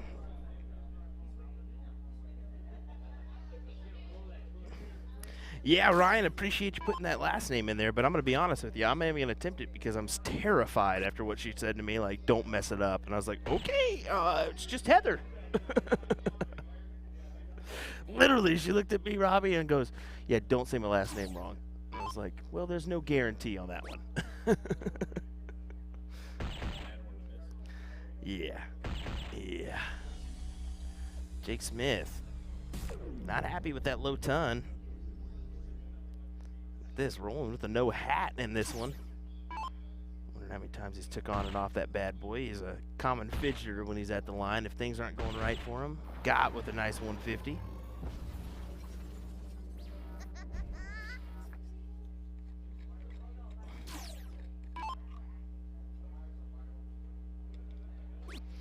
Yeah, I should at least tried to go for that number to leave at least a checkout opportunity, but no harm, no foul now. But I have about 36 batteries if we're going to be honest with you. You want that, you can take it, but I don't mind. How's it going, guys? Yeah, the Whiz Kid joining me for a little bit. Just enjoying the view. After your illustrious interview with the one and only Byron Johnson. Yeah, I strive to beat that guy. It's really good. How old is Byron anyways, do you know? I think he's pushing upper 30s. If he's pushing 40s, that's good for him. Because he's always been on fire for everybody. And see, that's what I wondered. I saw him at the Booyah Cup. I haven't really seen him other than a couple events, you know, the events at Whammo and here. But Got with it's a good shot. Big shot there. Yeah, good shot for David Gott as him and Heather beat out the good tag team duo of Hunter and Jake in that first leg. Got with this little nugget here. Hudson, he's been jamming out, dancing in front of these cams all weekend long, having himself a good day, a good time. This weekend has been nothing less than a great time. Everyone's got to get out here. It's been amazing. The people that you meet from all over the state, let alone the country, that come out here to just enjoy the day, you can't go wrong. Yeah, it's pretty unique, honestly. When I kind of came in for the venue, like when I pulled up, I was like, I don't know about this. This may not work out. And pleasantly surprised. Did not disappoint. Yeah, it has not disappointed, and we're not done yet. We still got some events tomorrow, and early morning tomorrow. I'll be honest with you. That was a big bull. Good darts from Heather, indeed. But a 1-0 scoreline here to Gott and Heather. There we go. Pop that up there for us. Just so we have it.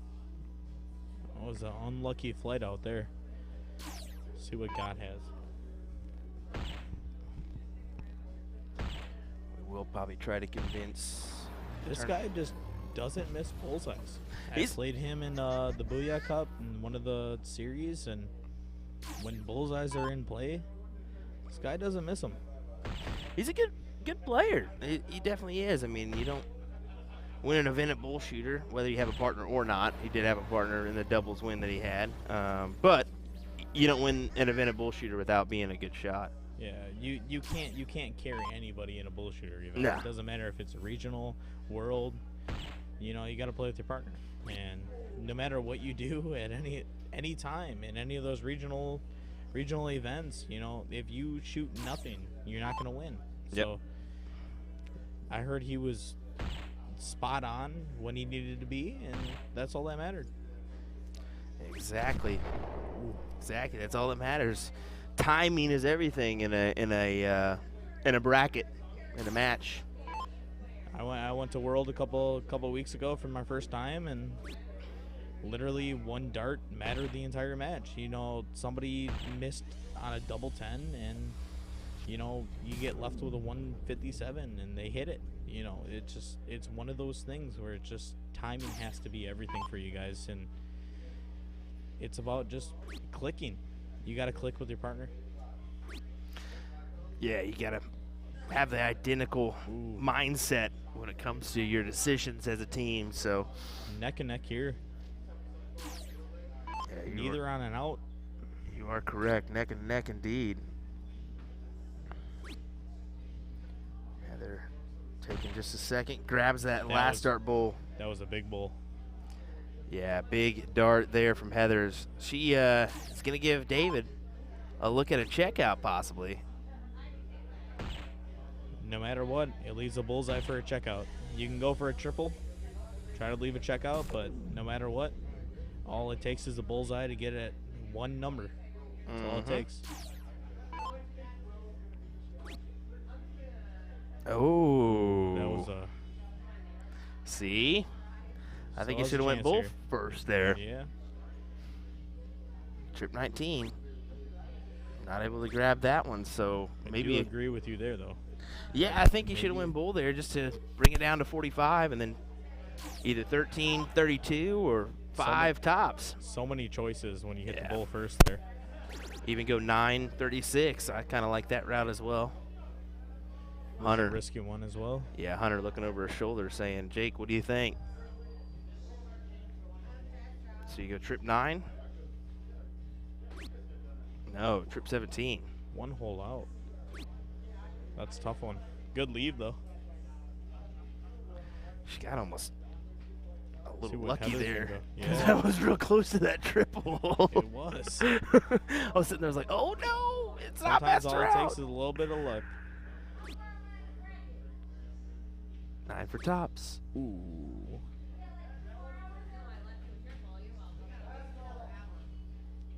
See what Jake does here.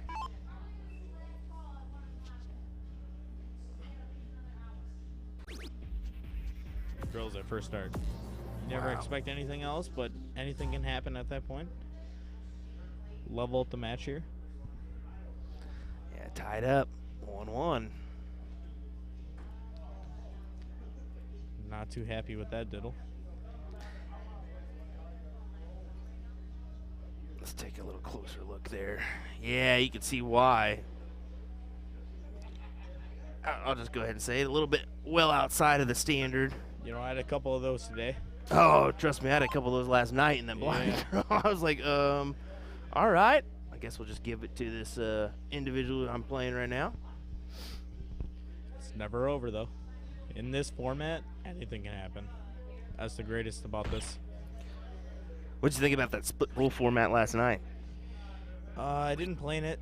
I had other things going on, but Okay. I did enjoy watching it. What I feel about the split bowl and the open bowl is I feel when you're playing singles, anything like that, you know, as you can tell by David Gott, you know, bullseyes are very easy Yep. at a higher level of play. And I feel like split bowl really takes it out. You miss by a hole, it matters the game. It really does. It kind of changes the. I mean, when you think about soft tip, steel tip is about what you hit. Soft tip's about what you miss. What kind of equals somewhere in the middle on that little split bowl kind of mindset. I was watching last night too, and a lot of players never have ever actually played steel tip in their life. Yep. And they don't put that bullseye into play. Yep. I saw that. And you hit a couple 20s and they would go at a ton. They would try to get that triple 20 even though a single bullseye would leave them an out. But they didn't realize that because you're so used to leaving an out. You're not used to that bullseye being a 25 or a 50. You're used to it being a 50 all the time. No matter what happens, it's a 50.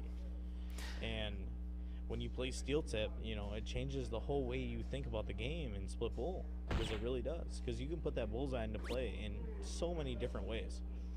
You're on a 61, you can go bullseye first. What happens if you hit the double bull? You leave an 11. Yeah.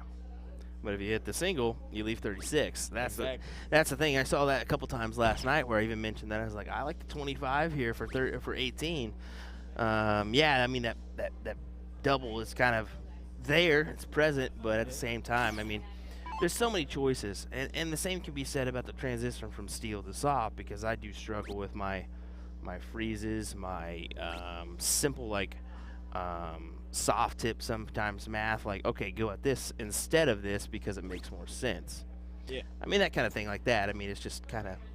Yeah, it's a totally different game. When you get into steel tip, it's very hard to play, but at the same time, it really makes you think.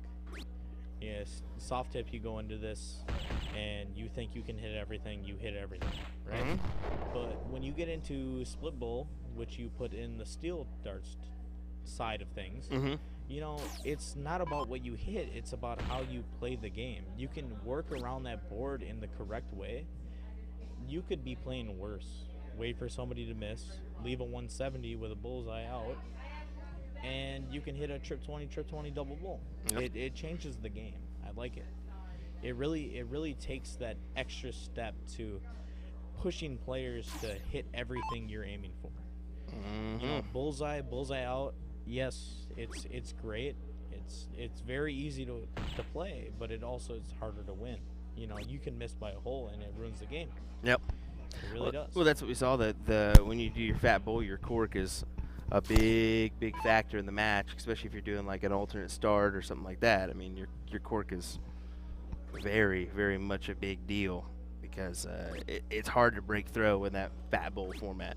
Yeah, it turns out to be like anybody who hits it or wins that diddle is normally going to win the game. And sometimes you just need that little extra chance and stuff can happen. 177 look here for Jake. Just needing a leg here to win this 2-1. One hole. Good shot still. 58 left, so 18 for tops when Hunter returns. Or she can go 8 for bull. I think that would be more your common. That is a big bull there. Leaves Heather with a chance if anything happens, but still a 2-dart out. Yeah, she was electing to go double top. So 6-10 wire here. No, she goes 14 for 32. Ooh. I love that choice. I really do. See, whenever you have the chance and you go down to the lower part of the board, it just eases you. Like when you're aiming at the top, it's really easy to miss inside, low, high, right, left, because you're throwing the dart hard. Yeah. See, for me, my thoughts there is give myself the best opportunity. 6-10 wire, you got 2 beds to work with instead of the 1 wedge. So even if you hit that 6, you got tops. Even if you hit the 10, you got double 18. So, I mean, to each their own. You got to do what you're comfortable with, And Jake Smith does what he's comfortable with and nails it, double 8. Dead center too. Yeah, first start. So, 2-1 win. With that 44, if you hit the triple of 14, it's still not a bust. You can still play that double 1. You know, it's not the greatest look, but you still have a chance. You can work around that a lot of ways. I like it because it just gives you options. Options are good. Options are good. All right, folks. Well, hang tight. We should have another match coming your way here in just a second on USA Darts coverage of the Father's Day Family Frenzy. Thanks for tuning in. William Stewart here. Alongside me was Robbie the Whiz Kid at Wisemith for a little chat. That was enjoyable. Thanks, man. Yeah, it was a great time. Definitely. Well, enjoying the view. Yeah, that's for sure. Can't go wrong when you're watching darts. All righty. Hang tight, folks. We will be right back.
Howdy back, everybody.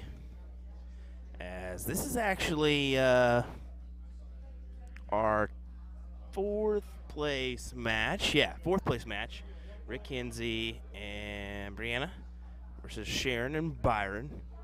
So we do have our king-queen seat match going up on board number 1. So we will hop on over to the king seat match. We'll just preview this one for a minute.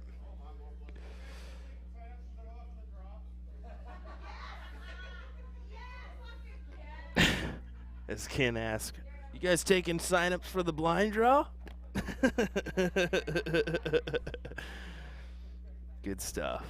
Good stuff indeed.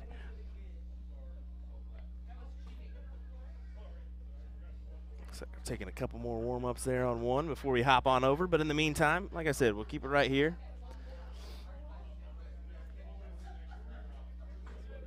You guys are going on 1? You guys are king seat, right? Oh, I thought you were in king seat. Oh, man. Sorry. My bad. Jeremy told me you guys were still in it. I was like, oh, sweet. Yeah. Well, my bad. It's got to be underneath the tripod, Sharon. About to go run out there and help her.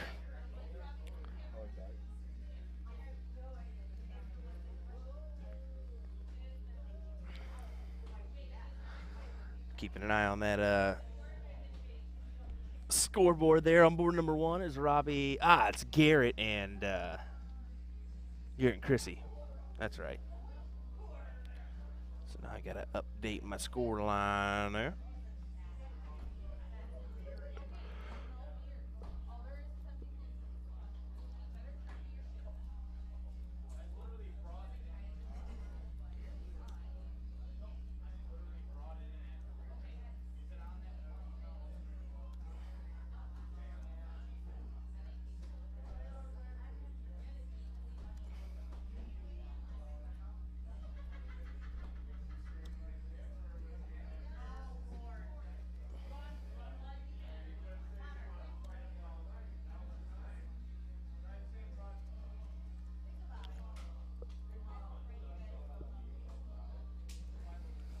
Just getting everything situated on our scoreboard. Ready to rock for this king-queen seat match on board number 1.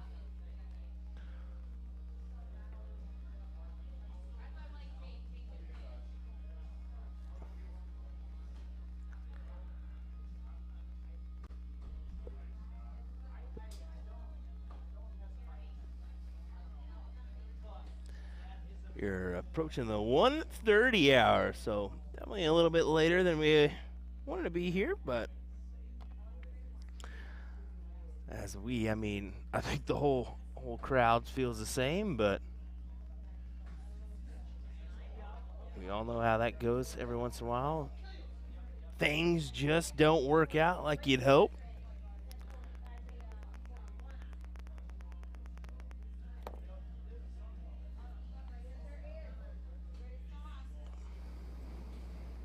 Hinzi looking at a ton. Doesn't convert.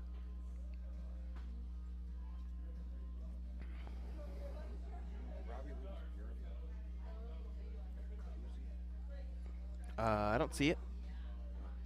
He can have this one, though, if he wants.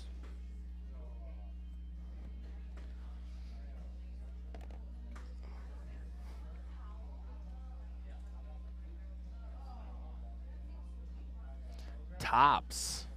Brianna into the single 1. Not exactly what she was hoping for. Gonna have to recover from there.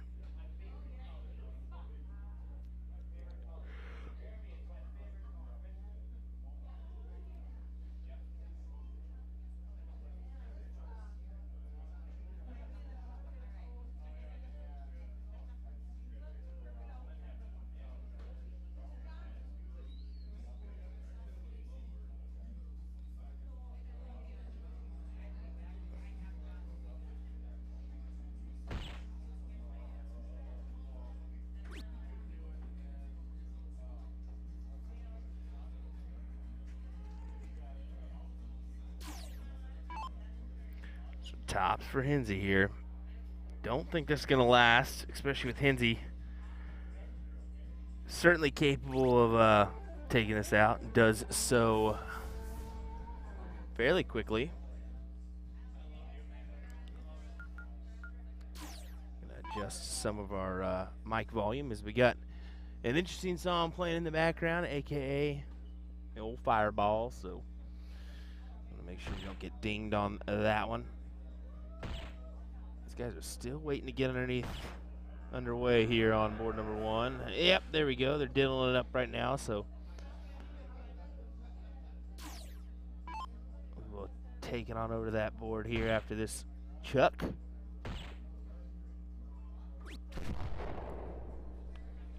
As it looks like we are just getting ready to get started here. This is the king seat, queen seat, whatever you consider it, the king of the hill. Or the hill. I should just say the hill. That's a little bit better one, isn't it? Rakowski looking for gold.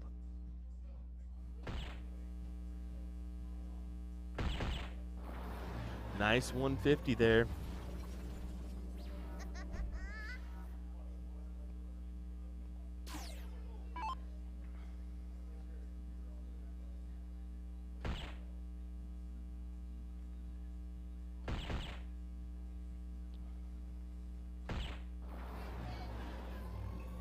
All right, kid in the background.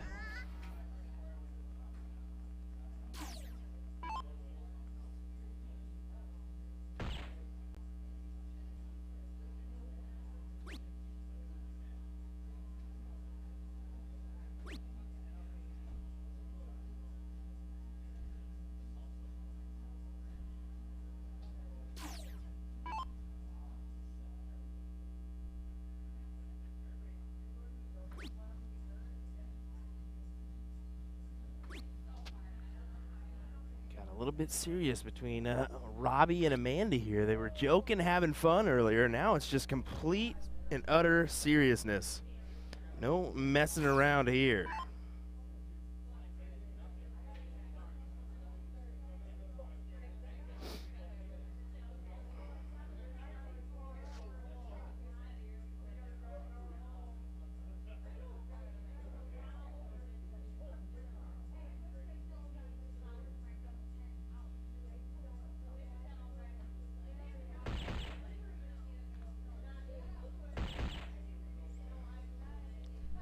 Garrett looking for the 150, has a 150 as Chrissy pumps up the jam in the background there.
Amanda throws up her hands there. She's like, I don't know what that was, but it is what it is.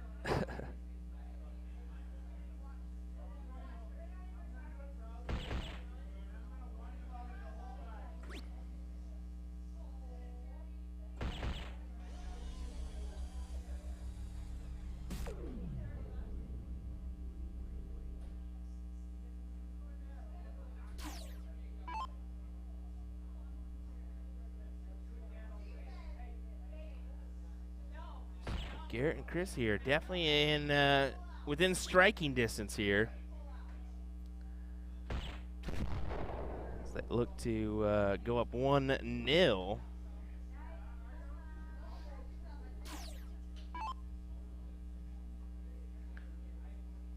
on Robbie and Amanda. Looks like Rick Kinsey and Brianna win the match on board number 2.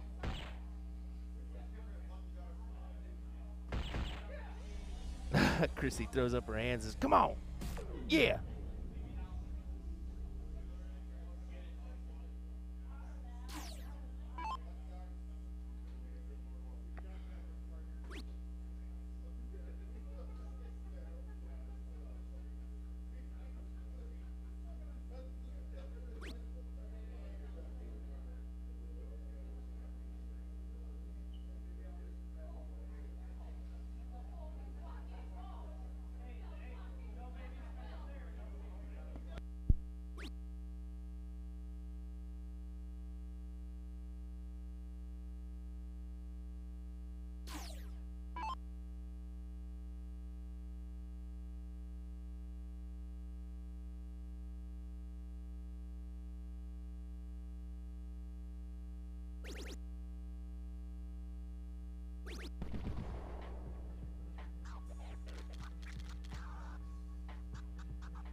Sorry, I had some background bleeding through. So 1-0 scoreline to Garrett and Chrissy here. And the now moving on to the second leg of action. Robbie opens us up with a nice hat trick.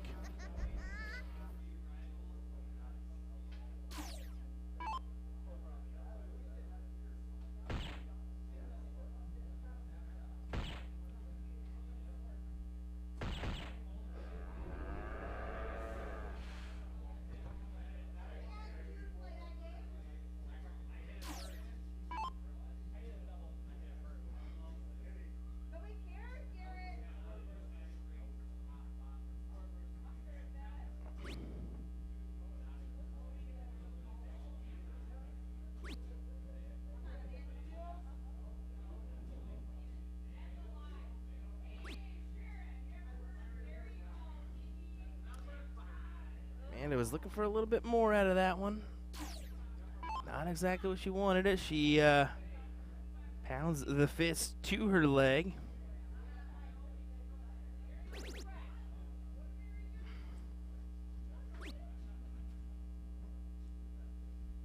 See if Chrissy can convert. She can't. Does grab the trip 18 though.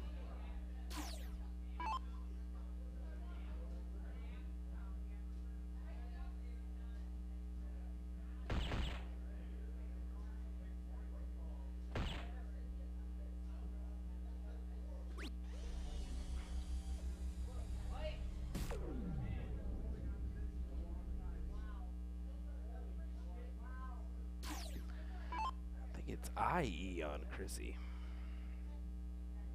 You've had it wrong this whole time. Because that one doesn't make sense.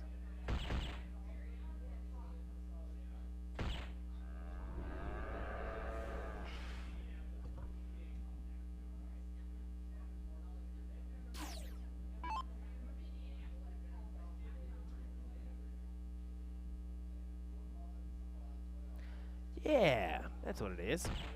My apologies. Had it wrong this whole time. This is Jesse's wife. Kept sitting there looking. I was like, man, I know her from somewhere.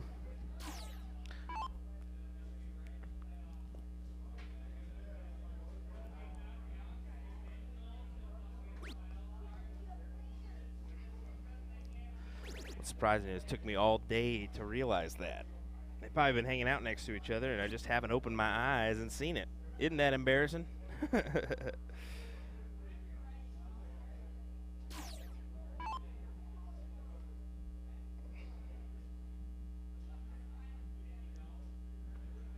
So loser of this match will end up playing Rick Hinzi and Brianna. in that third place match, just for those that didn't kind of catch that one. So look to round out our evening here.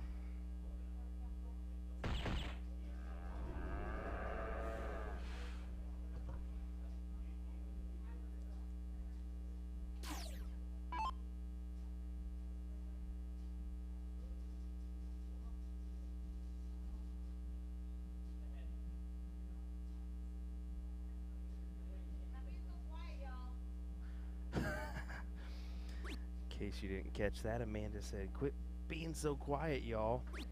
As honestly, that's what I'm worried about. If these guys are too quiet, I'm gonna be definitely within distance for them to hear me, and that is not ideal.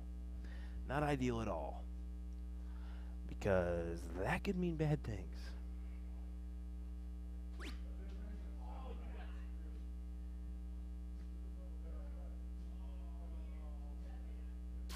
Oh, wow. I definitely think she did. I think I see her tip in there in the bowl, and I think it counted as a single one.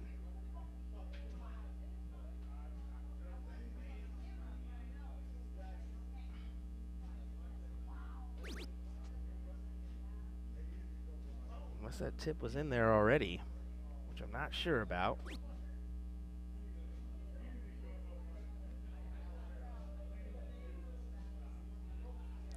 Chrissy looks back at Garrett and says, "Am I right here? Am I not?" It tells her exactly what to go for, and she goes right at it.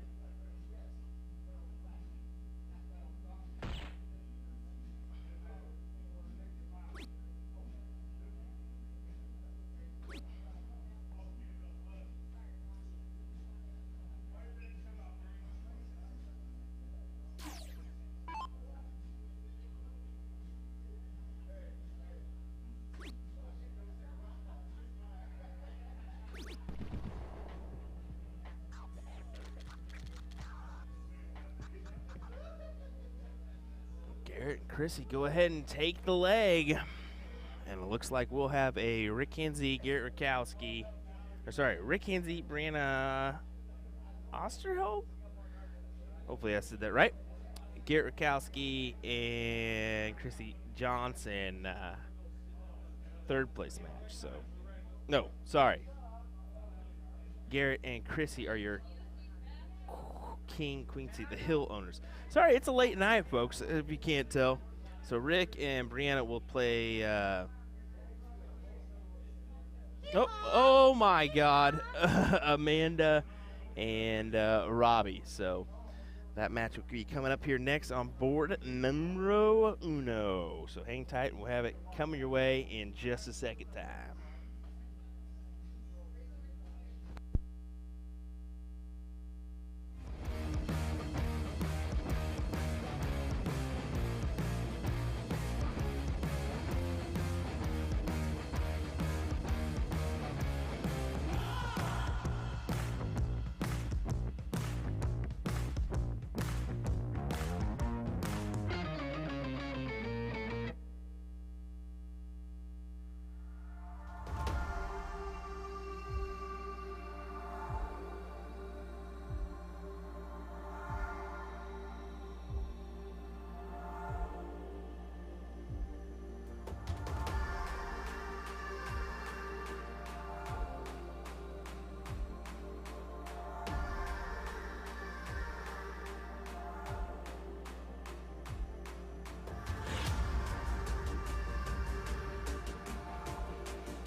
I've been doing the best I can, trying to save myself on the fumes I'm running on. This one's been a little bit difficult. Normally I can hang with the best of them, but this one has been a doozy to kind of maintain the energy throughout. So here we go. Another matchup, the final matchup of the evening, actually. Rick Hinzi and Brianna taking on Garrett and Chrissy.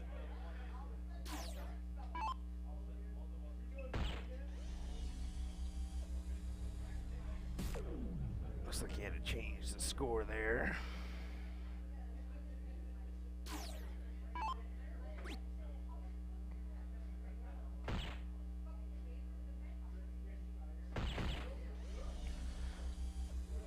Garrett coming up with a low ton there. And he looked back at Rick like, that was in, right? Because Rick's been having some bull trouble.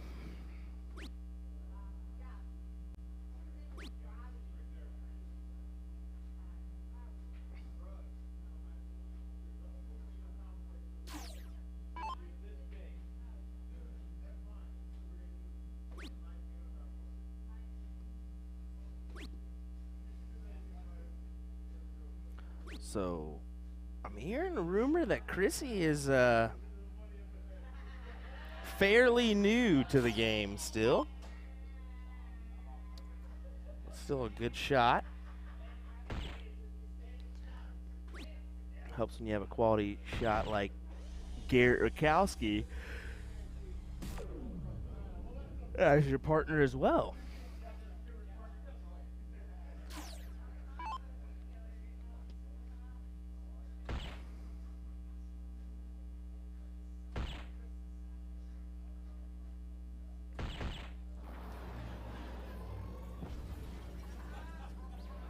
Snags the old hat trick, doing the dirty work for him and his partner.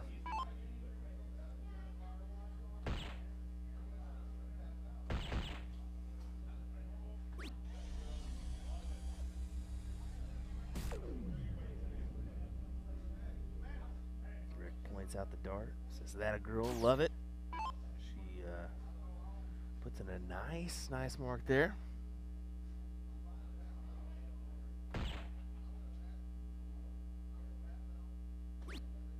I love that from Rick. I don't know if you saw that or not. Chrissy hit the big bull, and Rick gave her a fist bump. And then afterwards she said, "Good shot." Because I'm guessing, like I mentioned just a second ago, Chrissy's still new to the game. Rick knows that.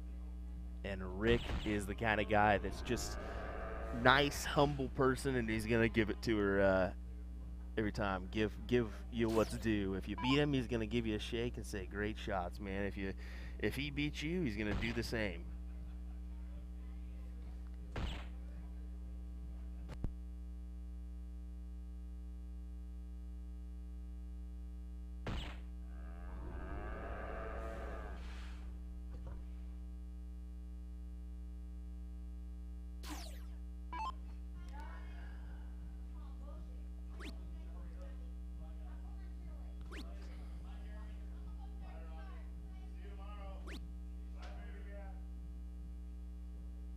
One 6-1 leave there.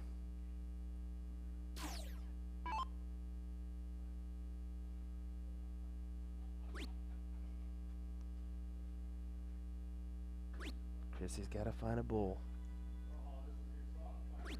And she's not able to. That's unfortunate. So Hinzi with the look at 161.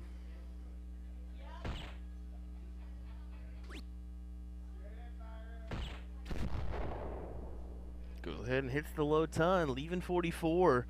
Rakowski can only sit here and hope to bring it down and leave Chrissy the dirty work.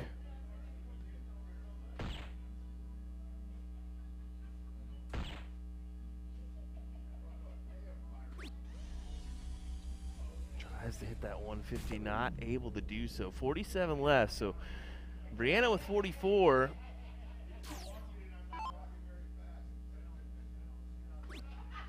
Oh Oh my goodness.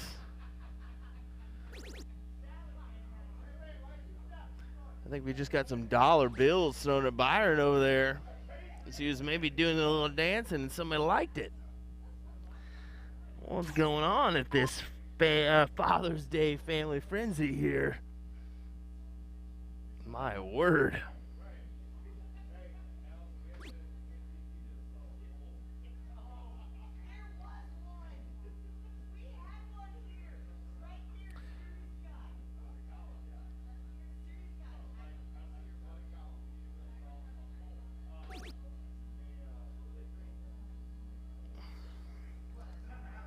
So, I don't know how experienced Chrissy really is.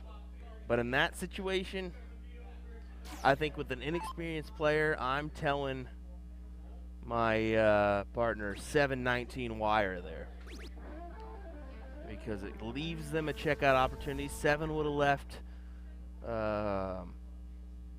Ooh, never mind. No, that's right. Yeah, 7 would have left 38.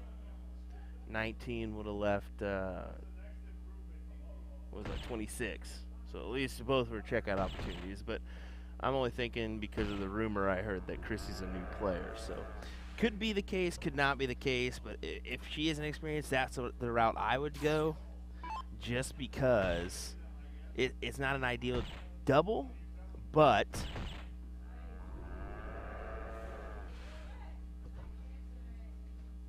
leaves you with both a good checkout. Kevin Luke says, dang, it's late over there. Yeah, you're right. 2 a.m. here in Wisconsin. No yawning, says Larry Mason. No guarantees there. I'm certainly trying not to, but I've tried to gain some strength and be ready for this one.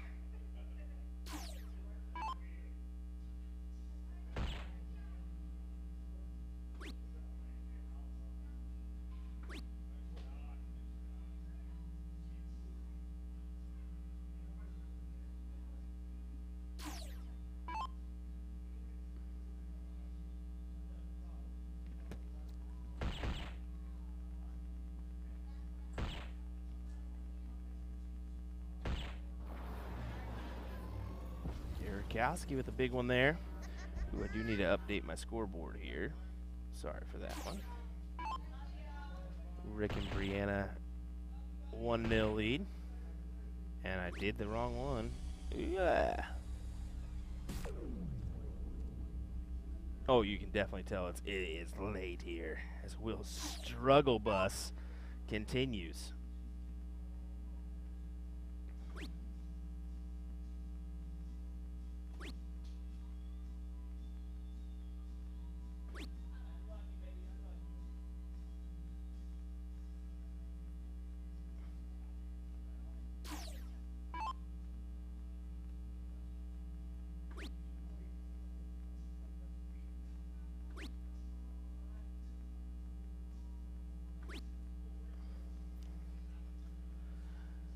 Garrett stepping in, 316, a big 150. We'll leave him at a 166, so he's going to have to do a little working, unless he just wants to take it on down. It looks like he's content with staying there, and that's exactly what he does. Stays right there, although it's not a checkout opportunity.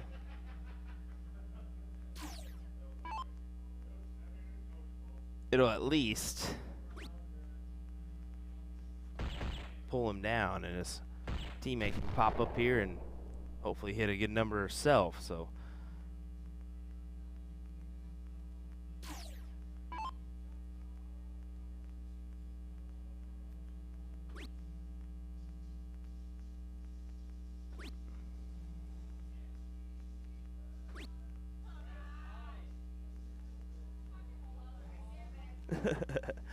Chrissy talking to herself, telling her to come on, be better.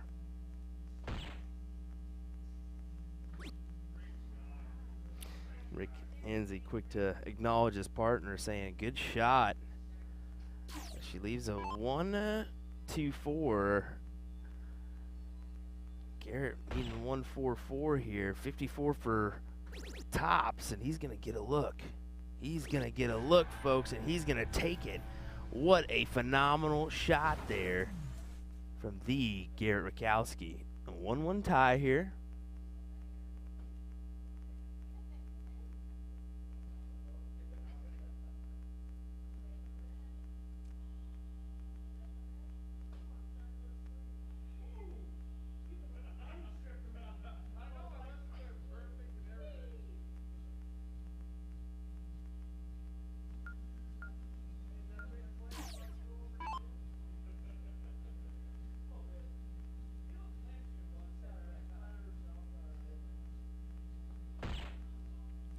Hinzi to start us off, and he's going to start us off with a big 150.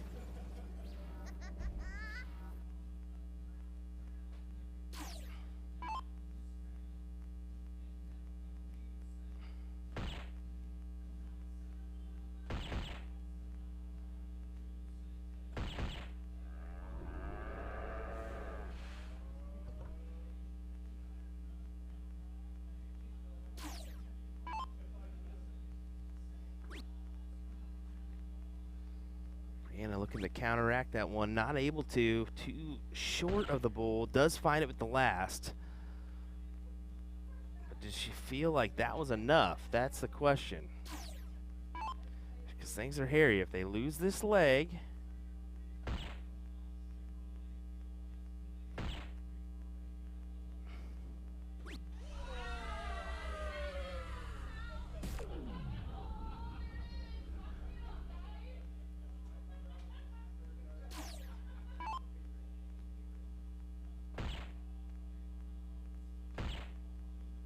Kinsey is just a machine right now.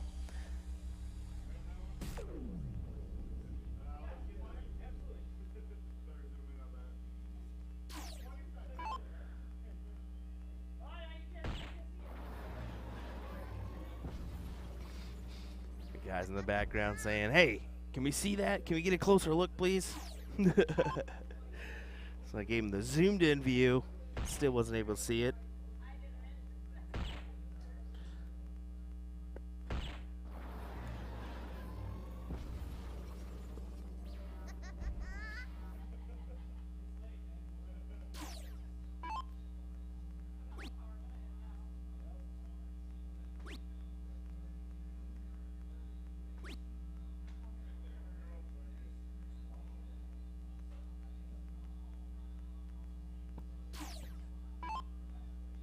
Things are getting intense here.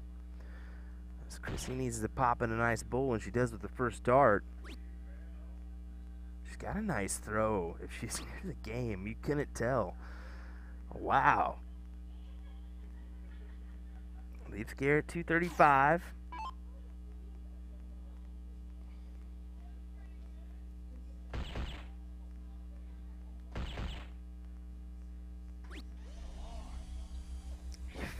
Short of all three. Just collecting 2 bowls. So Garrett right here can make a big dent, but he can't do it with that.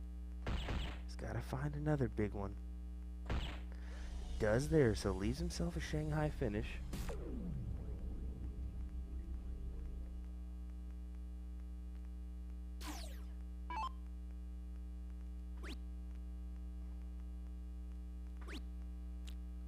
No, gotta find it. Finds out the last dart, at least gives Rick Hinzi an opportunity here. At the 1-2-6. Now does he go bull, double 13? I don't see why you wouldn't. It got real quiet in here. Like, real quiet.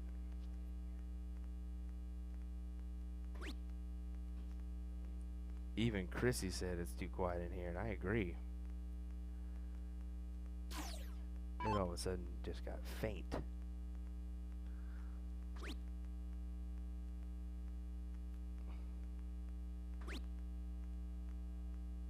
My word. The whole place went quiet. 94 needed for Garrett. See if he can collect. There it is. Tops for the win. And he grabs it. Garrett Rakowski and Chrissy Johnson are crowned your champions.